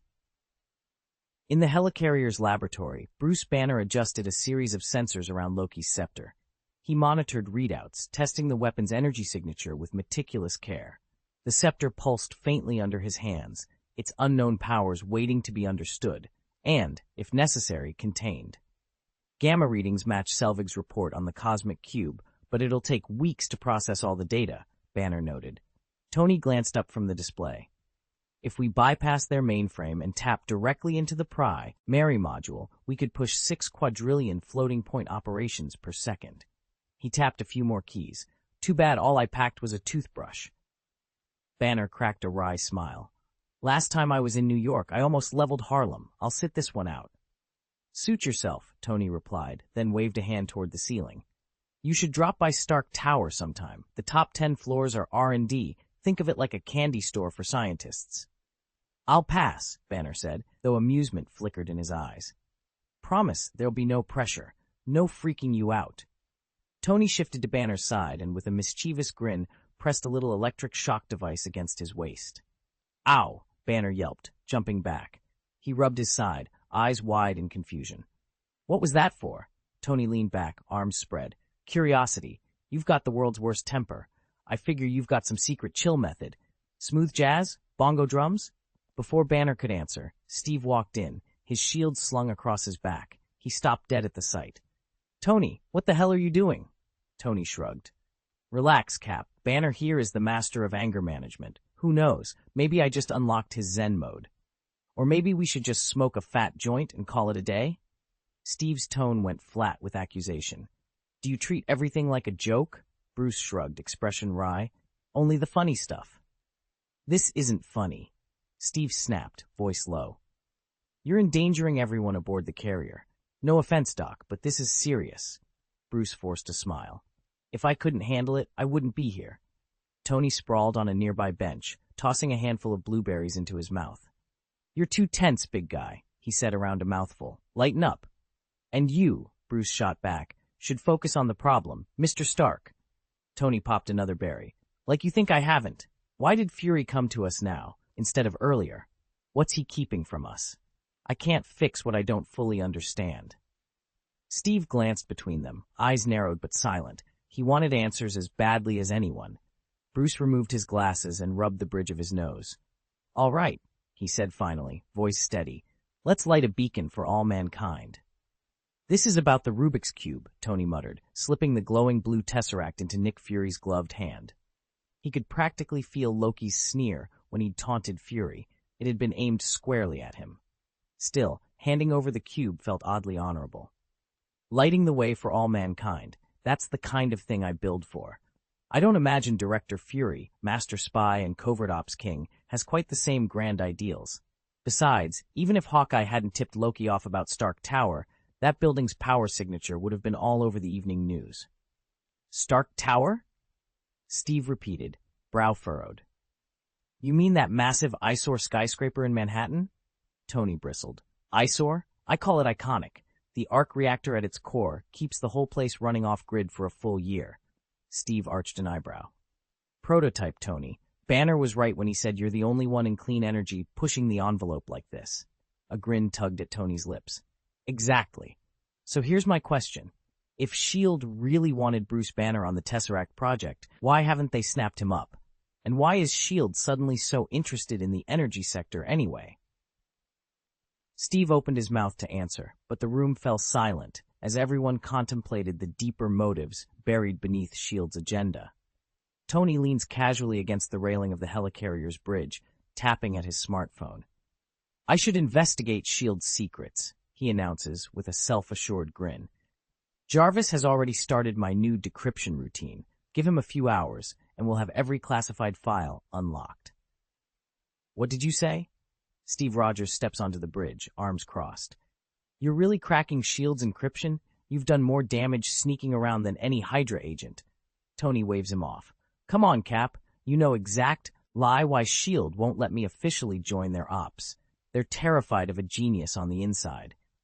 Steve shakes his head, exasperated.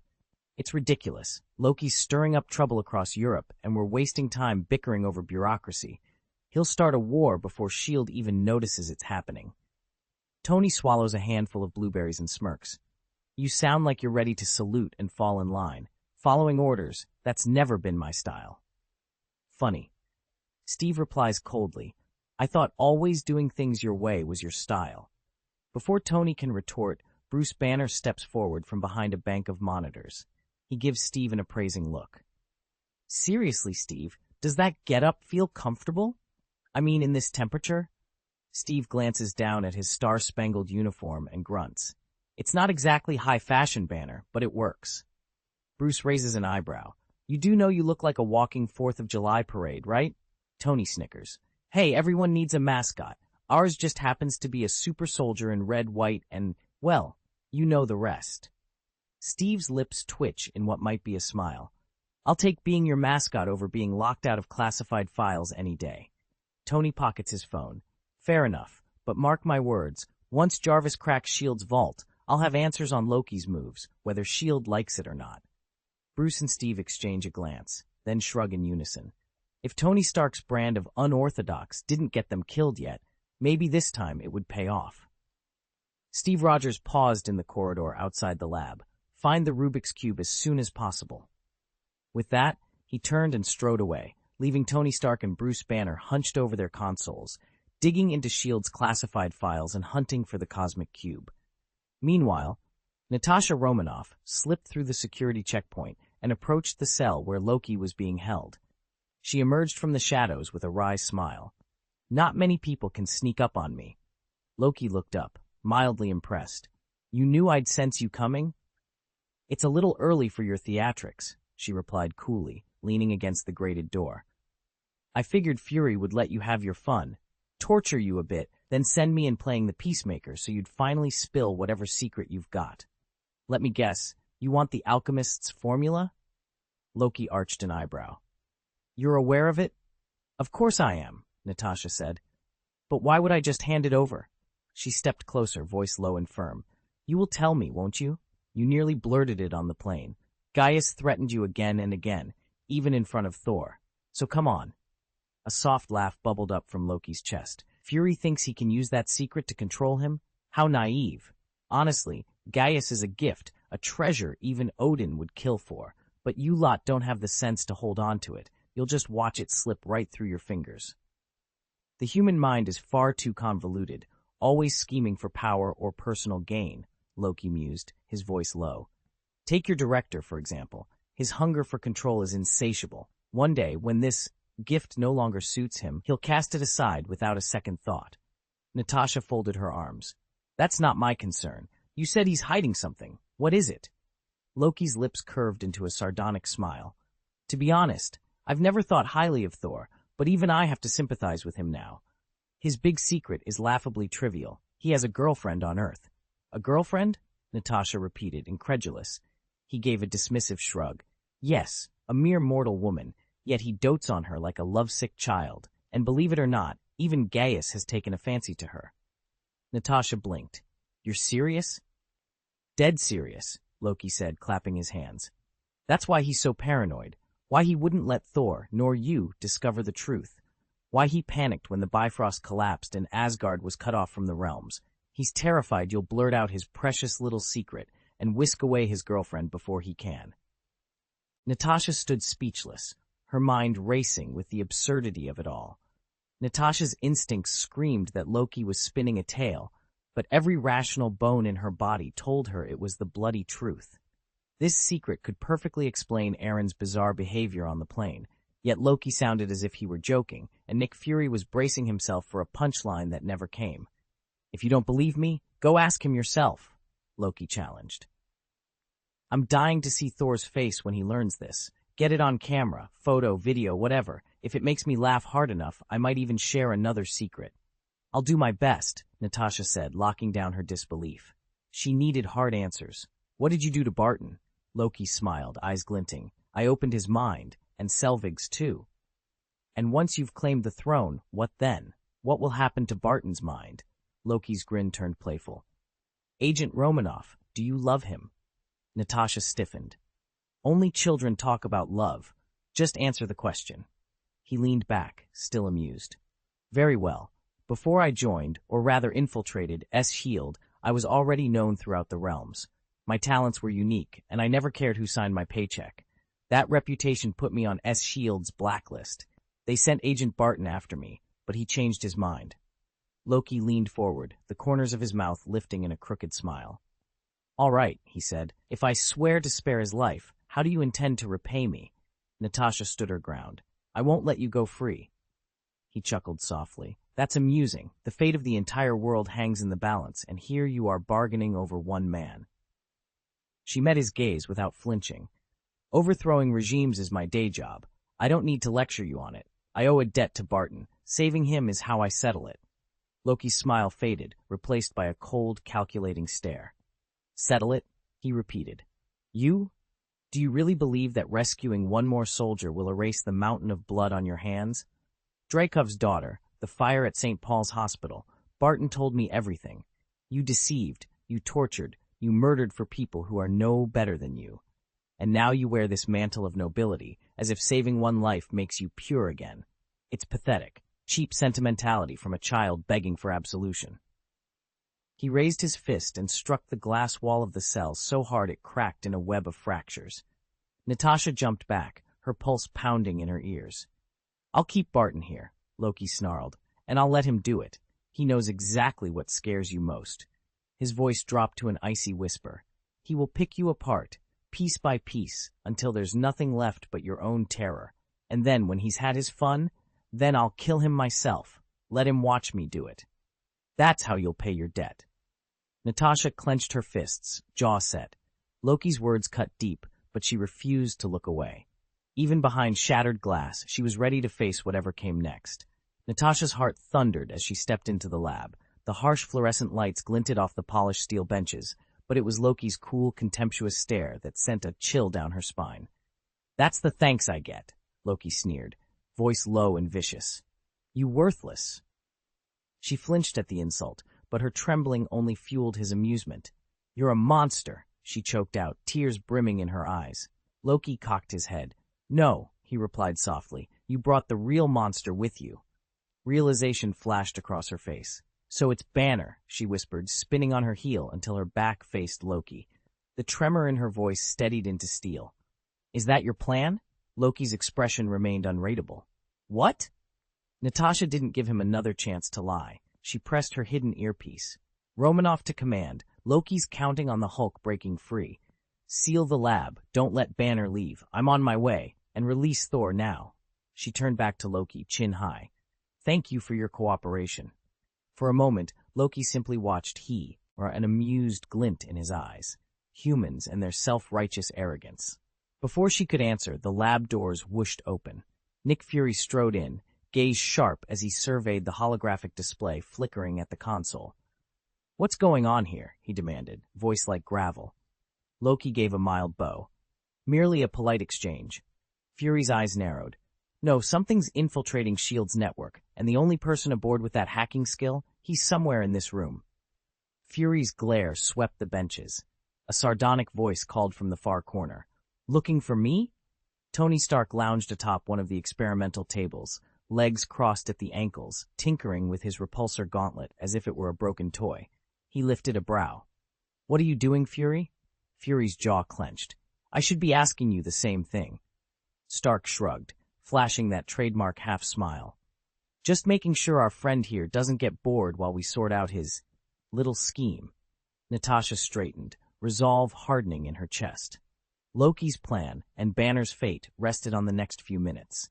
But with Thor en route and Iron Man clearly in play, she wouldn't have to face the monster alone. Tony stared at the holographic display. "Lock on to the Cosmic Cube's signature." Bruce Banner tapped a few more commands. "Search model engaged. We're scanning now. Should be able to narrow it down to within half a mile as soon as we get a signal." "Perfect," Tony said, reclining in his chair. "Then we'll finally have our Rubik's Cube back. Just a little more patience." Suddenly, the screen blinked, and a new message appeared in bold letters. Phase 2. Tony sat up. "Hold on, what's Phase 2? Chapter 763. Forced to research weapons, poach, and take over. Part 1. A thunderous crash announced Steve Rogers' arrival as he stormed into the weapons lab. In one swift motion, he planted a colossal artillery-style firearm on the conference table, its barrel alone thicker than his forearm. The reverberation rattled every light fixture in the room. "Level 2, Steve said through clenched teeth. "This is S.H.I.E.L.D.'s program, using the Cosmic Cube to reverse engineer advanced weaponry. Our computers can't even keep up with the data, so I brought the hardware myself." Nick Fury raised a gloved hand, his one good eye narrowing. "Rogers, we've cataloged every piece of tech ever tied to the Cosmic Cube. That doesn't mean we have to reproduce every Hydra prototype from World War II, Tony Stark interjected before Fury could finish. With a flick of his wrist, Tony summoned a holographic schematic of an even deadlier gun in midair. Circuitry and energy conduits glowed as he spun the design. "Director, anything to add?" Steve let out an exasperated sigh and leaned on the table, glaring down at the schematics. "You told us this would change the world, Nick, but look around. Nothing's changed. We're still scrambling for bigger guns." Bruce Banner stepped forward, brow furrowed, casting Fury a pointed look. You knew about these blueprints all along, didn't you? Fury's expression remained unreadable. He took a slow breath. When the stakes are this high, we can't afford to ignore any angle, not the ones we've already tracked, and certainly not the ones we haven't. Silence fell over the lab as the four of them absorbed the weight of that admission. Outside, the hum of S.H.I.E.L.D.'s most classified research continued, but inside, the realization hit harder than any artillery blast. The race for ultimate power had only begun. Natasha slipped into the control room beside Thor, her eyes locked on Bruce Banner.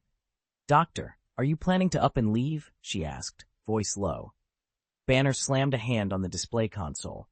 "My next assignment is in Calcutta, far away from here." "She's right," Thor added, glancing at Natasha before looking back at Banner. "Loki is meddling with your mind." Banner wheeled to face her. "Then tell me what you've been doing." Natasha's lips curled into a sardonic smile. "Believe me, you didn't come here because you fell for my irresistible charm." Banner crossed his arms. "Nice try, but I'm not walking out just because you've gone off the deep end." He jabbed at the holographic blueprint hovering above the console. "What I want to know is why S.H.I.E.L.D. is using the cosmic cube to develop weapons of mass destruction."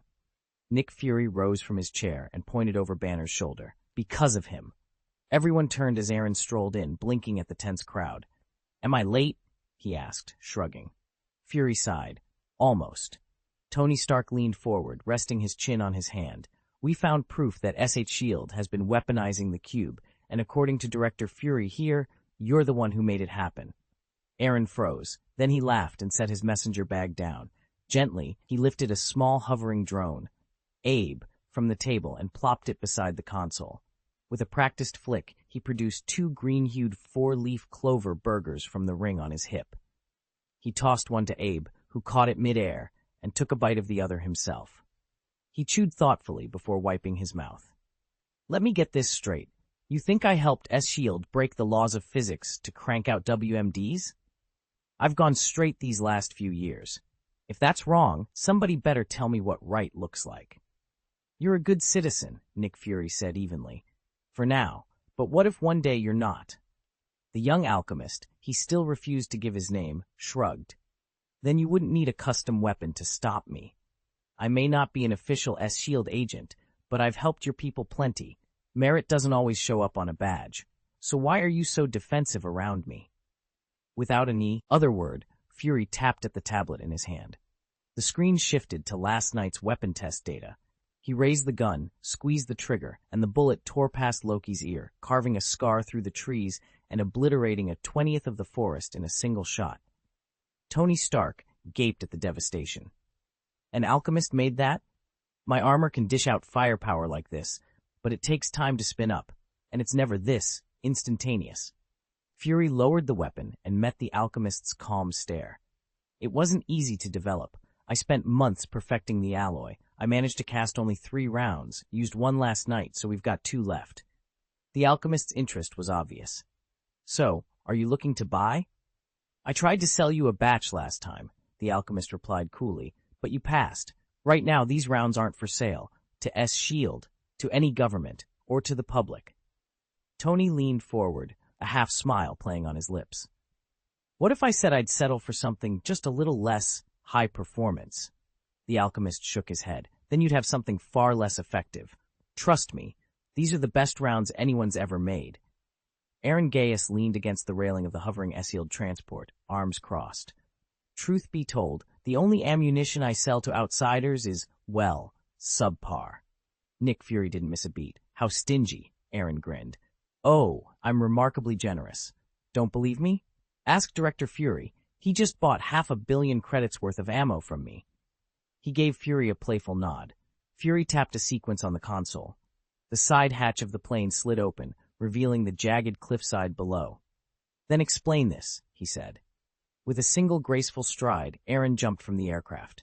Rather than plummeting, he hovered a few feet down, then drifted gently to a solid landing on the rocky outcrop. Fury's eyes narrowed. "Mr. Gaius, care to explain how you did that?" Aaron looked momentarily flustered. He slipped a hand into his pocket and withdrew an octagonal runestone etched with a vivid red rooster. This is the rooster talisman, my teacher's gift. It lets you fly. So what, now you want S-Shield to seize my mentor's relic? Isn't that a bit harsh? Fury crossed his arms. Your teacher?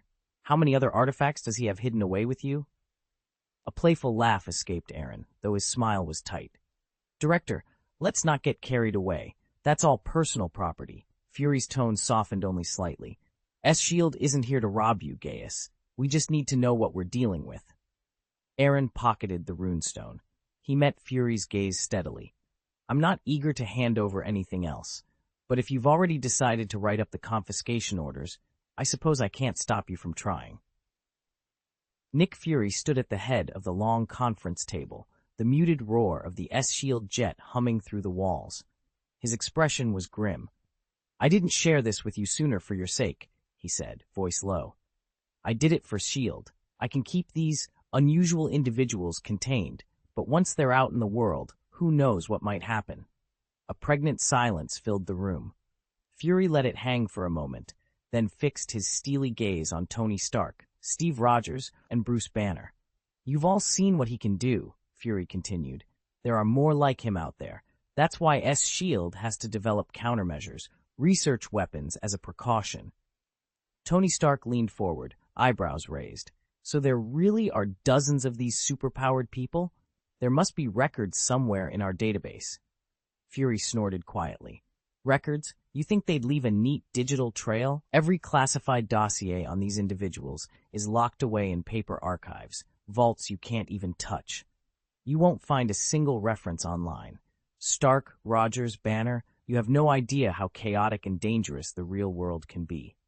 Over the past century, we've dealt with all sorts of monsters, real ones.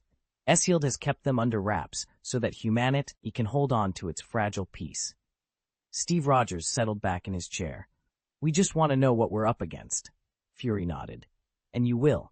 But first, we have to be ready. Whether the threat is known or yet to emerge, we need our own arsenal, tools powerful enough to neutralize these superhumans if they ever run amok. At the back of the room, Agent Aaron gave a wry thumbs up. That's a bulletproof justification, Director. I'd call it impeccable. Nick Fury leaned forward, resting his elbows on the conference table. I'll be honest, he said. I understand your position, and I don't disagree with it, but labeling Asgardians as a potential threat still makes us uneasy. Thor met Fury's gaze calmly. Fury cleared his throat and continued. There are broader risks, too. Last year, an alien invasion tore through one of our towns, leveling it in minutes. We learned two hard truths that day. Not only does extraterrestrial life exist, but their military technology is leagues ahead of ours. Thor's shoulders relaxed. My people only wish to live in peace with Earth, he replied. But you must remember, I am not the only alien life form out there, nor the only danger. The universe is full of beings far more powerful than we are, and no one can predict or control them all. Captain Steve Rogers chimed in, leaning forward. It's like you couldn't solve the Rubik's Cube, right? He said to Thor with a half-smile. You used the cosmic cube to manufacture weapons. That move drew Loki and his cohorts straight to us and broadcasted a message across the galaxy. Earth is open for business when it comes to advanced warfare. Thor tilted his head, considering Steve's words. Fury exchanged a look with the captain, then turned back to the Prince of Asgard. Exactly, Fury said. And now we have to ask ourselves, can we afford to wait for the next signal? The tension in the S.H.I.E.L.D. Lab's briefing room was thick enough to cut with a vibroblade. Nick Fury rubbed his temples and sighed. Advanced technology? He echoed. This is a desperate move. We need to be ready for anything. Tony Stark tapped his fingers together, leaning back in his chair.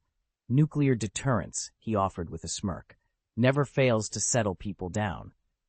Don't forget your family's history, Stark, Fury shot back. Steve Rogers frowned. If Stark's still building weapons like this, there's no way he's going to walk away unscathed, politically or otherwise. A corner of Thor's mouth quirked up. Why is everyone pointing at me? Steve folded his arms. What? You're always the center of attention. Thor's eyes narrowed. I thought humans prided themselves on being civilized. Have humans ever visited your world and caused trouble? Fury countered. You don't exactly trust your own so-called guardians, do you?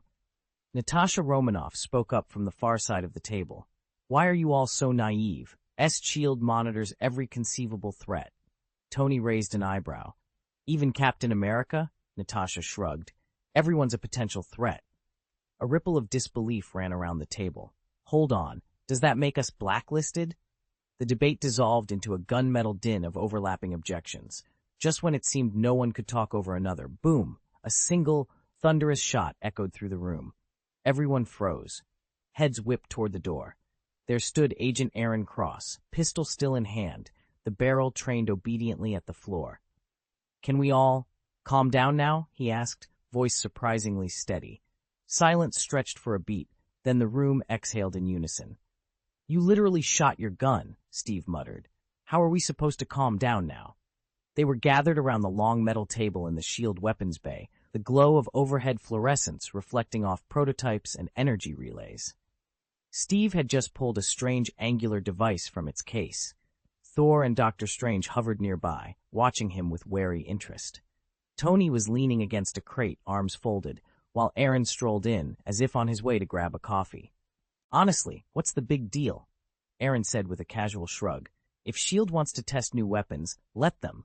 It doesn't involve us. Tony, Steven, Steve, Thor, none of us work for S.H.I.E.L.D. Why should we care? Tony's eyebrows shot up.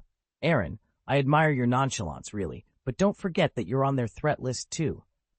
Aaron laughed and sauntered over, patting the curious device Steve held. Sure, this thing might end up pointing at me one day, but tell me, does it compare to a nuclear bomb?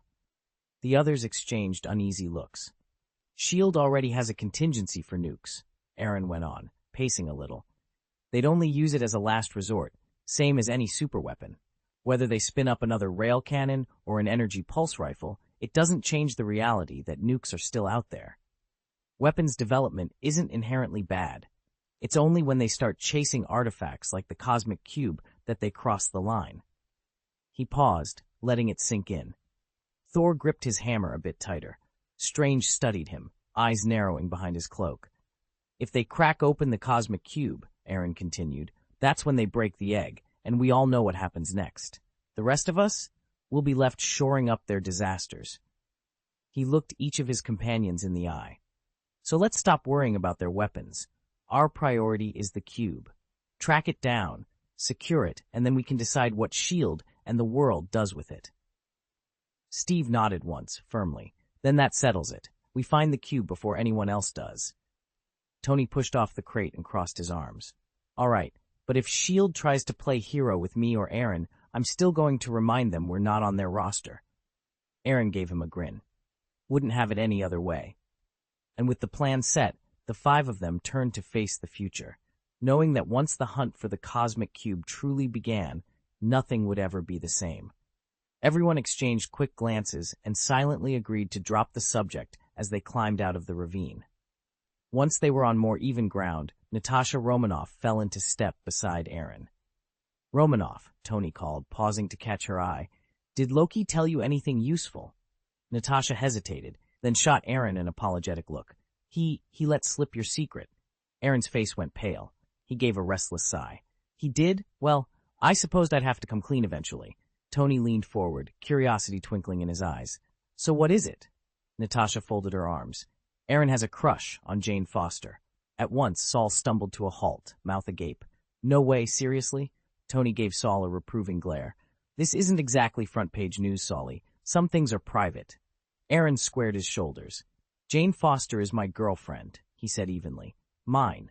Tony whistled softly. Wow, Aaron, you owe me an explanation. With a wry shrug, Aaron spread his hands. That just proves you've got a keen eye, but believe me, I'm not here to poach your, significant other. Tony's brow shot upward. You had the chance to say no and you didn't? Aaron stepped closer, voice dropping to a confidential tone. You remember what I asked of you back in Asgard? You asked that Jane come back to Earth within 2 years, so you could see her. Tony stared at him for a moment, realization dawning. Then he shrugged, a grin creeping across his face. Fair enough. I guess that still works out for both of us. Saul and Natasha exchanged amused looks as Aaron exhaled, the tension finally gone. They resumed their trek, the subject settled, at least for now. I get it. First come, first served. And I know what it means to be a friend and not to let your wife push you around.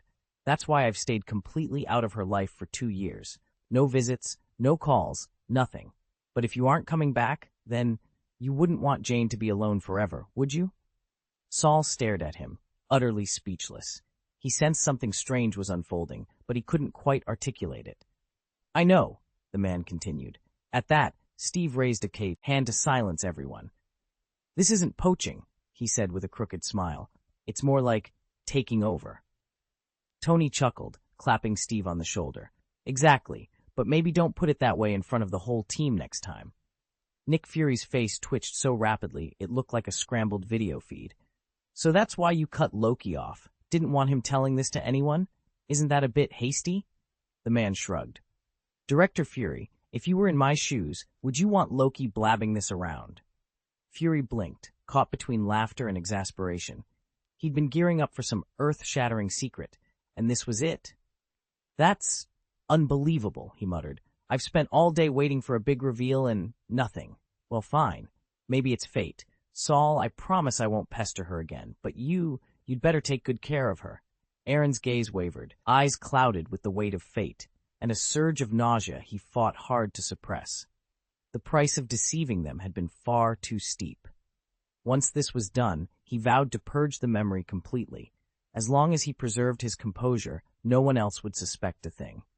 Saul gave a curt nod, choosing not to challenge Aaron. Still, he'd already resolved that the moment they secured the cube, he'd pay Jane a visit. Otherwise, he wouldn't rest easy. Romanov, he said, turning to Natasha. Anyone else we need to worry about? Anything valuable? Natasha's expression grew serious as she looked at Banner. Yes, Loki's trying to exploit Banner's condition. Banner let out a bitter laugh. He wants to use me? I'm a ticking time bomb, aren't I? Dr. Banner, Nick Fury said briskly. Enough. Stay quiet and keep your head. Tony Stark rolled his eyes. Come on, let him vent. You know him by now. Fury leveled a cold stare at Tony. We don't have time for your quips, Stark. A cold, familiar voice cut through the tension.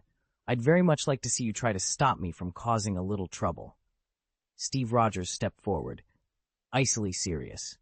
Really, Loki? In all that armor, you look imposing. But strip that away, what do you have? Tony shrugged, flashing a self-satisfied grin. I'm a super genius, billionaire, playboy philanthropist, he declared flatly, as if it needed no further explanation. Aaron Cross stood before Steve Rogers with a derisive smirk. You may not be Iron Man, he said coolly, but you're still one of the most successful people on the planet. Top 0.1%, maybe. And yet I know plenty of men 10 times better than you without your fancy serum or that little round toy you carry. You only care about number one. You wouldn't so much as crawl through barbed wire to pull a teammate up behind you. Steve's jaw tightened. If it were me, I wouldn't wait to crawl. I'd cut the wire and get us both through. There are always less honorable ways, Aaron replied, voice laced with contempt. You may not be a threat, Rogers, but do us all a favor. Stop pretending you're some sort of hero.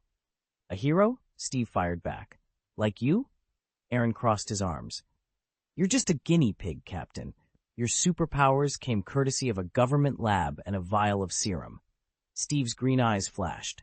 Put up the armor, then. Let's see how much better you are in a real fight. Before Aaron could answer, Tony Stark stepped forward, hands raised in mock surrender. Whoa, let's keep this fair and square. He turned to Steve. Look, I'm good friends with Mr. Cross here, but I've got no skin in the game. However, Tony gave Aaron a pointed look. Steve's shield was forged by my father, Howard Stark. It wouldn't do to let him down by having his shield get trashed in a baroom brawl. Aaron blinked in surprise, then chuckled. That's a compelling point. Tony smiled triumphantly at Steve. See? All your so-called extraordinary gifts, your strength, your speed, your shield, were gifts from science and my dad's workshop. Steve stood silent for a moment, taking in the challenge, and the reminder of everything he owed to friends, flesh and steel. Chapter 764. Don't do anything life-threatening helicarrier defense battle, 1/2. Alarms blared throughout the helicarrier as flashing red lights swept down the corridors. On the bridge, Nick Fury's voice crackled over the comlink. Romanov, escort Dr. Banner back to his quarters immediately. Agent Natasha Romanoff closed the distance to the lab just as Bruce Banner finished calibrating a containment field. Fury's order had no room for debate, but Banner balked, his green eyes narrowing. "Where am I supposed to go?" he demanded. "You gave my room to Loki." "That cell was prepared only as a precaution," Natasha replied coolly, extending a hand to guide him. "In case you decide I need to be killed," Banner shot back, irritation flaring. He leaned in toward the Black Widow. "But you can't kill me. I know that from personal experience. I was so desperate once that I shot myself. The bullet bounced right back out. Came back at me, actually. Survived. Dedicated myself to helping people. And you dragged me into this circus. Put everyone in danger." He flicked a thumb at the corridor behind them. "Think you'd like to hear some of my coping tricks, Agent Romanoff? Tips on how to stay calm?" Far down the hallway, Fury's silhouette stiffened. He reached for his holster, every movement deliberate. "Banner," he said, voice low but lethal, "put down the scepter." Banner froze. He glanced down, noticing a jagged, cobalt-glowing rod in his hand that he had inexplicably snatched up in his agitation. He frowned, suddenly aware of how absurd it was, and how dangerous. He was about to hand it over when a sharp beep made them all jump. Natasha whipped out her handheld scanner. The display blinked. Energy signature match, 95%. The reading hovered on the edge of certainty and carried an all-too-familiar pulse. Loki's weapon, the Mind Scepter, was here inside the helicarrier, thrumming with power. Fury's one good eye narrowed. "Romanoff," he barked into his mic, "secure that scepter. Now, I want no one touching it until we know what it's done to Banner's head and what it might do to the rest of us." Behind them, the carrier shuddered as if in fear. The defense battle had begun. "Found it," Aaron announced, relief flooding his voice as he tapped the console. "Now let's make sure we handle this right." "Sorry, folks, no special moves this time," Bruce Banner replied with a wry smile, stepping forward to examine the data on the display. "Have you located the cosmic cube?" Thor demanded, arms crossed as he scrutinized the holographic projection. "I can get there faster," Tony Stark shot back, already reaching for his gauntlet. Thor's expression darkened. "The cosmic cube belongs to Asgard. Mortals cannot claim it." "You're not going alone," Steve Rogers interjected, moving to block Tony's path. "Planning to stop me, Cap?" Tony challenged, eyebrow raised. "We wait until you suit up," Steve replied evenly. Tony smirked. "I don't feel any pressure trying to one-up my elders." Aaron shook his head. "Here we go again." He scooped up Abe in one arm and walked over to Banner. "Dr. Banner, my offer still stands. If you ever need a break from all this, if you want help sorting out your personal issues, come to me. We'll negotiate the fee. I'll make an offer. You make one, and we'll settle on a fair price. And if we really can't agree, I'll give you a free reading. No strings attached. Just think of it as friends helping friends." Banner considered him for a moment, then offered a small, sincere smile. "Thank you, Aaron. I'll give it serious thought." Just as he opened his mouth to speak, the readout on the screen jumped to 99%. "Oh my God!" someone cried. 99%? Aaron frowned. "That means they're almost on top of us, maybe even already aboard this helicarrier. We're not the hunters. They're hunting us." Before anyone could respond, a thunderous explosion rocked the lab. Flames roared up through the deck, and the shockwaves slammed Tony and Steve against the far wall. Miraculously, neither was seriously hurt. "Put on your armor," Tony shouted, scrambling to his feet. "I'm on it," Steve called back, unbuckling his shield as he laced up his boots. On the floor above them, Natasha and Banner landed hard. Natasha's left foot caught on a jagged pipe, but she twisted free with a graceful flip. Banner shook with barely contained rage, green veins pulsing beneath his skin. Thor hovered over an empty hallway, hammer at the ready. In the corner of the ruined lab, Aaron and Nick Fury huddled behind a pair of reinforced energy barriers. The barrier pulses flickered orange-red as they absorbed the blast's force, leaving the two men dazed but unharmed. They exchanged a brief, sheepish glance. They had no time for embarrassment. Somewhere on this carrier, an enemy was closing in fast, and the Avengers would be ready. Aaron grinned as he brushed the dust from his uniform. "Director Fury, I've got to admit, your defensive system is worth every penny. I never thought I'd get to use it less than 24 hours after picking it up." Nick Fury's hand drifted to his eye patch, For the first time, he felt the security that S.H.I.E.L.D. should provide, though he'd have preferred not to rely on it just yet. He flipped down his headset mic. Hill. In the command room, Maria Hill's voice crackled over the comms. Sir, we've had an explosion on the starboard wing. The third engine's gone offline, and we're under fire. Fury cut in. Can we repair it? A technician answered. Turbine's intact, sir, but we can't access the breach while we're in flight. Hill's tone turned urgent. Lose another engine and the ship's coming down. Someone has to suit up and fix it. Now. Fury glanced at Tony Stark, who was flicking through diagnostic readouts. Tony, you copy. Iron Man was the only person on the helicarrier with the skills to jury-rig the engines in mid-flight. He set his helmet down by the repair hatch. I'll handle it, he said, already powering up his suit. Nick Fury wasted no time. Coulson, lock down the flight deck and secure the holding cells, then head to the armory. He spun toward Natasha Romanoff. Romanoff? Natasha tugged at the restraints across her legs. Almost free. She stopped herself. A low, inhuman rumble cut through the chaos. Bruce Banner was growling.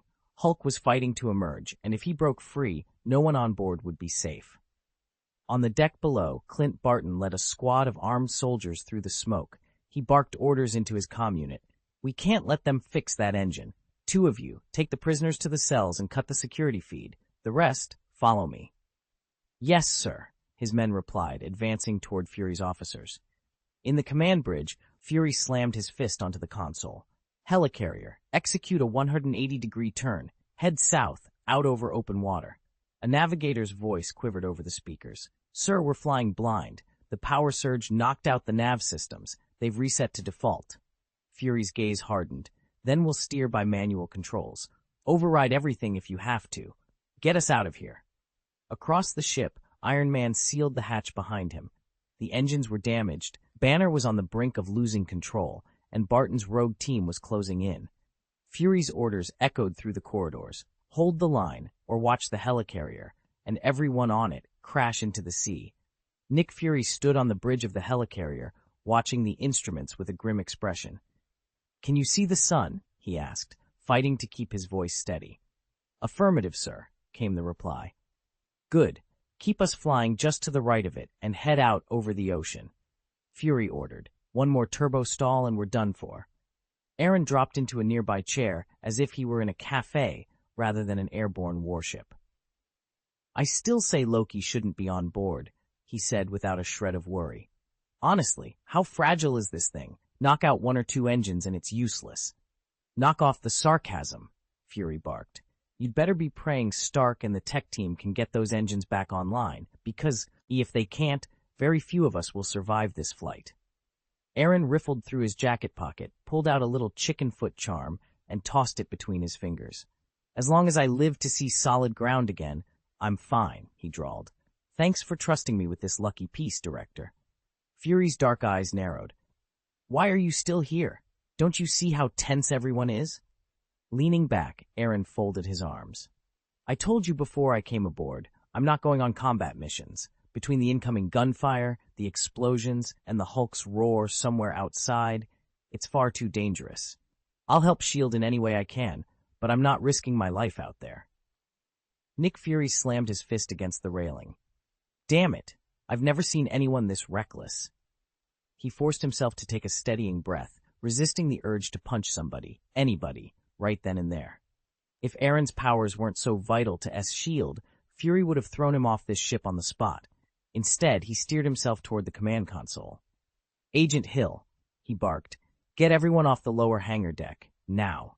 Maria Hill nodded and began herding personnel toward the exit. As she motioned them forward, something clanged at her feet. A live grenade. Watch! Before she could finish, the grenade detonated. Flames and shrapnel erupted in a violent arc, and then Aaron was there, plowing through the blast. His foot connected with Hill's side, hard enough to send her skidding across the deck. He himself was thrown back by the force of the explosion. But an orange energy barrier flared to life around him, absorbing every scrap of fiery debris. Aaron staggered upright and strode over to where Hill was gathering herself. Her uniform was singed, and she pressed a hand to her side, wincing. He offered her a crooked grin. I saved your life. You're welcome. Hill's jaw twitched. She opened her mouth to curse, then thought better of it. That kick had hurt far more than the grenade ever could. The blasting alarm kicked in again. Fury didn't hesitate. Boom, boom, boom. He squeezed off round after round from his pistol, cutting down the intruders who'd slipped into the command center under cover of the earlier chaos. But there were too many. Several had already thrown themselves behind bulkhead doors and were returning fire. Fury ducked behind a console as bullets pinged off the metal. He tapped a comm. "Maria, status?" Hill, coughing and brushing herself off, raised her voice over the gunfire. "Evac in progress. But Aaron..." A fresh volley rattled the deck plating. Fury used the opportunity to peer around the console. Aaron stood just ahead of Hill, his barrier still glowing.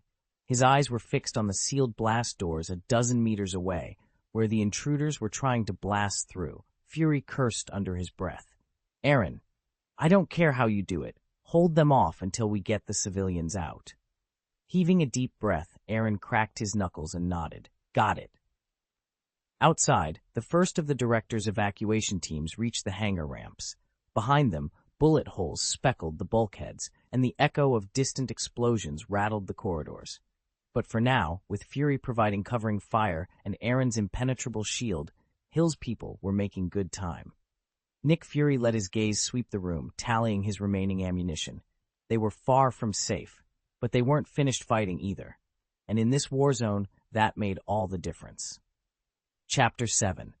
"What are you waiting for?" Nick Fury barked over the comlink.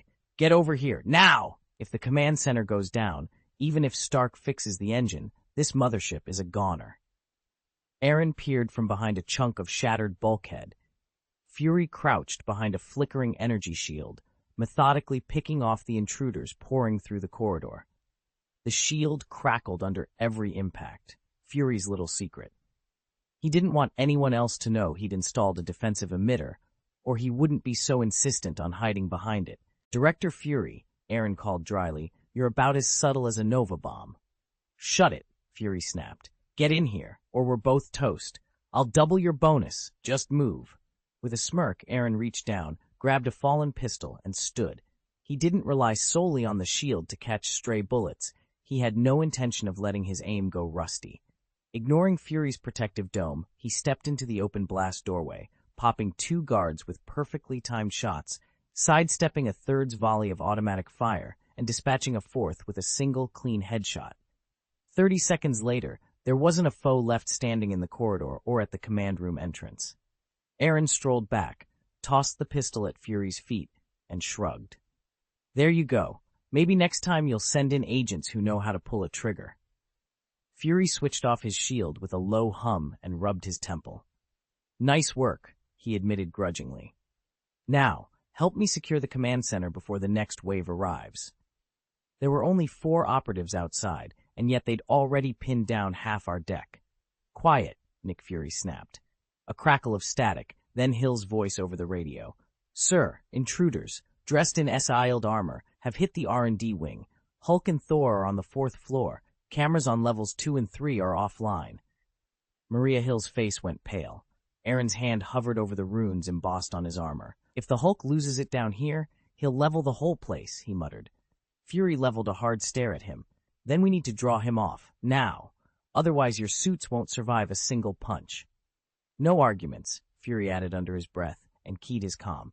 "Send in the distraction team." 60 escort jets form a Y formation over the target zone, Hill ordered the pilots. "Engage with high-yield ordnance. Stand off at 2 clicks. Keep them busy." "Roger that," came the chorus reply. Before anyone could breathe easy, a flaming arrow shattered through the shattered glass of level 2. The bolt struck with a thunderous blast, sending screaming agents tumbling across the corridor. As everyone spun to face the explosion, a second arrow sailed out of the smoke and, snap, pierced the main server cluster, showering the room in sparks. Silence fell for a heartbeat. Then alarms blared, and the real invasion began. Aaron clenched the arrow shaft, a crooked smile forming on his lips as he examined the 2 needle-like prongs at its tip. "Agent Patton is an old colleague," he murmured. "No need to be so ruthless." From his vantage point at the 2nd-floor window, Barton caught sight of Aaron's defiance. He abandoned his plan to sabotage the command center and slipped away in a hurry. Nick Fury exhaled sharply, relief and lingering tension warring in his chest. Had those prongs been plugged into the host's system and injected with their viral payload, Engine 1 would have been lost, and the entire helicarrier might have gone down. Fury tapped his comm. Barton's en route to the detention level. Who's on him? Agent Romanoff here. I've got him, came Natasha's steady reply. Fury nodded toward Aaron. Romanoff, take him with you. Coulson's the only agent guarding Loki, and there's a good chance the god can slip free. We need to reinforce that level. Aaron brandished the arrow like a trophy. I did my part. At least one engine's safe. Fury allowed a thin smile. Your help won't be forgotten. Now move. All right, Aaron said, sliding the arrow away. Lead the way. On the Y-shaped flight deck, a fighter jet screamed in, racing toward the thunderous collision between Hulk and Thor. Natasha had approached Bruce with all the calm persuasion she could muster, gently reminding him to control his temper. Instead, her words seemed only to stoke the fire within him. His eyes darkened, muscles bulged, and in an instant he was gone, Hulk in all his raw, furious power. Natasha dropped to one side just in time, rolling away from the epicenter of his transformation and sprinting for her life.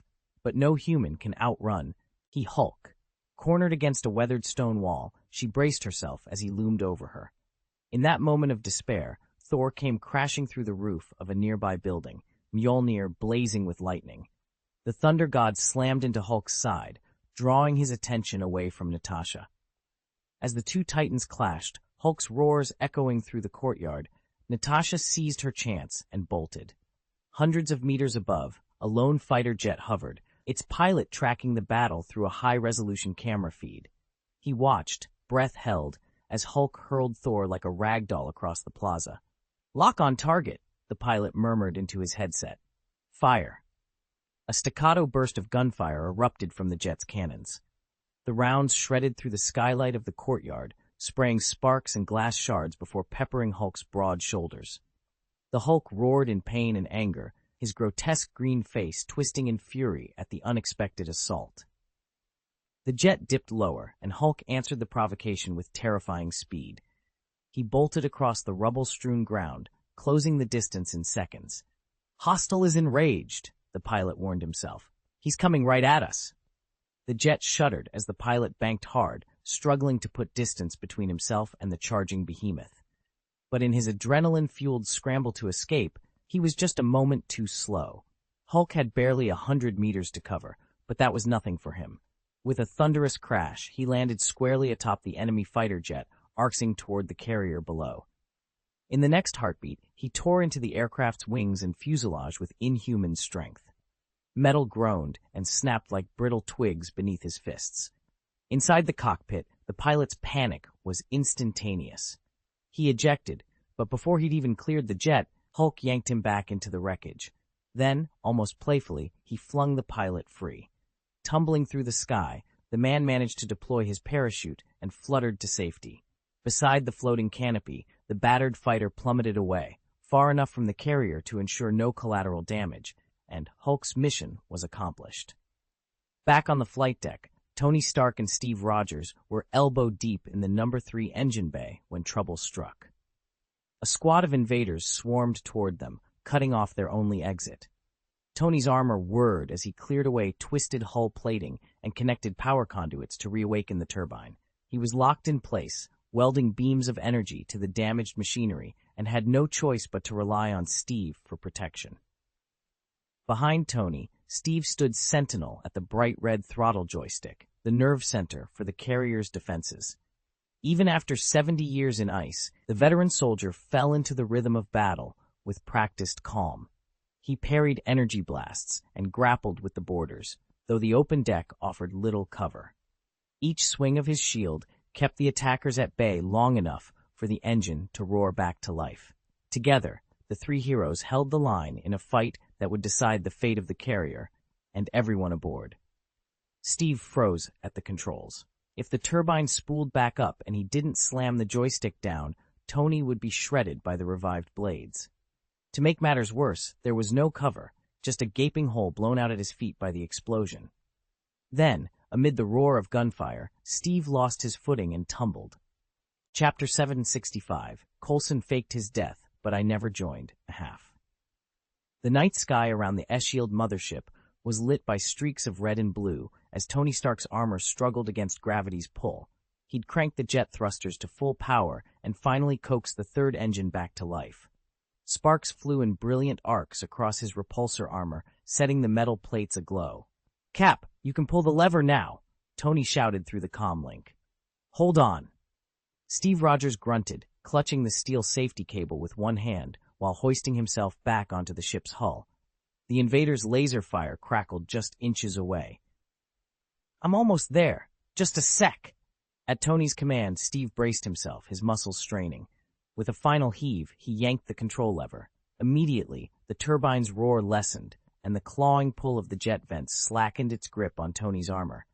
In a fluid motion, Tony kicked free, landing beside Steve with a metallic clang. "Nice timing," Tony panted, already switching his repulsors to target the incoming assailant. "Couldn't have done it without you," Steve replied, raising his shield. Together, they cut through the attacker's advance, their coordination seamless, a partnership forged over countless missions. Below deck in the detention block, an alarm blared as an invader manipulated the security console. The heavy steel cell door slid open with a grinding hiss. Loki, his expression a mix of relief and suspicion, stepped forward, only to find himself face to face with Thor. "No," Thor bellowed, grabbing Loki's arm and yanking him back toward the cell. "You're not coming out." Loki's eyes flickered with annoyance. "Brother, this is exactly what I want." Thor tightened his grip, his hammer, Mjolnir, cradled in his other hand. "Not on my watch." The invader at the console backed away, fear replacing the confidence he'd shown moments before.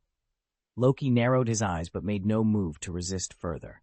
As Thor jammed the cell door shut and re-engaged the lock, the two Asgardian brothers stood in bitter silence, the only sound the thrum of the ship's engines as they hunted heroes and villains alike. Outside, the skies crackled with battle, but inside this steel corridor, the real struggle was just beginning. Thor vaulted through the shimmering energy field as if it weren't there and landed inside the sterile holding cell. The heavy door slammed shut behind him with a metallic clang. When he turned, Loki was standing on the other side, an infuriating grin tugging at his lips. "Still falling for the same old trick, brother?" Loki taunted, arms crossed.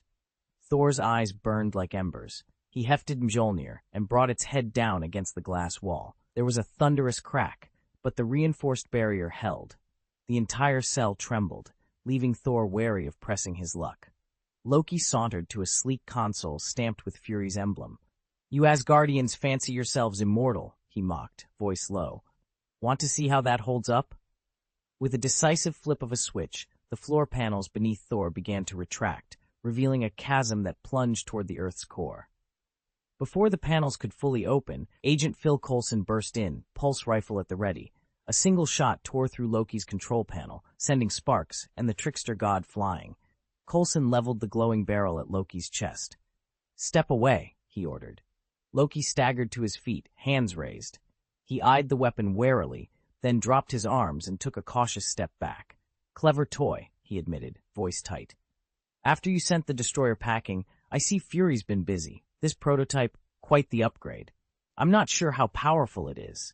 Want to test it?" Agent Coulson's voice echoed in the cavernous chamber as he activated the experimental laser cannon. Its barrel flared with molten orange-red energy. Before he could even shoulder the weapon, a razor-sharp blade flew out of nowhere, cutting through the haze and driving straight into his chest. Coulson staggered back, blood blooming across his uniform. Agony ripped through him as he realized too late that he'd been so fixated on guarding against Loki's illusions he'd missed the real attack. "No!" Thor's roar reverberated off the walls. He lunged forward, anguish and disbelief contorting his features. He'd heard Natasha warn that Loki had slaughtered 80 people in 2 days, but he'd dismissed it as rumor. Now he watched his brother brutally murder innocents, his few Earth allies, and his world collapsed. Unperturbed, Loki strolled to the control panel beside the dangling cage. He flipped a switch beneath it. With a high-pitched howl, powerful fans kicked in, whipping dust and loose cables into the air.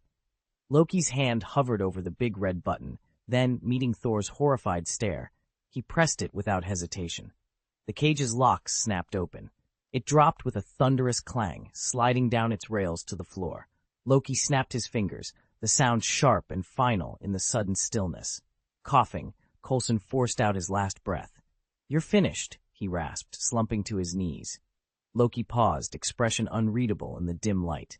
He turned back to Coulson, tilting his head. "Am I?" he asked, voice cold with amusement. Then, without another word, he swept out of the chamber, leaving chaos in his wake. Loki stood atop the shattered bulkhead, arms spread wide as alarms wailed around him.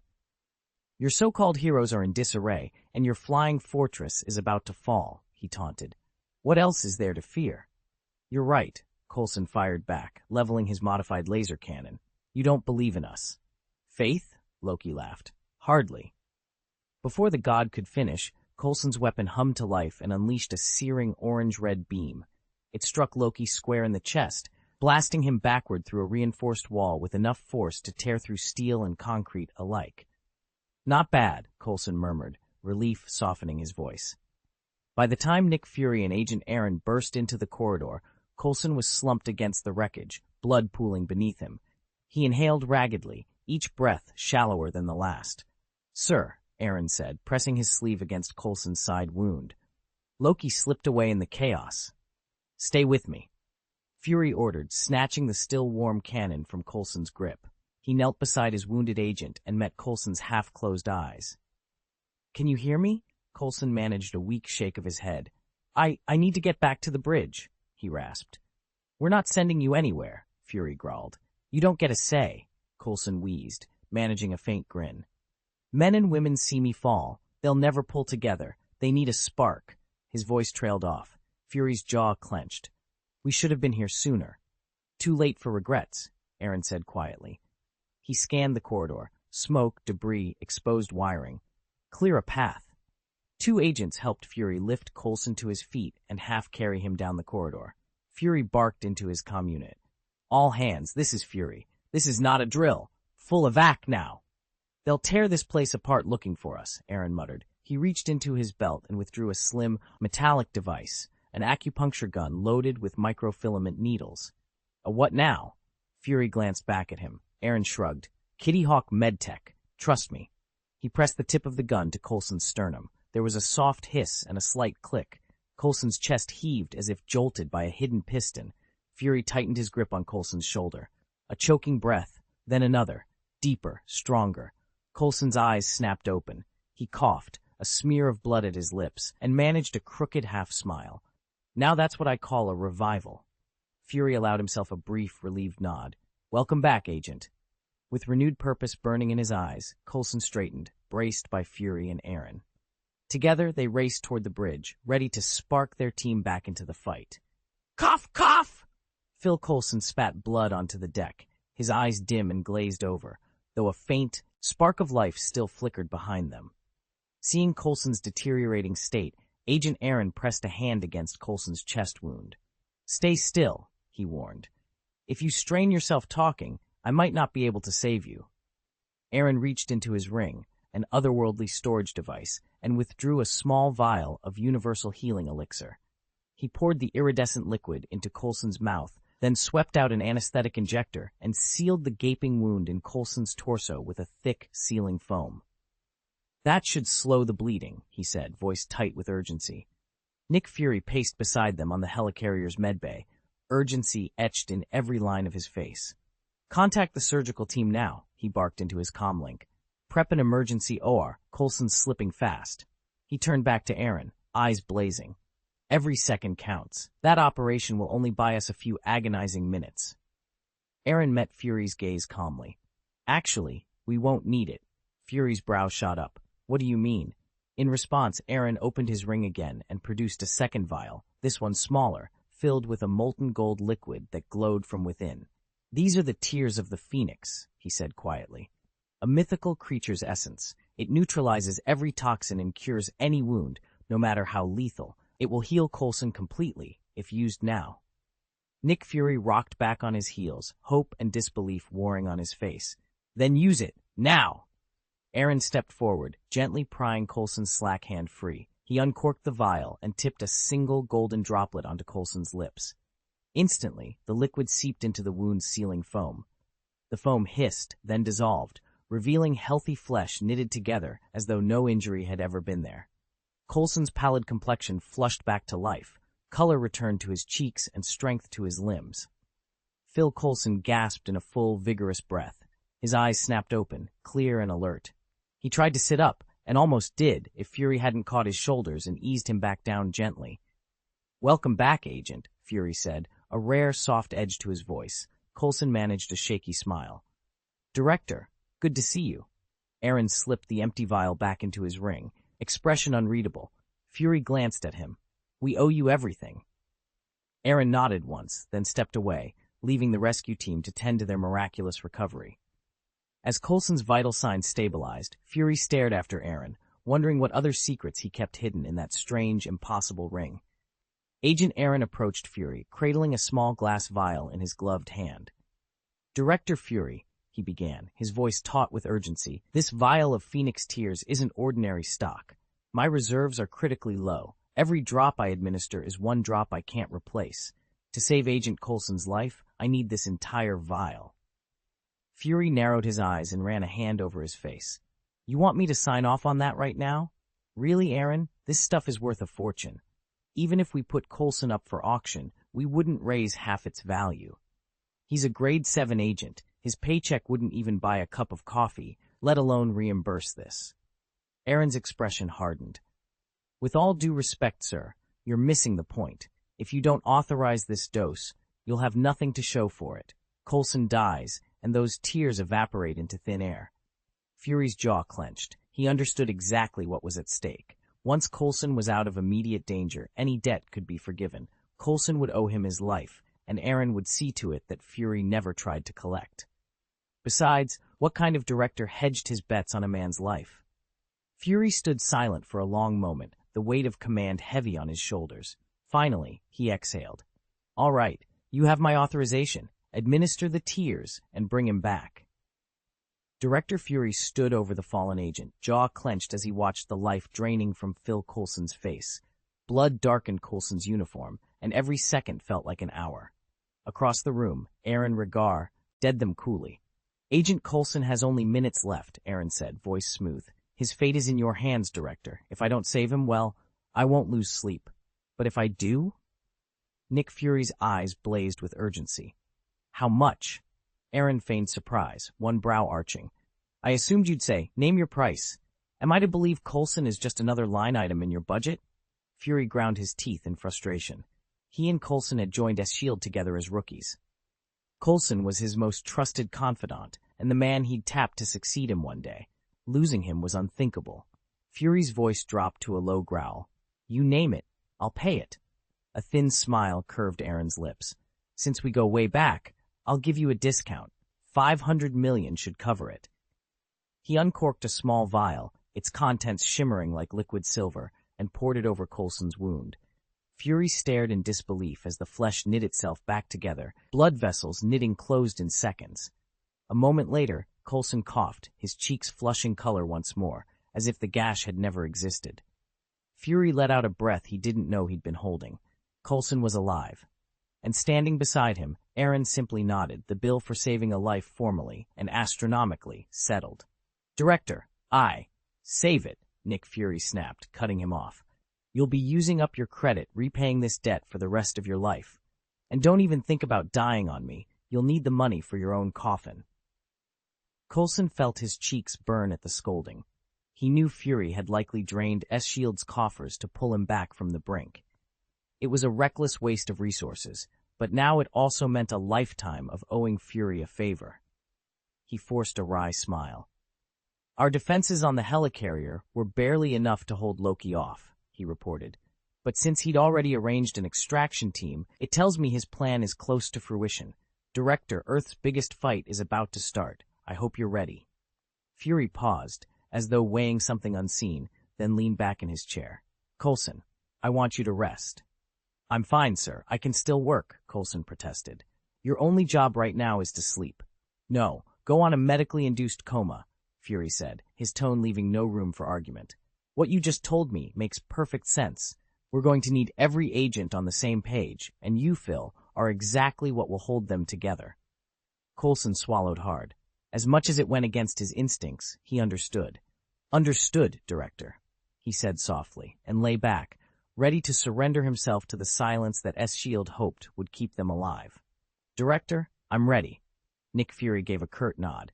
At his signal, Agent Phil Coulson pressed a hidden blade to his throat and slid it in a single, practiced motion. Almost instantly, he rolled his eyes and collapsed, blood seeping through two neat gashes in the front and back of his uniform. With the crimson stain spreading across his jacket, he looked every bit the corpse they wanted him to be. Aaron dripped disdain, clicking his tongue. You really are stubborn, Fury. Fury met his glare without flinching. I had no choice. Coulson earned every yuan of the 500 million you poured in to save him. As for why he's still alive, let's just say an acclaimed alchemist worked some miracles. Aaron scowled down at Coulson's still form. Miracles, huh? Whatever you call it. But this, he jerked a thumb at the fallen agent, stays between us. No publicity, no loose ends, and if either of you steps out of line, you'll regret it. Fury leaned forward, voice low and steady. Don't forget who signed that check, Ares. You've got skin in this game, too. He tapped his earpiece. Status report. Medical team? A crackling reply came through. Approaching now, sir. Fury shook his head. Too late. Coulson's gone. High above the Atlantic, the helicarrier drifted in silence. In the nearby conference room, Aaron sat rigidly at one end of the long table. At the other, Stark toyed with a laser-cut pen, and Steve Rogers stared mutely at Fury's empty chair. No one spoke. The only sound was the low hum of the engines cutting through the thick tension that bound them all. Steve Rogers stared across the long conference table at the man who had once been his mentor. Nick Fury sat coolly, rifling through a small deck of glossy trading cards, and when he was done, he slid a single card across the table. Steve picked it up. The familiar image of Captain America stared back, except for the dark smudge at the corner, where a drop of Phil Coulson's blood had soaked into the card. His heart tightened. Fury's gravelly voice broke the stillness. I found this in Coulson's coat pocket. I guess he never got around to asking for your autograph. Fury leaned back, exhaling. Now look at us. We're at a complete dead end. He folded his arms. Our communications have been cut off. The cosmic cube, our so-called Rubik's Cube, is gone. Bruce Banner is AWOL, Thor's MIA, and whatever scrap of leverage I had here is gone with them. Fury's dark eyes held Steve's. I'm tapped out. I've reached the end of what I can do on my own, so I turn to the one resource I trust most. He paused, as if wanting to say more. He shook his head, almost in apology. Maybe I earned that. Steve's grip tightened on the card, the weight of Coulson's faith pressing down on him. Fury continued, a spark of defiance lighting his voice. Yes, we wanted to weaponize the cosmic cube, but I never pinned all our hopes on that. I've had a far bolder plan, a plan Tony knows about, too. He leaned forward. It's called the Avengers Project. The idea is simple. Bring together people with extraordinary abilities, people who'd never even met before, and see if, when it matters most, they can stand shoulder to shoulder, to fight and win the wars that are otherwise unwinnable. Steve felt a surge of gratitude for Coulson's belief in that vision. Fury's next words came quietly, as if honoring a vow. Phil Coulson believed in this. Right up to the end, he believed in heroes. Tony Stark rose without a word. In one fluid motion, he shrugged on his jacket and walked away, leaving the two soldiers of different generations alone in the hushed room. The trading card lay between them, a small, blood-stained reminder of how much they still had to fight for. Nick Fury didn't look furious. Instead, a faint smile tugged at the corner of his mouth.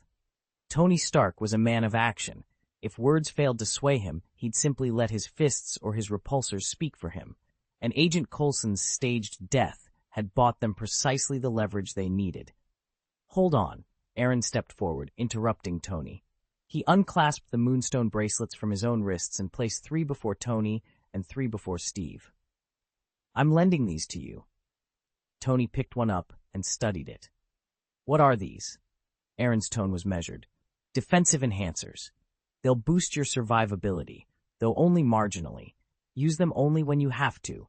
They can take only so much punishment, and I don't have the resources to craft more. So you're telling us we're going to fight, Tony said, suspicion creeping into his voice. Aaron nodded solemnly, extinguishing the hope in Tony's eyes. I performed a divination. It showed an all-out war, Loki triumphing and leading a fearsome army against us.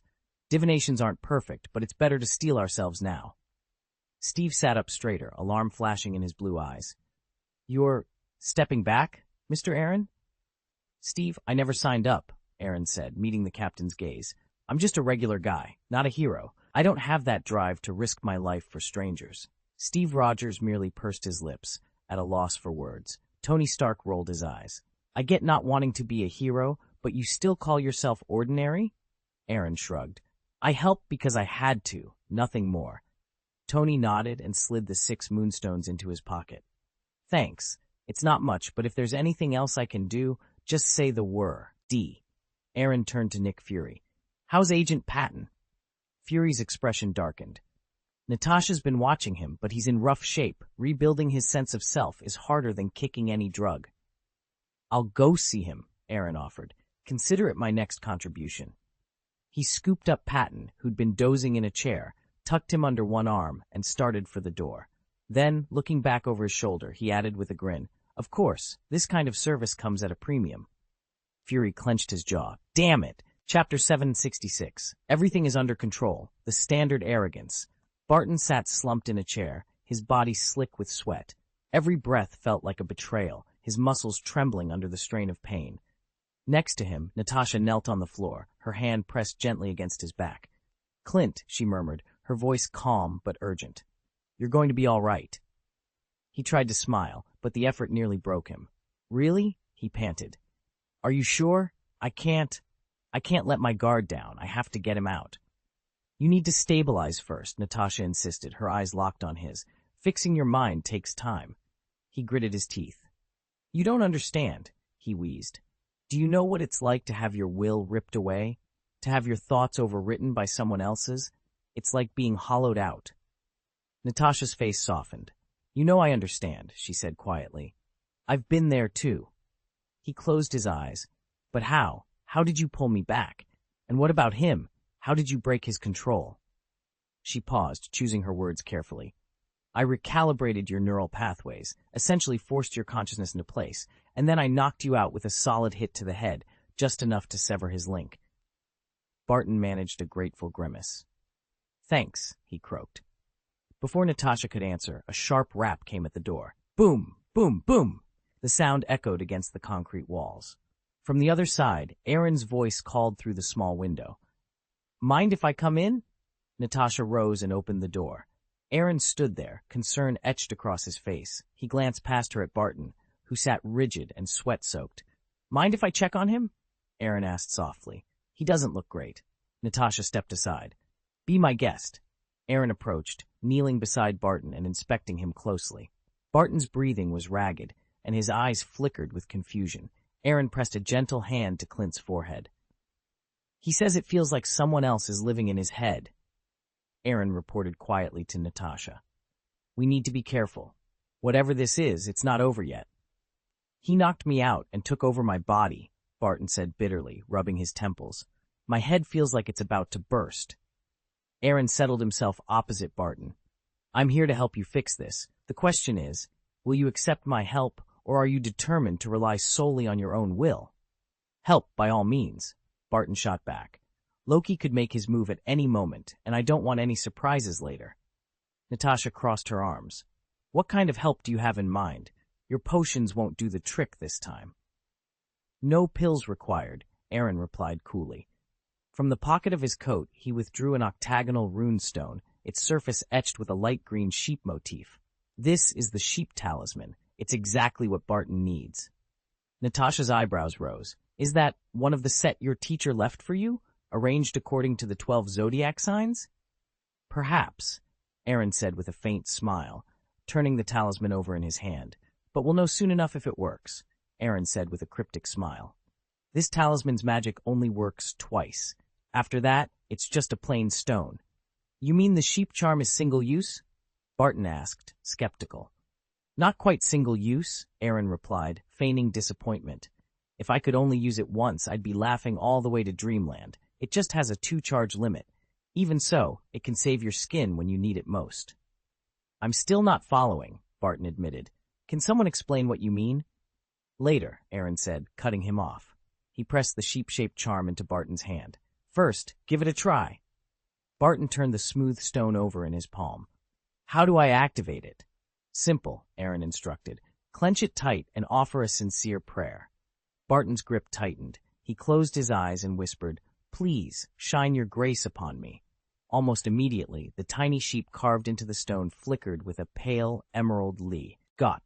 The glow pulsed outward, bathing Barton in a soft green radiance. Thin strands of blue energy drifted off his limbs, dissipating into the air like drifting motes of starlight. Barton let out a relieved breath as warmth and calm spread through him.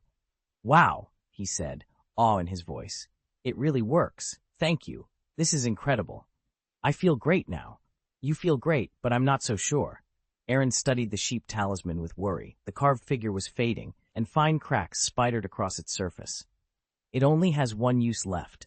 Natasha undid Barton's bonds and plucked the talisman from his hand. Give it to me. It's mine. Aaron's shoulders sagged. If we're going to use it, don't let it go to waste. She met his gaze. Dr. Selvig is still under Loki's control. He's one of Jane Foster's few living relatives. Are you really willing to leave him trapped like this? Aaron hesitated, confusion swirling in his eyes. After a long moment, he sighed. All right, let Selvig use it. Relief flooded Natasha's face as she carefully stowed the sheep talisman away. She had no idea that this legendary charm was nothing more than a broken stone Aaron had carved, and that its supposed power was just a tiny fragment of his own soul energy. The hum of the helicarrier's engines was the only sound in the briefing room. Clint Barton stood by the viewport, arms folded, wrestling with his conscience. He didn't want to do anything reckless, but unless S.H.I.E.L.D. saw the sheep charm's power fail in real time, Nick Fury would never believe that the other charms had true magical uses. Fury would keep dismissing them as novelties, and the next time magic mattered, it could be fatal. Natasha, Clint began, his voice low.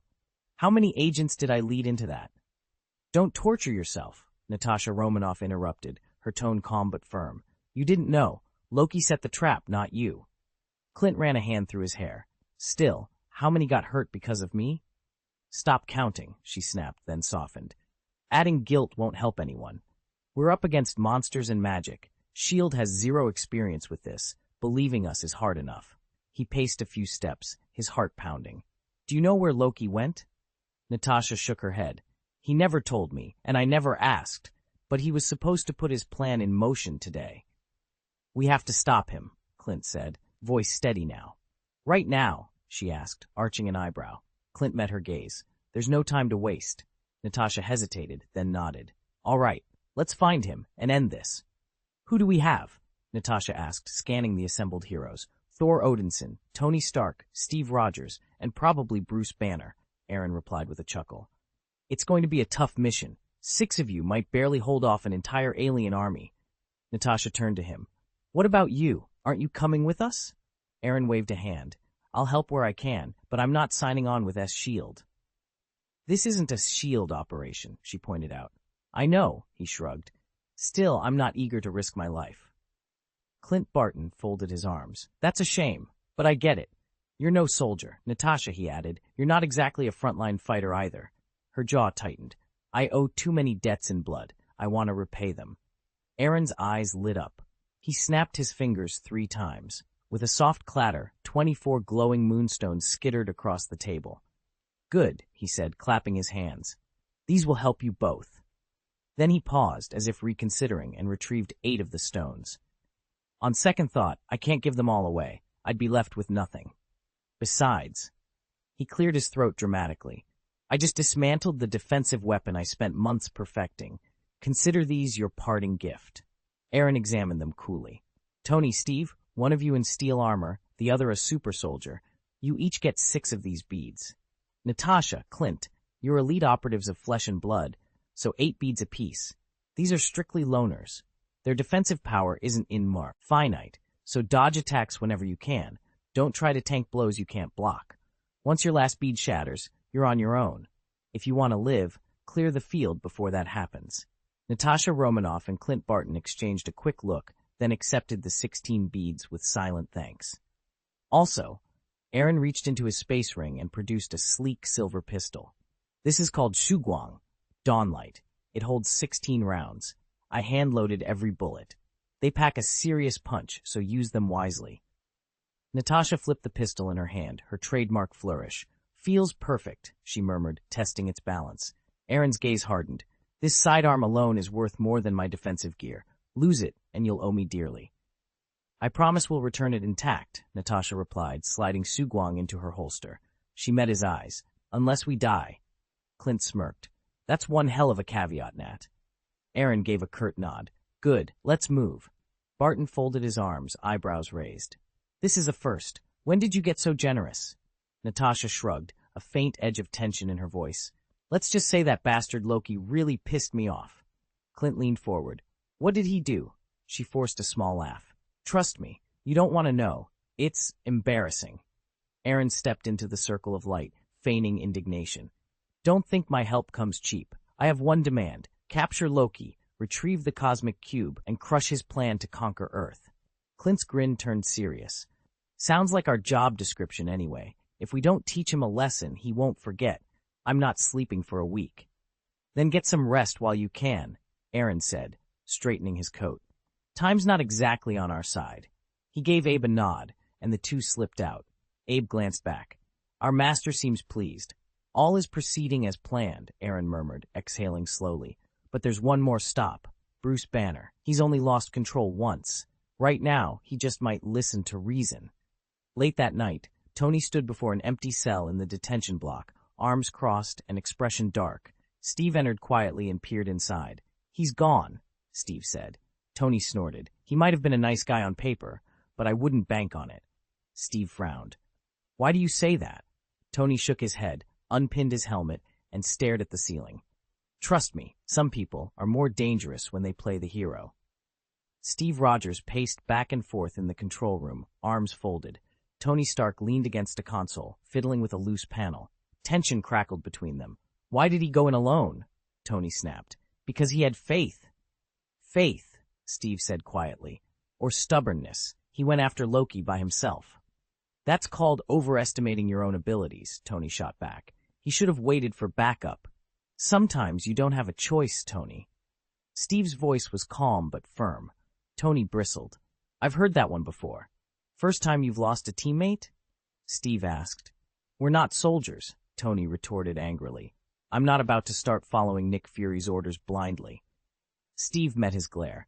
Believe me, I get it. Fury and Loki both set this in motion. Phil Coulson paid the price for it. But right now, we have to look at the bigger picture. We need to face this threat together. He paused, thinking aloud. Loki is hunting an energy source. If we can... He doesn't just want power, Tony interrupted, realization dawning in his eyes. He's showing off. Steve frowned. What do you mean? Tony straightened, his tone snapping into place. That's exactly it. Loki craves an audience. He's not after subtle domination. He's staging a performance. He wants to march right into our tower and pick us off one by one in front of the world. Steve's eyes widened. Let us fight among ourselves. Exactly. He knows he has to beat each Avenger personally, and he wants witnesses. Tony clapped his hands together decisively. He wants an audience. Stuttgart was just the teaser, Steck wrote. Eve said softly, recalling the chaos there. That was the opening act. Tonight, this is the main event. Tony cracked his knuckles. Loki's not just arrogant, he's a showboating maniac. Well, let's give him the performance he's looking for, but on our terms. Steve nodded and extended his hand. Together? Tony shot him a wry grin and shook it. Together. They turned toward the armory, ready at last to face the trickster god as one. He wants flowers, applause, and a landmark building to immortalize his name. At Loki's demand, Steve's jaw twitched in disbelief. From the corner of his eye, he caught Tony's expression shift, suddenly bright, amused. Of course, an endless power source, an iconic skyscraper, a legendary name. Stark Tower checked every box on Loki's list. Tony muttered under his breath, Holy hell, that son of a... Meanwhile, Aaron wove an illusion so perfect that his double slumped inert on the conference room table, convincingly asleep. As the foe Aaron snored softly, The real one slipped off the helicarrier, compass in hand. Captain Jack's enchanted compass, attuned to Banner's life force.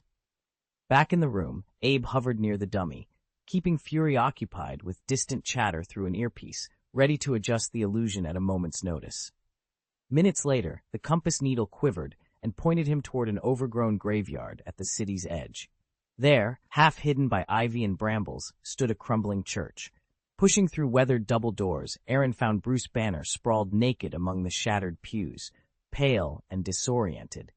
At the foot of the altar, a stooped old security guard folded his arms and peered down at the newcomer.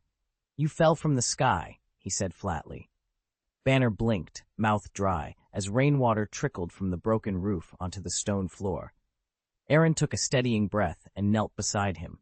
"I've got you," he said softly. "Let's get you out of here." Bruce Banner came to with a start, dust motes dancing in the afternoon light. He turned his head toward the security guard standing nearby, then surveyed the wreckage of St. Patrick's Church around him. His voice trembled as he asked, "Did I hurt anyone?" The guard shook his head. "Nobody inside was injured, but you did scare off every pigeon within a 5-block radius." Banner exhaled in relief. "I'll count that as a win. Must have had good aim. You were out cold when you came crashing down through the ceiling. Did you see the whole thing?" "Every glorious second," the guard replied. "One minute there's a quiet church, the next there's a massive green guy plummeting through the roof, naked no less." He tossed Banner a bundle of neatly folded clothes. "Thought you might need these once you shrunk back. Thanks." Banner slipped into the shirt and pants, fighting the familiar sting of embarrassment. Every time he transformed into the Hulk, his clothes were shredded beyond repair, and having an audience only made it worse. He straightened his collar and stole a suspicious glance at the guard. "Are you an alien?" The guard blinked. "Excuse me?" "From outer space," Banner clarified. "Not a chance," the guard said with a shrug. "But seriously, kid, you're one sick human." Bruce's lips twitched into a half-smile that didn't quite reach his eyes. Bitterness flashed across his features, but more than anything, there was helplessness.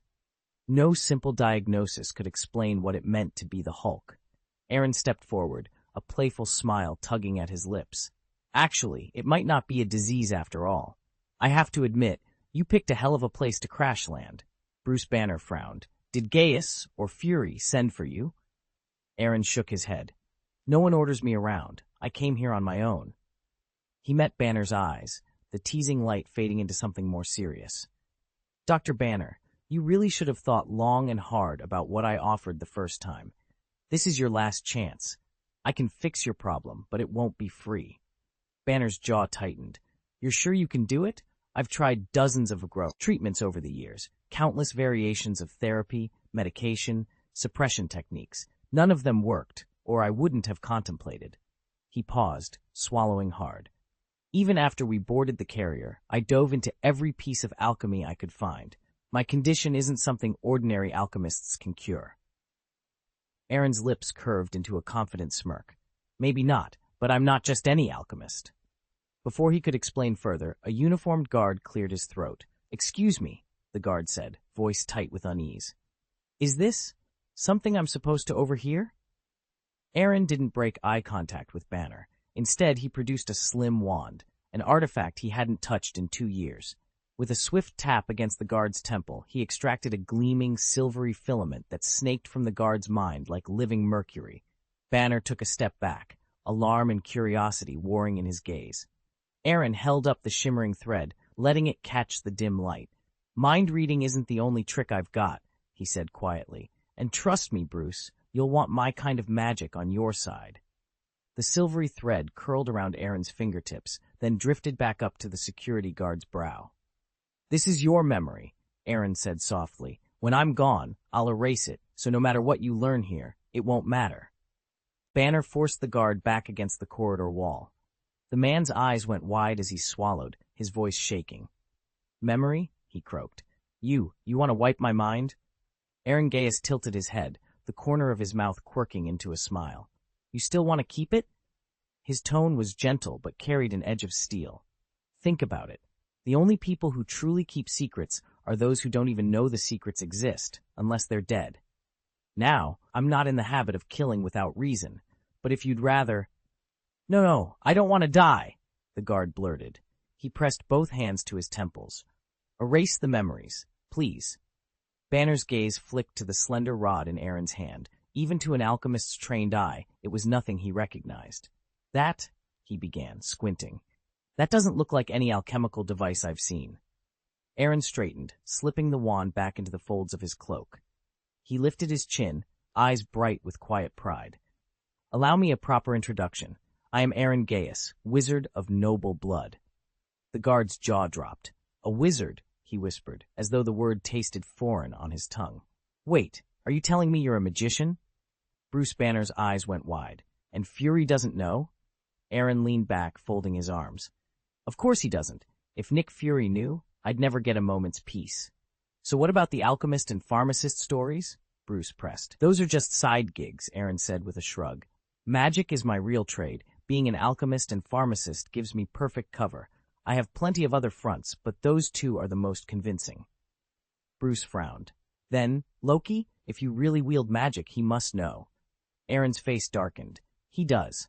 When I captured him, we drew up a contract. I promised not to use magic against his schemes, and he swore never to expose me. And to seal my secrecy, I even spread a damaging rumor. You mean that you had a crush on Jane Foster? Banner shook his head in disbelief. You actually had us all fooled. A faint smile crossed Aaron's lips. Natasha extracted that confession from Loki. I acted embarrassed, guilty, nervous. The story had all the right emotional beats. Nobody doubted it. Honestly, I'm not interested in Jane Foster. She's unremarkable. Only Thor seems charmed by her impulsiveness. Bruce ran a hand through his hair, exhaling slowly. Then a crisp voice crackled through their earpieces. Let's get back to the point, Dr. Banner. I can help you control the Hulk, Aaron said, his voice calm, but it will cost you. Bruce Banner looked up slowly, weighing the offer. And if I refuse? Aaron's lips curled into a practiced smile. Then I simply erase your memories of me and yours of this guard, he nodded toward a silent sentry by the door. In your minds, I never existed.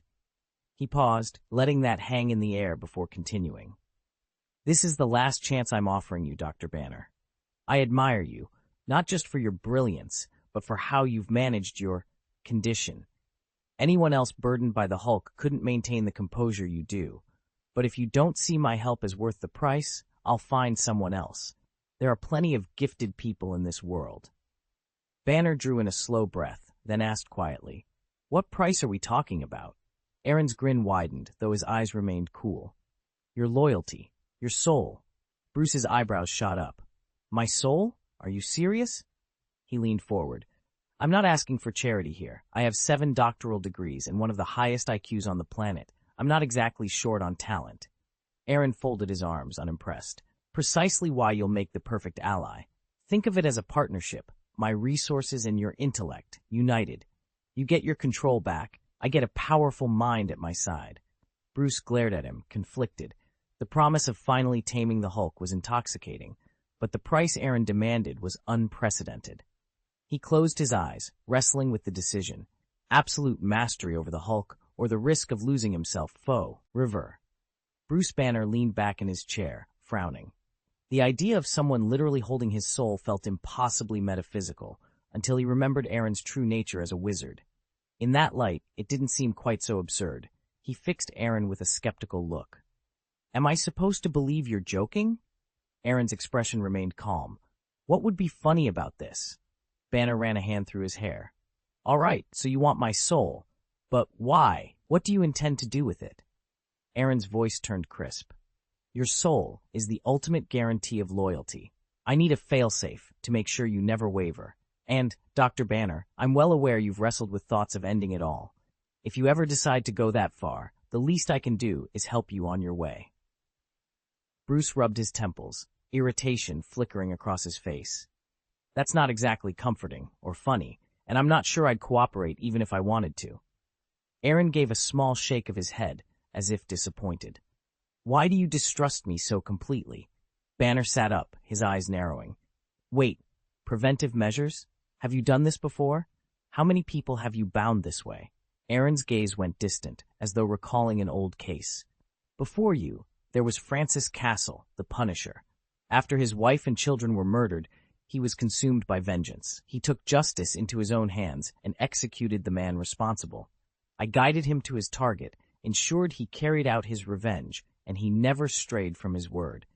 Now he's on S.H. Shield's payroll, though he ultimately answers only to Nick Fury. Bruce fell silent, absorbing what Aaron had just revealed. He hadn't expected his enigmatic host to have done this before, least of all to someone as notorious as the Punisher. For the first time, Banner wondered just how far Aaron's magic and his demands might reach. Bruce Banner stared in disbelief as Aaron's wand traced glowing sigils in the air, weaving a contract of light and mist. He'd never imagined anyone would truly risk claiming his soul, or that Aaron had already planted a mole within S.H.I.E.L.D.'s ranks. But that's beside the point, Aaron said, slipping the finished pact between them. This is what matters. Take a look. If it suits you, sign it. Banner leaned forward, scanning each clause. To his astonishment, the terms were startlingly simple. In exchange for curing him of the Hulk, he vowed unwavering loyalty and service to Aaron. Beyond that, he retained full freedom. So long as his actions didn't undermine Aaron's interests, he could go wherever he pleased, do whatever he wished, and Aaron would never force him into unwanted duties or punish him on a whim. He glanced over at his security detail. One agent raised an eyebrow. "This really is the whole contract?" The guard asked quietly. "It doesn't look anything like those soul-binding pacts in movies. It almost feels too generous." Aaron offered a confident smile. "Among the House of Gaius, a contract is sacred. We aren't demons who bury hidden clauses or surprise obligations. What you read here is exactly what you get. No tricks, no loopholes."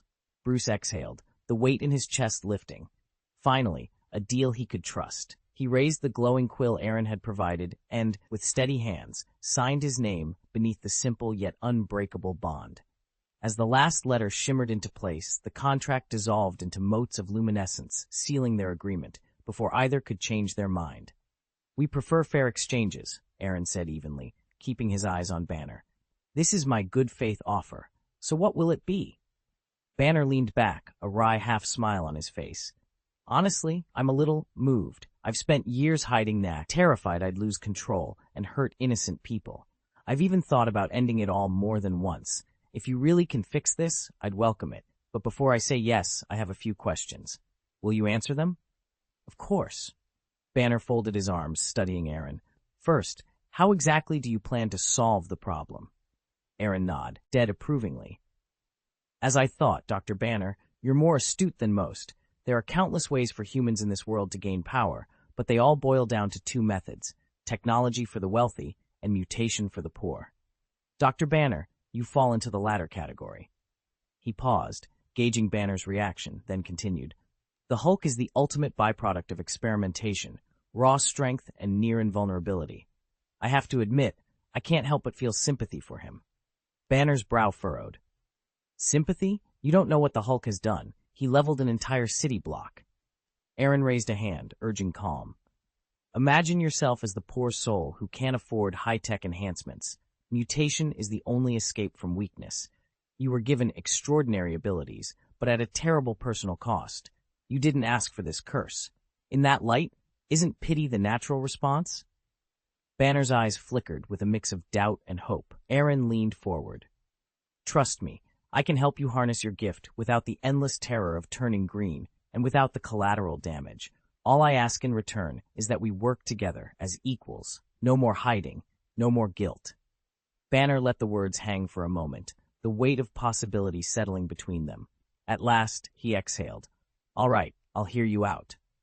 Bruce Banner jolted awake to a sudden, unprovoked onslaught. Before he could even clear his groggy vision, a squad of armed men was bearing down on him, blasting bullets and shouting threats. Pain flared through his ribs and head, but deep inside, something more familiar stirred: the Hulk. Instinct urged Bruce to fight back, but decades of hard-won restraint held him in check. He focused on the calm center he'd built through meditation and sheer willpower. The fear dissolved, the pain dulled. Still, the attackers advanced. "Dr. Banner," a calm voice said, and Bruce turned to see Aaron, his old friend and fiercest critic, stepping forward as the gunmen halted. Aaron didn't look at the guns or the chaos around them. He studied Banner's battered face. Then, almost tenderly, He laid a hand on Bruce's shoulder. "You blame every disaster on the Hulk," Aaron began, his tone both gentle and cutting, "but you forget that he was born from you. You two share one soul. What have you ever done for him? Only when you're cornered do you unleash him as your shield. Only in battle do you call on him as your berserker.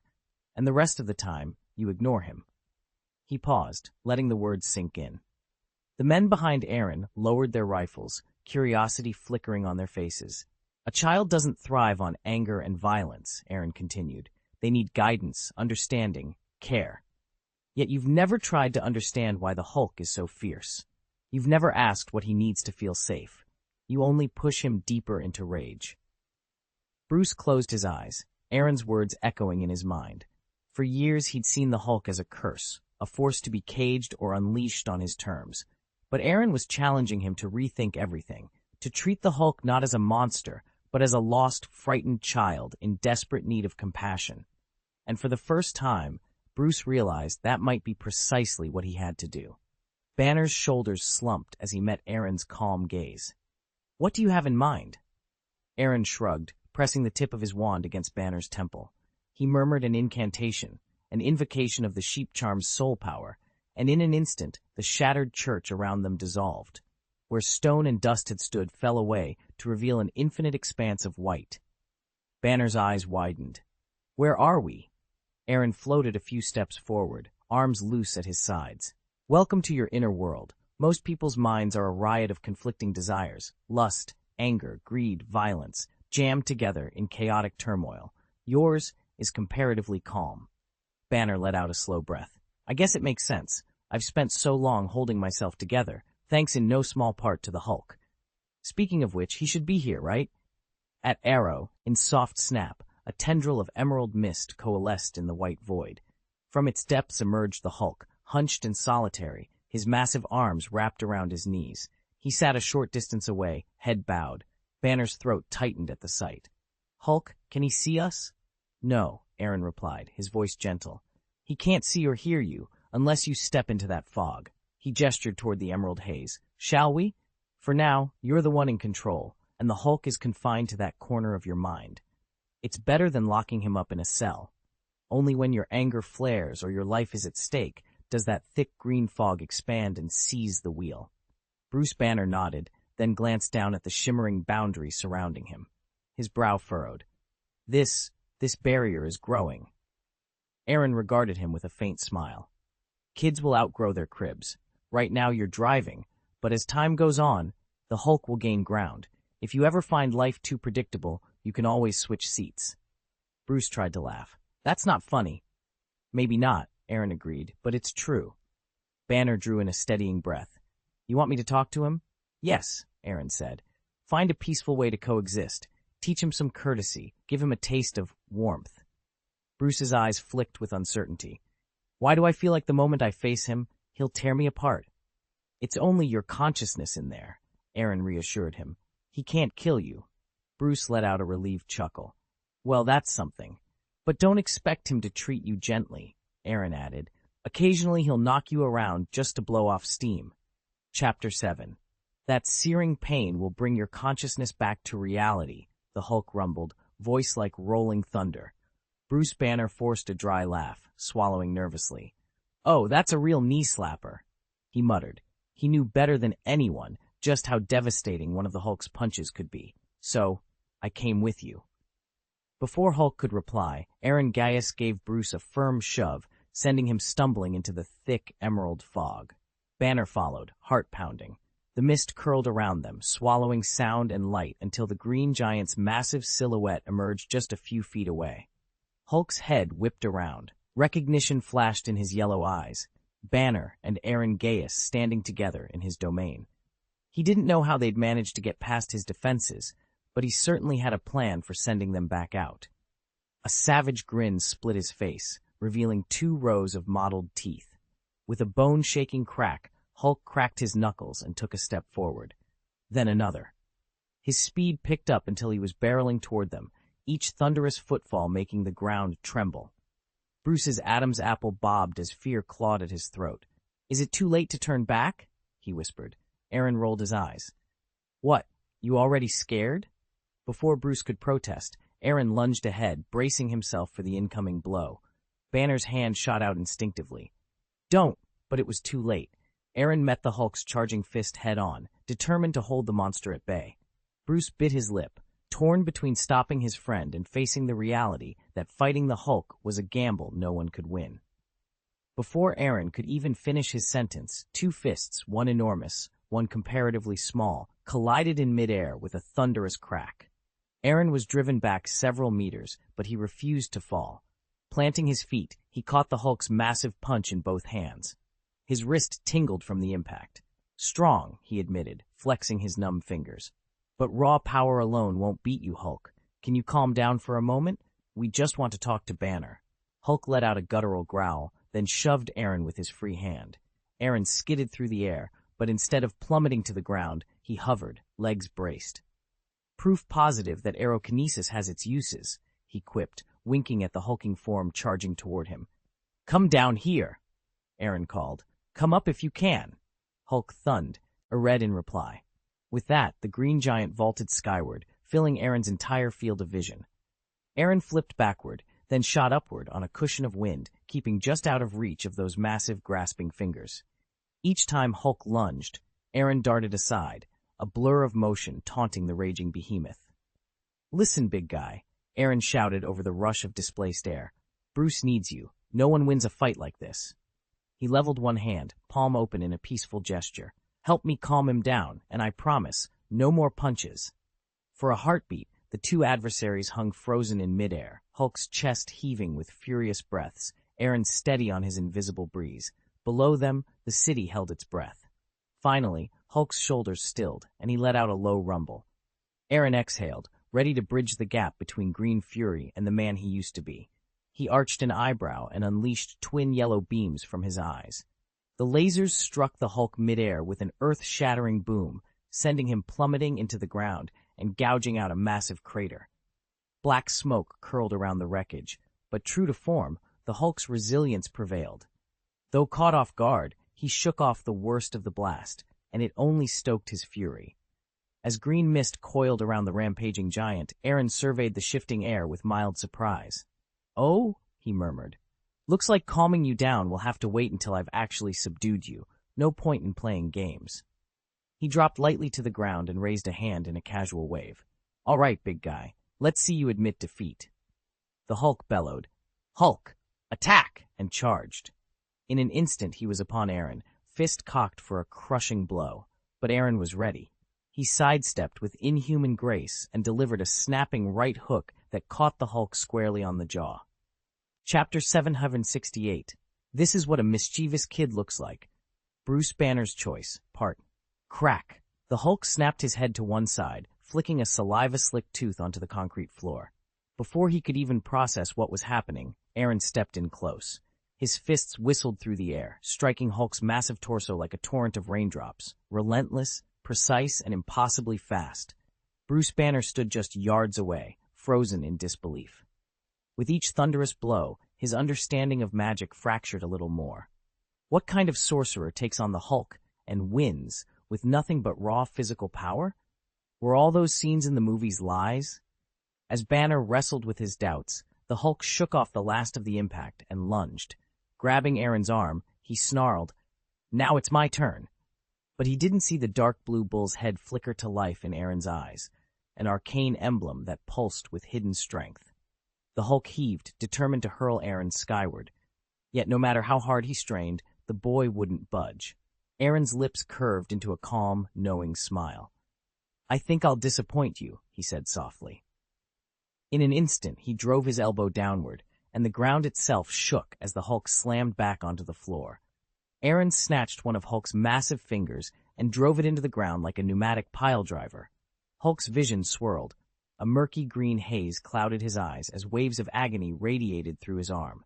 Boom! Boom! Boom! After 10 brutal seconds, he crumpled into the crater he'd carved, dazed and disoriented. Aaron planted his boot on Hulk's broad back and looked down at the vacant stare. "That's almost enough," he said, amusement curling his lips. Hulk bared his teeth and growled. "Hulk does not accept!" His muscles bulged as he strained to rise, but Aaron clicked his tongue with a patronizing smile. "You're so childish. Frankly, I'm getting bored of this little game." With a casual sweep of his hand, Aaron began to chant, "Strength unwind, power release." In an instant, Hulk felt the furious surge of anger that fueled his might ebb away, as if Bruce Banner's suppressants had kicked in all over again. Though he still towered over any normal man, the sudden drain on his power sent a cold panic slithering through him. He staggered, eyes wide. What did you do to me?" Aaron leaned down and grinned. "I just dialed you back a notch. You remember taking on Thor aboard the helicarrier, don't you? Consider this phase 2 of that little experiment."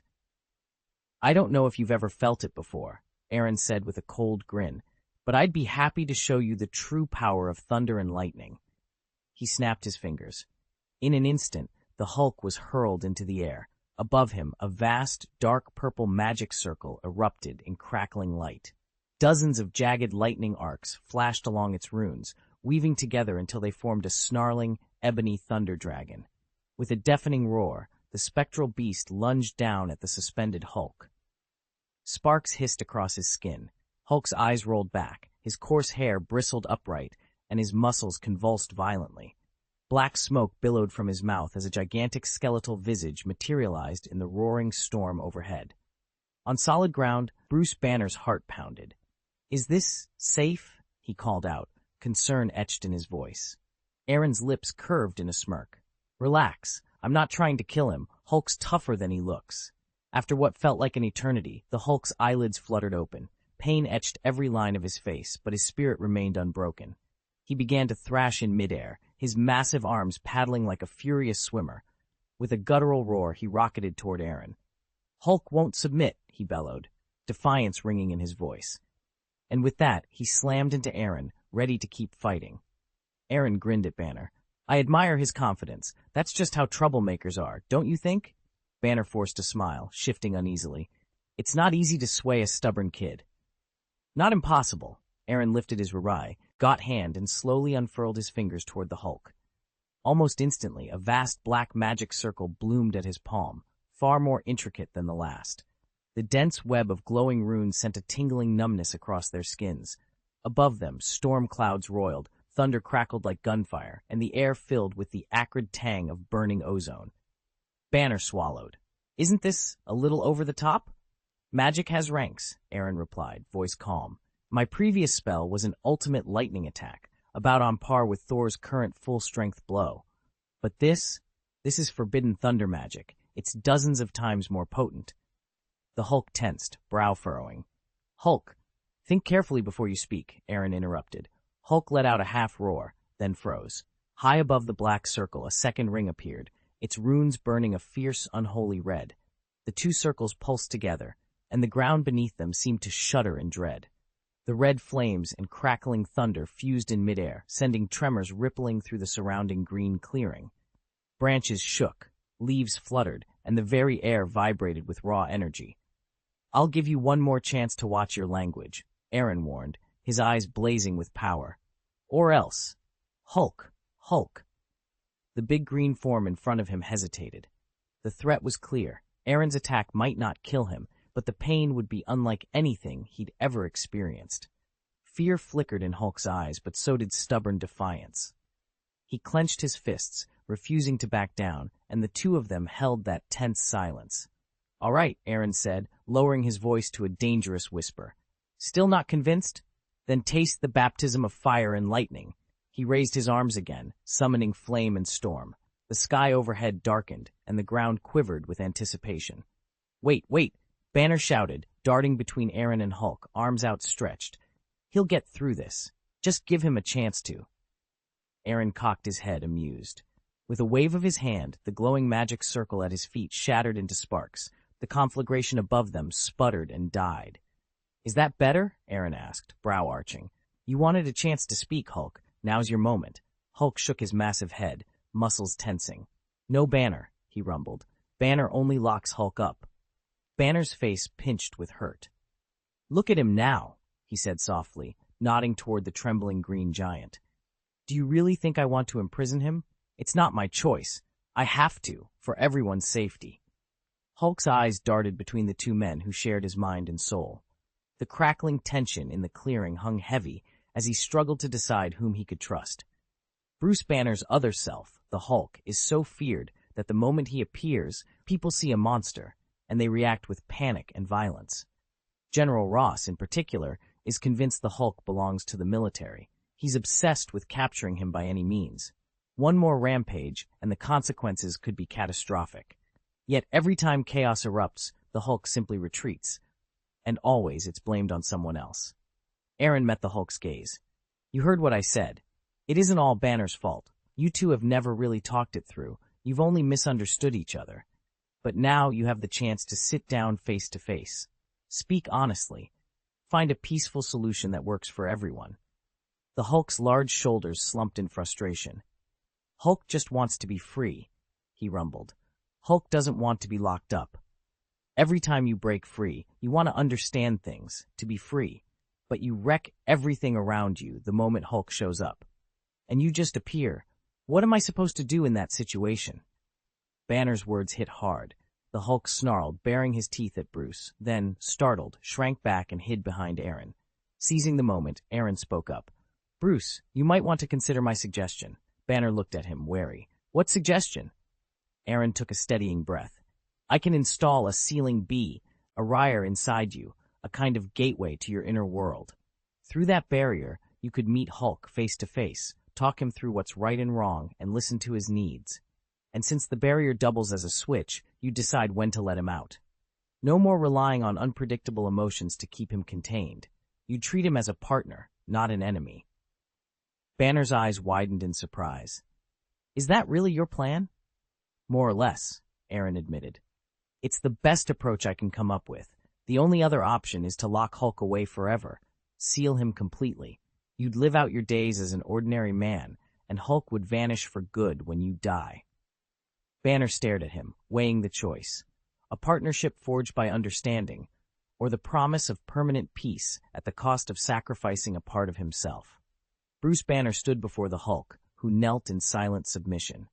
Inside his head, Banner wrestled with a choice laid out for them both. Finally, he exhaled and spoke with quiet conviction. We'll take the first option. The Hulk exists because of me. It'd be cruel, unfair to let him vanish while he sleeps. For a moment, the green giant remained motionless. Then he lifted his head, surprise and something like gratitude flickering in his eyes. Don't stare at me like that. This is our first real conversation. Then it settled. Almost instantly, the strange realm around them dissolved. Banner and the Hulk tumbled back into the fluorescent-lit corridor of the facility. Banner blinked, disoriented. Did that really happen? It did, a nearby agent confirmed, checking her tablet. You two have reconciled, though there'll be an adjustment period. A security guard, still rubbing his temple, looked between them in confusion. I saw the wizard hit you over the head with his wand, then poof, he was gone. You just stood there. Banner gave him a wry shrug. It's better if you don't know. The guard glanced down the hall. Fair enough. My memory's getting wiped soon anyway. With that, he turned and walked away. Alone at last, Banner took a steadying breath. Across from him, the Hulk's massive form relaxed ever so slightly. They had made their choice, and together they would face whatever came next. Aaron held the glowing contract suspended in midair and looked at Bruce Banner. Your choice. Bruce drew in a steadying breath.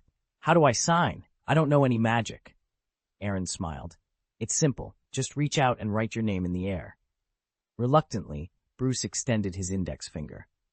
Under the amazed gaze of the security guard, he traced letters of emerald light in midair. As each character gleamed and joined the contract, tiny motes of green fire crystallized around his name, sealing the master-servant bond between him and Aaron. Congratulations, Dr. Banner, Aaron said, nodding. You've made the right decision. Bruce's lips curved into a tight half-smile. I just hope I won't regret this. Aaron touched the tip of his wand to Bruce's temple. A pale, pearlescent flow of soul energy surged into Bruce's mind. Instantly, the turbulent realm of the Hulk, its raw green chaos, dissolved, replaced by an endless expanse of pure white light. Bruce exhaled, relief softening his features. Thank you, he murmured. You kept your promise. As for how Hulk and I get along from now on, that's on me. Banner nodded thoughtfully, then a sudden question struck him. I don't understand, he said. With powers like yours, why hold back? What could you possibly fear? Aaron let out a quiet sigh. It's not so simple. I come from a legendary bloodline. Our most magically gifted heirs are sent to other worlds as part of their rite of passage. Other worlds? Banner echoed, eyes widening. So you're not even from this universe? Correct, Aaron replied. 2 of my ancestors made the journey here long before me.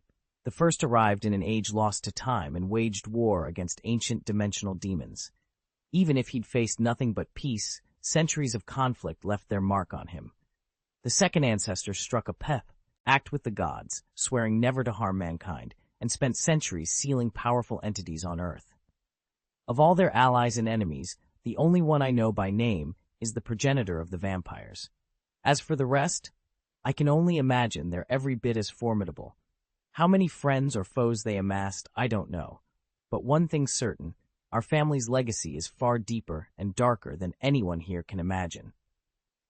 Aaron ran a hand through his hair and sighed. Our friends aren't necessarily my friends, he said, but anyone who dares make an enemy of them becomes my enemy too.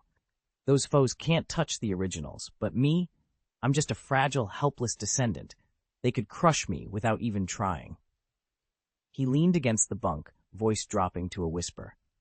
Worse still, my 2 earliest ancestors left behind 3 ironclad warnings. Commandments, really. 1. Never deal with the elders. They always hold the upper hand. 2. Never chase after mysteries. That's how disaster finds you.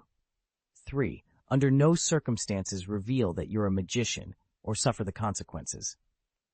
Those weren't polite suggestions, Aaron continued, bitterness creeping into his tone. They were strict orders. And now look at me, Aaron Gaius. There are plenty of Gaiuses in the galaxy, but how many of them can actually command magic? He closed his eyes. If anyone ever learns I'm a mage, I don't even want to think about what would happen. Loki himself warned me that the Gaius Bloodline draws every demon god and cosmic power in the universe like moths to a flame.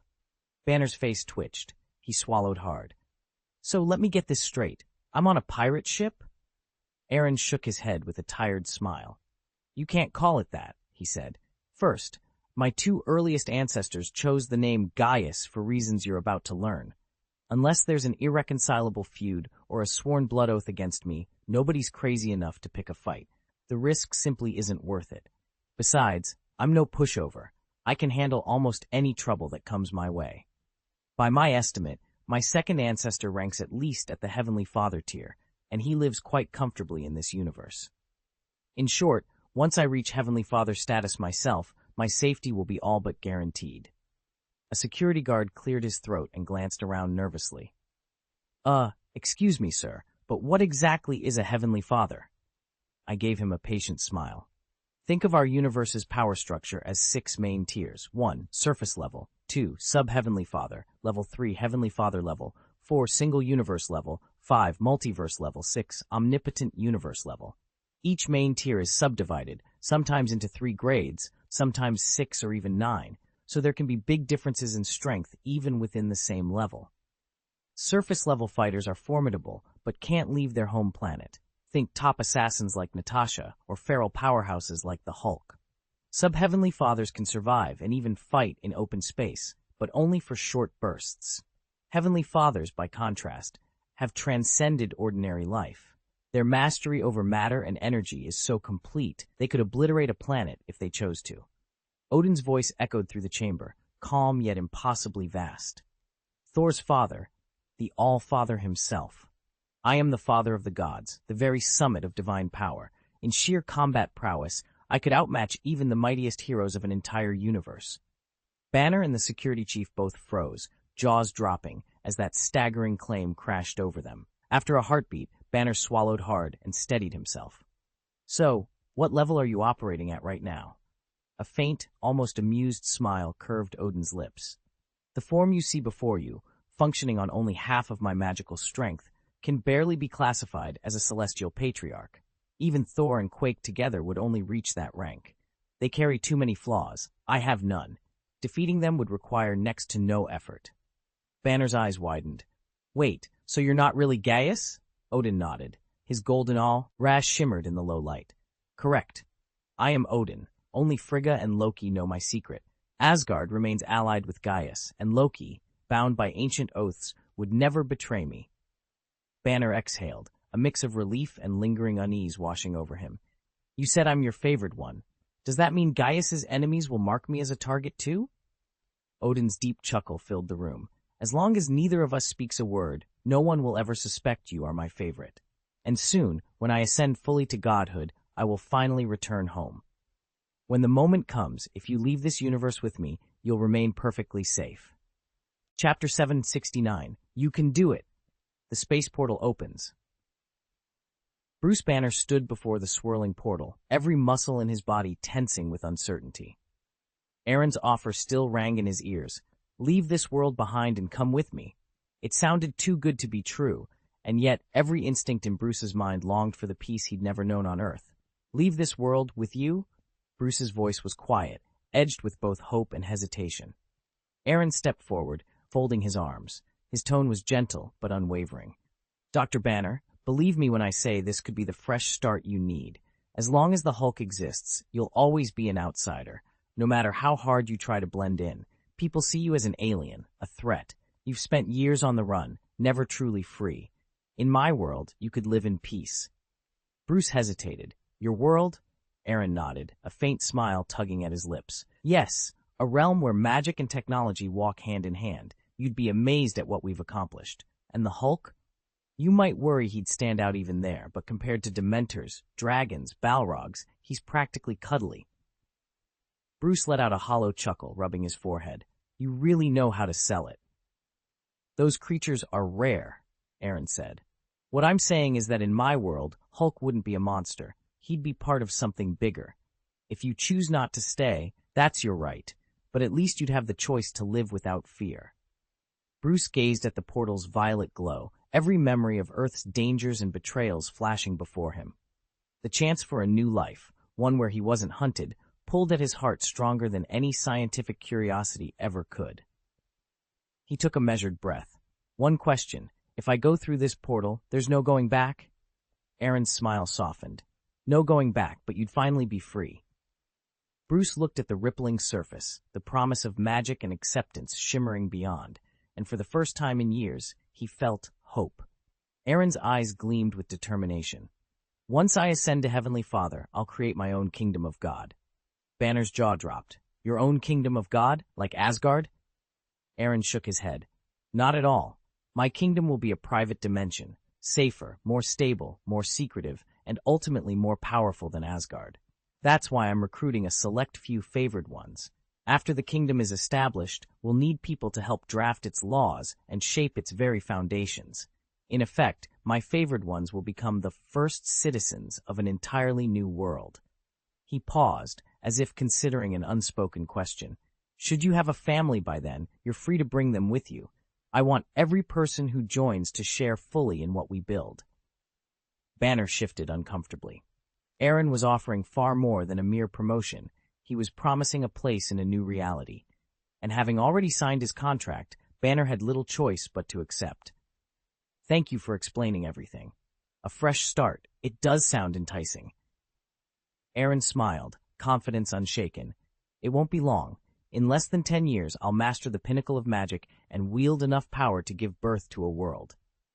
He glanced at his watch and stood, the edges of his cloak catching the light.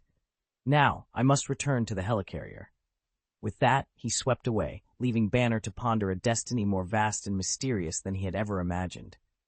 As for you, Dr. Banner, get ready to fight. Loki's plan has come to fruition, and the Chitauri armies will be descending on Earth any moment now.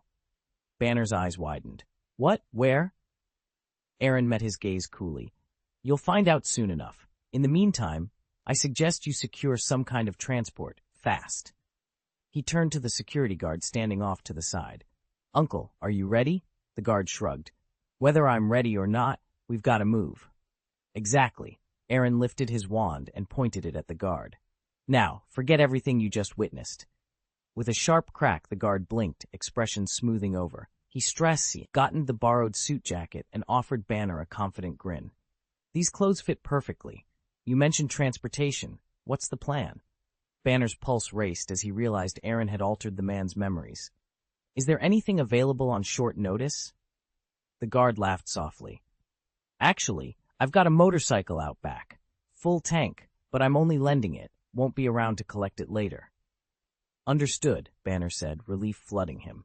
Before he could ask more, Aaron flicked his wand in a swirl of emerald light and vanished in a faint pop. High above Earth, aboard the S-Shield helicarrier, Aaron synchronized with the vessel's remote vision feed. He tapped the head of the small dragon perched on his shoulder. "Have you reported back to the master?" he asked in quiet draconic. The dragon, Abe, replied with a low rumble. "Master's orders fulfilled?" Aaron allowed himself a pleased smile. "Completely. Everything is in motion, Doctor." Aaron leaned back, a faint smile tugging at his lips. "Banner's climbed to my second favorite spot," he said smoothly. "And as for my reward, well, I did help him get rid of the Hulk." Nick Fury glanced over. What a lucky man he is. Once the Hulk appeared, Bruce Banner was only half a man, Aaron added. Just then, Agent Hill swept into the command center and spotted Fury rifling through a stack of Captain America trading cards. "Sir," she said, "these belong in Coulson's locker, not in your coat pocket." "They need a little incentive," Fury replied with a shrug. Aaron scoffed. "Shameless idea, Director." Fury leveled him with a steely look. "So you still won't come with us?" Aaron spread his hands. "What could I possibly contribute? I've already done more than my share of this war." Fury's eyes narrowed. "Then you'll just stand by and watch." "Why not?" Aaron shrugged. "When the powers that be get tangled up, sometimes it's the bystanders who see things most clearly. A fresh perspective can tip the scales." Hill rolled her eyes. "You certainly have an elegant way of admitting you're just in it for yourself." Aaron chuckled softly, and the room fell silent once more, each of them weighing the part they would play in what came next. Helipad 6, S-Healed HQ. "Come on," Maria Hill mutters under her breath, glancing at the incoming chopper. "You can turn the tide for us. Why hesitate now?" Before she can push any further, the loudspeaker crackles to life. "Attention, unauthorized departure from Helipad 6. Hill looks down. A Quinjet lifts off, its engines roaring as it climbs into the twilight sky. Nick Fury steps up beside her, jaw set. "They've found Loki," he reports flatly. "Get every available channel on that jet. I want real-time audio and video feed." Hill nods, tapping commands into her tablet. "On it, Director." Fury watches the Quinjet vanish into the clouds. "Keep me posted," he says, voice low. Then he turns and strides off the pad, already plotting the next move. Stark Tower, rooftop laboratory. The night air hums with energy as Dr. Eric Selvig flips the final switch. Beneath the protective glass dome, the Tesseract spins slowly on its magnetic cradle, veins of blue light writhing across its surface. "Sir," Jarvis chimes through the speakers, "I've rerouted power from the arc reactor, but the device is now in self-sustaining mode. Energy readings are off the charts." From above, a battered Mark VI armor descends with a hiss. Tony Stark lands lightly, helmet retracting to reveal a grim expression. "Shut it down, Eric," he orders, striding toward the console. "You've tapped the arc reactor dry. This thing is a ticking time bomb." Selvig's eyes gleam with feverish excitement. "It's too late, Tony. You don't understand. The Tesseract isn't just a source of power anymore. This machine is opening a doorway, a brand new universe waiting for us to step through." "Eric, you lunatic," Tony growls, raising his palm. The repulsor glow brightens. "I'm not letting you light up Manhattan like a 4th of July fireworks show." Selvig hesitates, just for a heartbeat. Then he slams his hand down on an emergency override. Alarms blare as the dome's glass begins to crack. Energy arcs wildly between coils and cables. Tony doesn't hesitate. He unleashes a pulse from his palm, aiming directly at the heart of Selvig's device. A concussive blast tears through the lab, sending shards of glass and shredded circuitry spinning into the night. The Tesseract wobbles on its cradle, then stops. The crackling light dies away. In the sudden silence, Tony rushes forward, breathing hard, visor reflecting broken wires and sparking conduits. Selvig stands frozen, staring at the ruined machine. You stopped it." Tony holsters his repulsor gauntlet, shoulders sagging. "Yeah, I stopped it. Now let's figure out how to clean up this mess, before someone else tries to open that door." Above them, the city lights of New York blink on, oblivious to how close they just came to rewriting reality. 2 pulsed energy blasts streaked toward the conduit, but a shimmering blue shield snapped into place just in time. Clang! The blast ricocheted harmlessly off the barrier, yet the shockwave still slammed Tony Stark backward and clattered Professor Selvig off his feet. "Sir," Jarvis reported as Tony righted himself in midair, "that barrier is composed of pure energy. It's impenetrable." Tony grunted. He leveled a glare at Loki, who stood poised on the rooftop above him, scepter in hand. "Jarvis, switch to Plan B. Sir, the Mark 7 suit is offline." "Then no more toys," Tony muttered. "We're going in barehanded." He dropped to the roof with a shower of sparks, each joint of his armor groaning under the damage. Striding through a narrow service corridor, Tony felt every rattling panel and exposed cable remind him how vulnerable he was. Facing the god of mischief in a compromised suit was about as smart as charging a tank with a pea shooter. His only comfort lay in the moonstone fragments strapped to his wrist, pumping what little power he could muster into the suit. Ahead, Loki's smile widened as he climbed the final steps toward the heart of the tower. He paused at the entrance and tilted his head. "Come to beg for mercy, Stark." Tony halted in the doorway, muscles coiled. He forced a grin. "Actually, I'm here to threaten you." Loki chuckled softly. "Then I trust you won't mind fighting without your precious armor." "By all means," Tony replied, voice low and steady. "Let's see who breaks first." Tony Stark glanced up from the wine cabinet and cocked an eyebrow at Loki's gleaming staff. "That outfit's a bit vintage, and that shiny golden staff of destiny isn't going to help you blend in. Want a drink?" Loki stood perfectly still, his pale features inscrutable. "There's no point in stalling." "Hey, it's not stalling. I'm just offering hospitality. No refreshments for the god of mischief? Fine, suit yourself." Tony pulled out a crystal glass and poured a generous measure of red wine. He raised it in a casual salute. "So, you're completely unfazed by the fact that the Chitauri army is marching on us? Nobody thinks they can be stopped. Why shouldn't I be worried?" "Avengers." Tony took a sip, savoring the wine's dark fruit and tannins. "That's the name we gave ourselves. Earth's mightiest heroes." Loki's lips curved in a faint, amused smile. "I'm familiar with the Avengers." He remembered all too well how his little schemes had sown discord among Earth's champions. Far more entertaining than merely baiting his brother Thor. Tony leaned on the counter, sliding a sleek bracelet onto his wrist.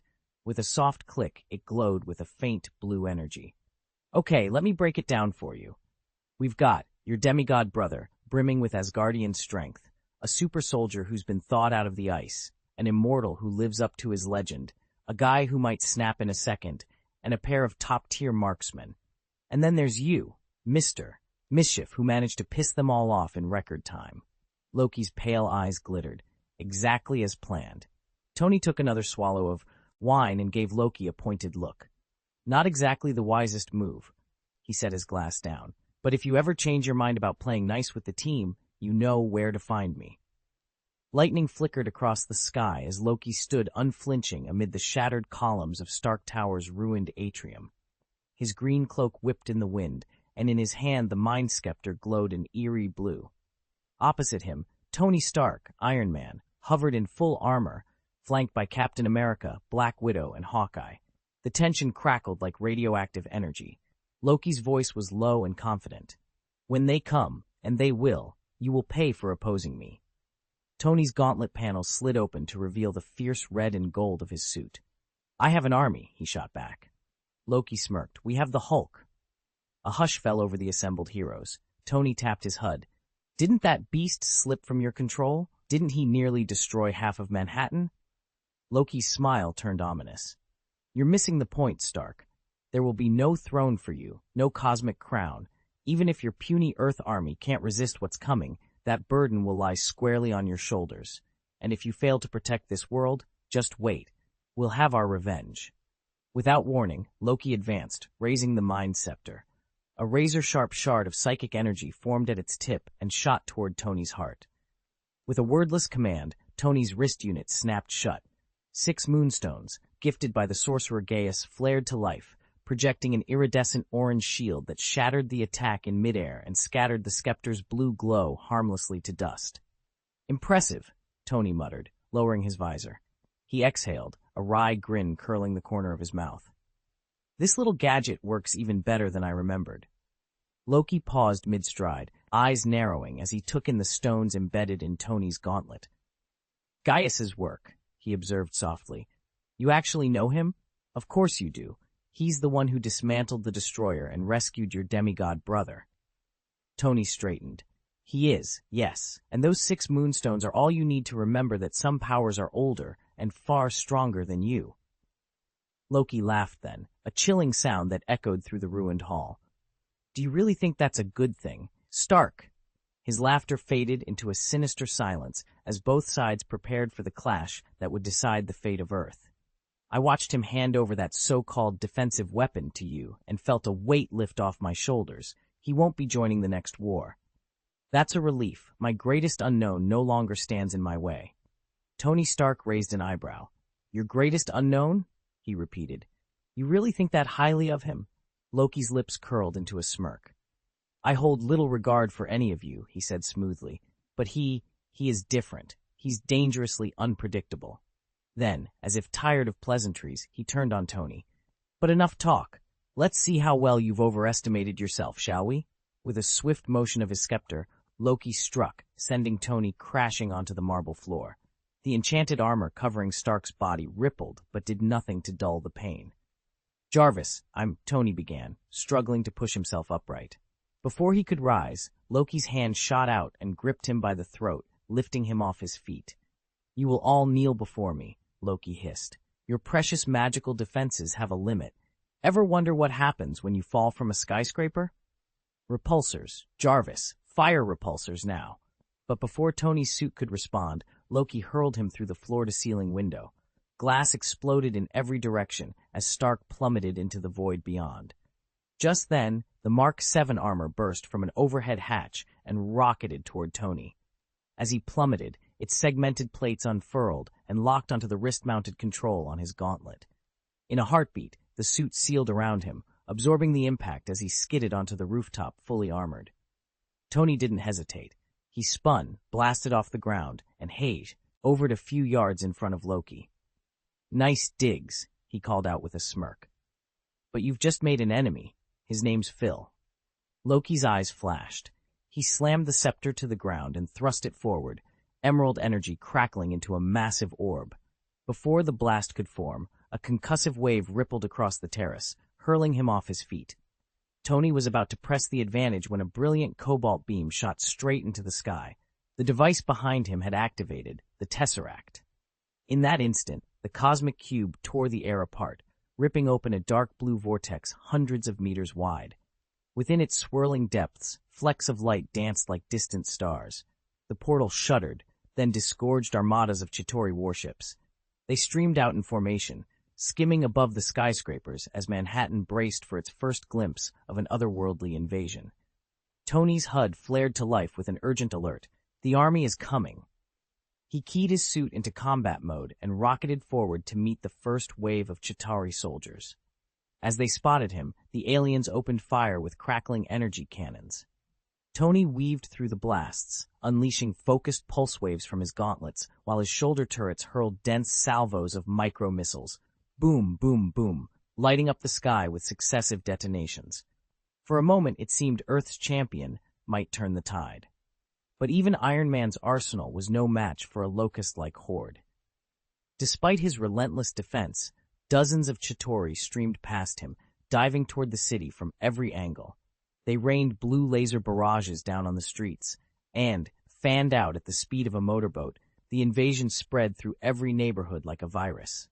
Below, citizens stumbled into alleys and ran for cover as chaos erupted. Panic-stricken screams and the crackle of alien weapons filled the air, turning once busy avenues into scenes of terrified flight. Iron Man was all that stood between these invaders and the unsuspecting city, and for now, it wasn't nearly enough. Loki stood atop the highest spire of Stark Tower, smoke curling around his boots. He stretched out his arms and savored the chaos below, the fires of war, the panic-stricken crowds, the world teetering on the brink of conquest. He heard a roar of thunder behind him. Thor descended through the haze, fully armed, gleaming silver-black armor wrapped his arms and torso, and a scarlet cloak billowed at his back. In his hand he gripped Mjolnir. "Turn off the cube," Thor bellowed, "or I'll destroy it." Loki's lips curved into a cruel smile. Destroy it. Stop it. You're too late. All that remains now is war. Then come and claim it, Thor shouted, and hurled his hammer. In an instant, the two brothers met in midair.